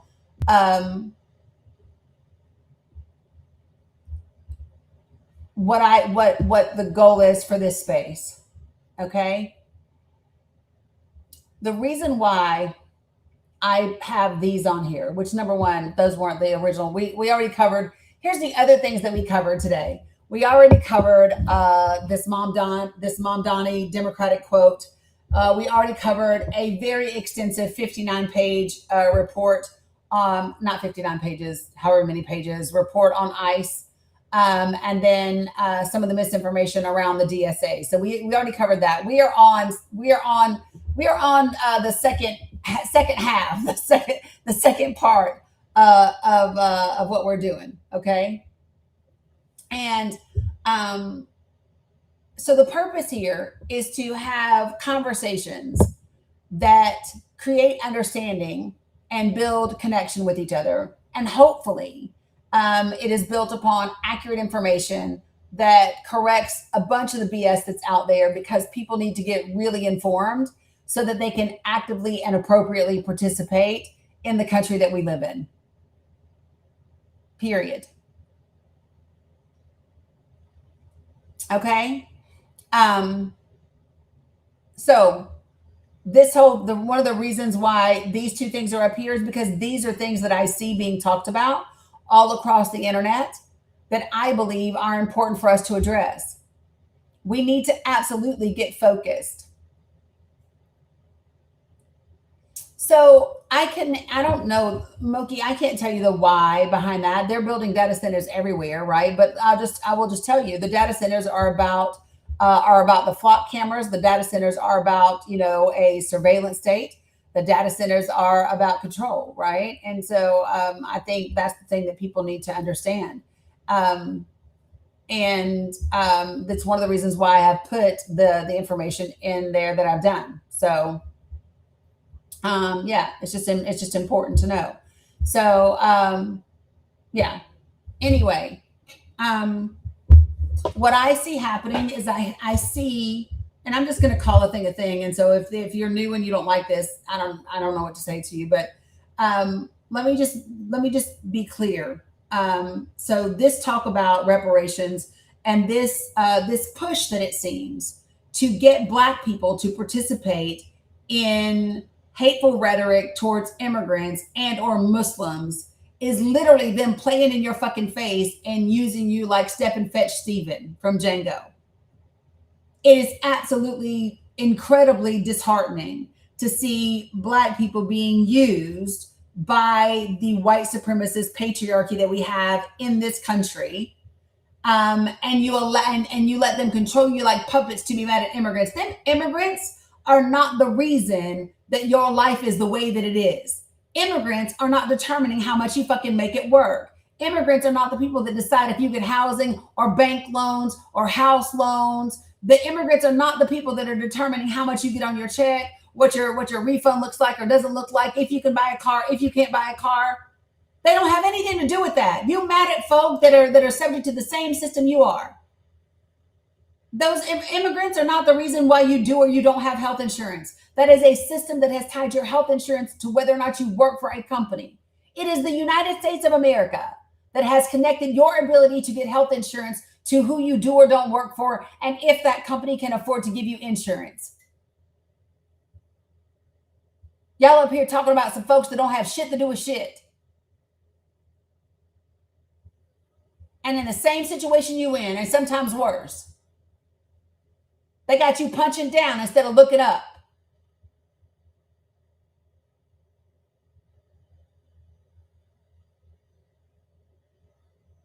And then some of y'all want to sit up here and talk about, oh, the Muslims are coming. Shut up.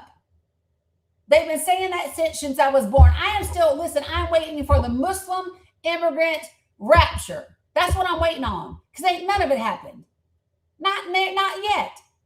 Y'all been telling me my whole life the communists are coming, the Muslims are coming, and Jesus is coming. And none of it been here yet. Haven't taken over nothing.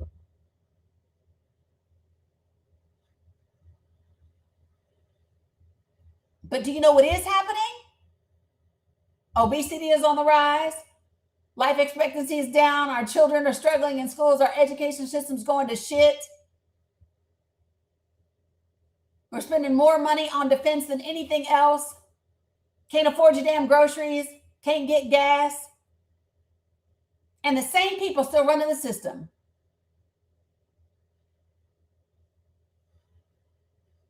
Same people. Now you got all kinds. Listen, y'all got measles is back. Your lettuce is rotten. You got parasites and worms and crazy ass bacteria coming. But we're winning. We go to that damn CDC. We got rid of the career professionals leading the CDC.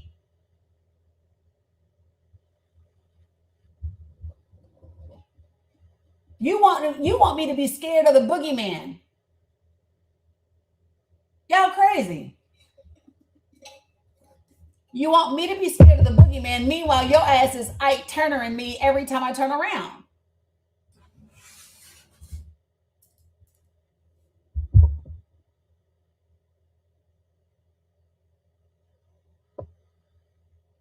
Yeah, I'm not here for it.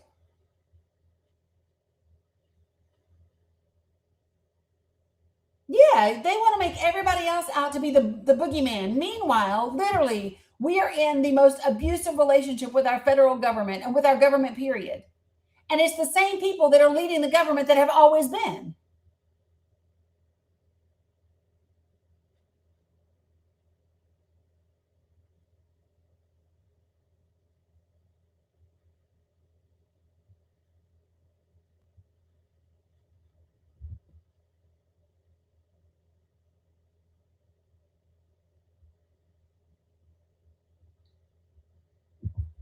Good afternoon, Sandy. How are you?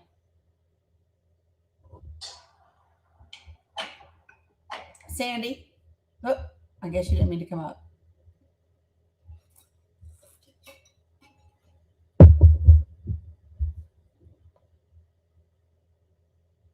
Shut up, Sandy. I mean, I'm just saying, y'all.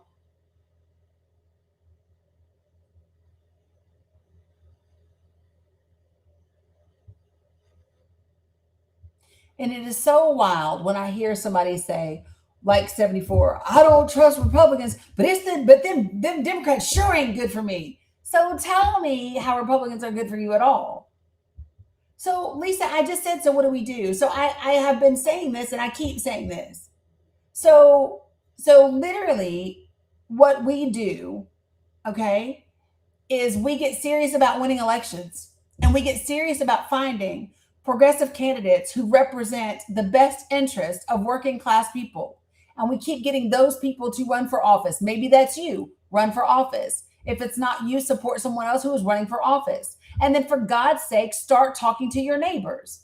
Now I'm going to take a second to fuss at you guys in the chat. Are you ready? Are you ready? All of y'all you let yourself get rage baited with 74, and all of y'all kicking.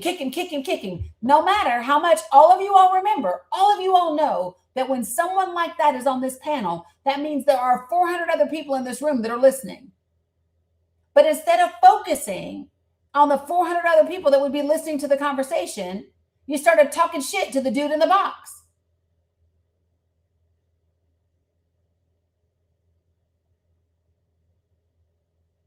And that's part of the problem.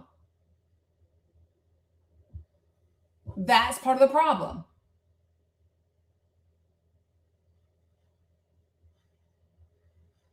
If you all were on, so last Friday night, when I showed the Roger Stone documentary, we had a MAGA person join. If you were with me Friday night when we watched the Roger Stone documentary, A Storm Foretold, on my Google Meet, put a 1 in the chat. All right, shits and giggles.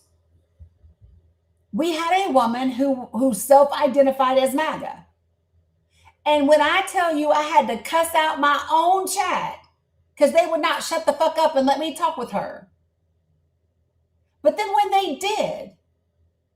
they did, do you know how we left that conversation? Number one, that woman stayed on with me for over an hour. And she got it. By the time we got to the end of that conversation, I was able to walk her all the way through Project for the People. And she was like, wow. And she was like, oh, we agree on more than we disagree. Imagine that. Yes, we do, ma'am. And then she's asking me, okay, well, what if I don't agree with like 12-year term limits for SCOTUS? What if I think it should be 20 or 25? And I was like, great. Then we just have a conversation. I'm not married to 12 years. You're not married to 25. Let's figure out somewhere in the middle. But first, we got to get to the place where we can make that happen.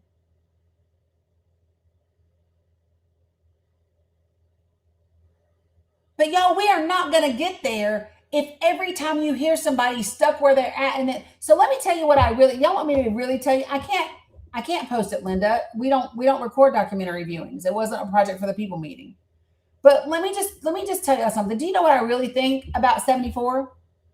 Here's what I really think about 74.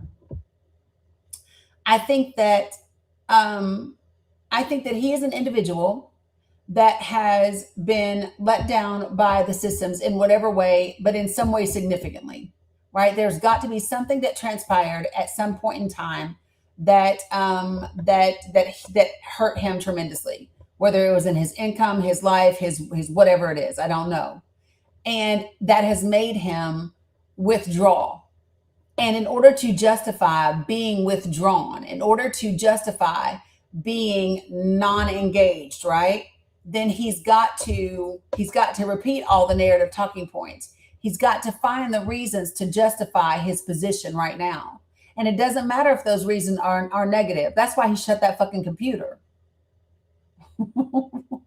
He shut that damn laptop because he went to look that shit up. Did you hear what he said? The first thing he said, well, what this thing is saying now is, what up, A-Money?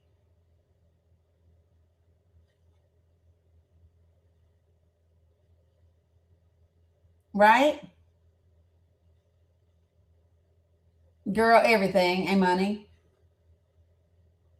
But so let me tell you, this is really what I believe, y'all. And this is the part that some of y'all be like, I don't know about all that. Listen, all of us start out as compassionate, empathetic, let me not say all, most people start out as passionate, empathetic children. We start out that way. We care about each other. We cry when other people cry. We feel what other people feel. And it is only after life experiences and disappointments and abandonments and traumas and hurt that we begin to build these walls all around us. And I don't know if everybody gets this, but we are in a really unique place. We are in the most hostile political environment that we have had in almost half a century. For 10 years straight, all we have heard is hostile, political, racist, sexist language.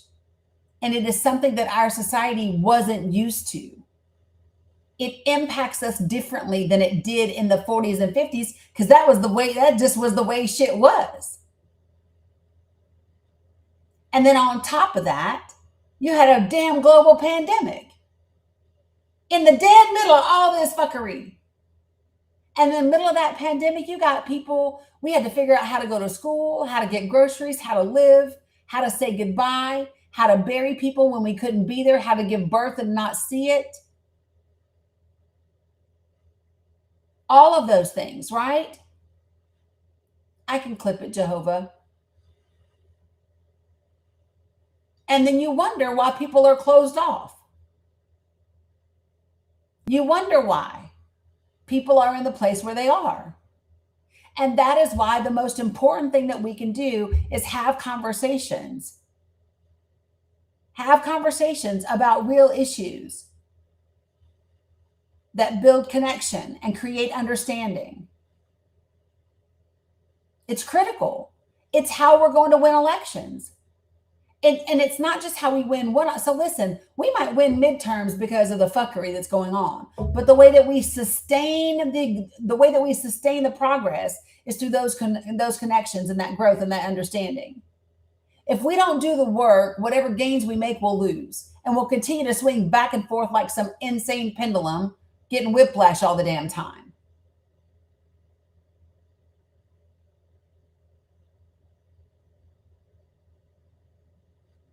I am tired of swinging back and forth.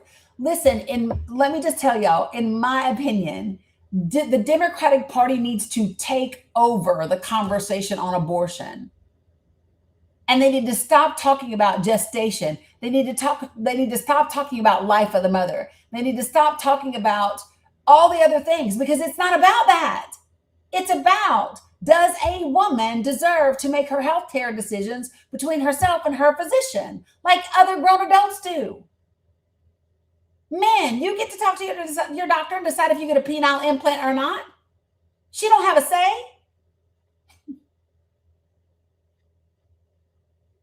You need to take the conversation back. It is not about abortion. That's not the conversation.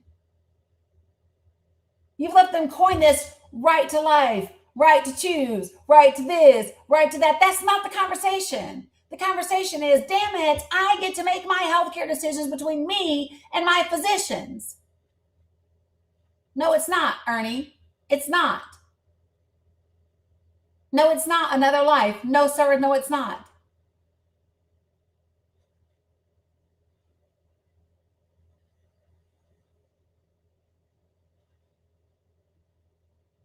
The Democratic Party needs to take back every single one of these topics.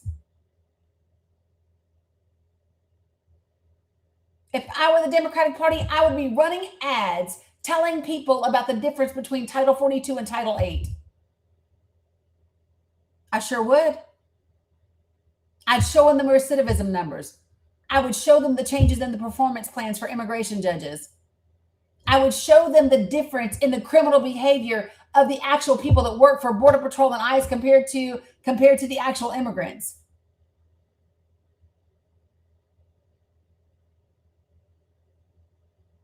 I just put that report in my link tree today.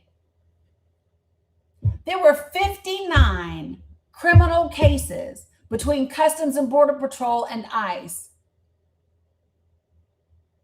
And the majority of them were committing crimes against children, and the majority of the crimes were sex crimes out of those 59 cases.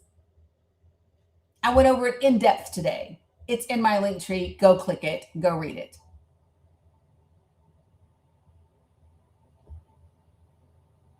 You just sound silly, can't believe, but you can come on up here and let's talk about it.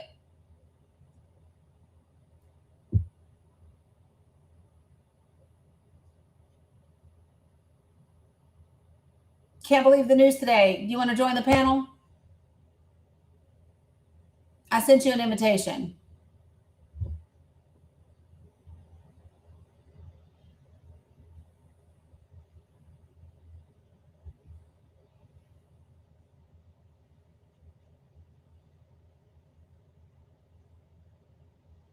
Which info, Oklahoma lady? Which info are you asking about?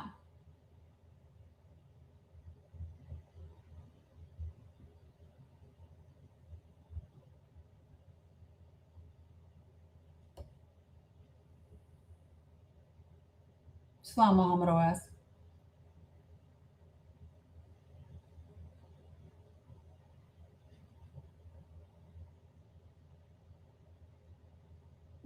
What is a conservative politics meeting? What's a conservative politics meeting?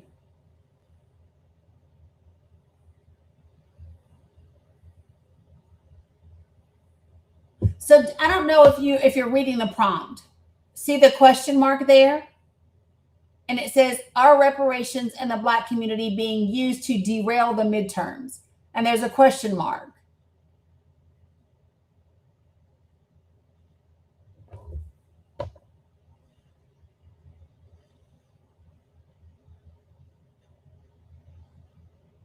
And then the second prompt is, should the U.S. end its special relationship with Israel? Hey guys, don't be rude in the comments. People can ask questions. Don't be rude.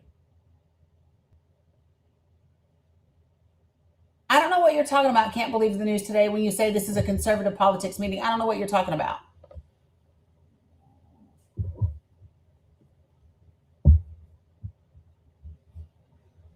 Right, but there's a way to offer correction.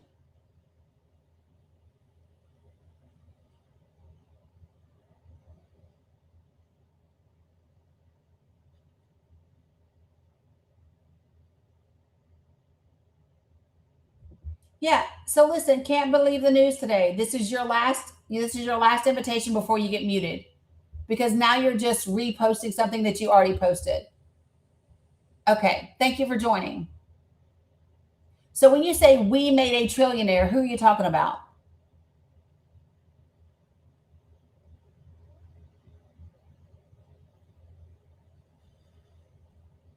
Can't believe the news today?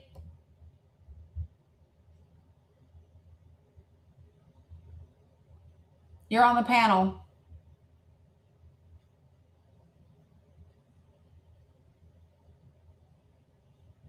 And so he left. So mods, go ahead and take care of Can't Believe the News Today. You can go ahead and mute. So I'm just going to be really clear. Thank you, Linda. I'm just going to be very clear about things, folks.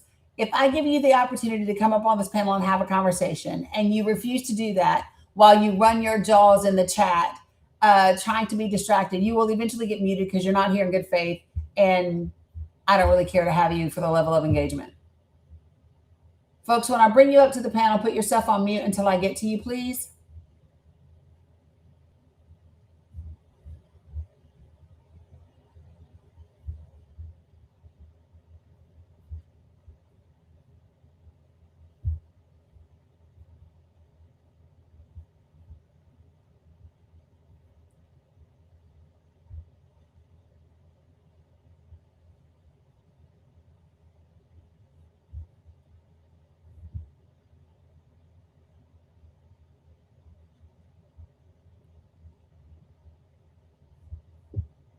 All right. It's a lot going on over here in these TikTok streets, y'all. All right. So I accepted everybody that was in the chat. I think, Liana, you're not connecting for some reason. You might have to request again.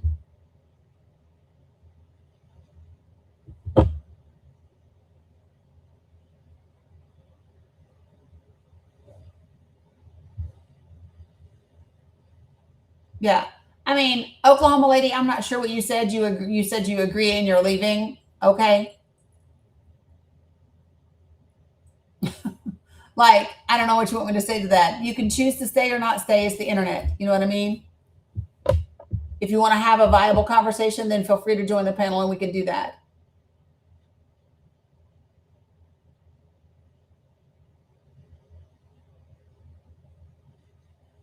Just saying.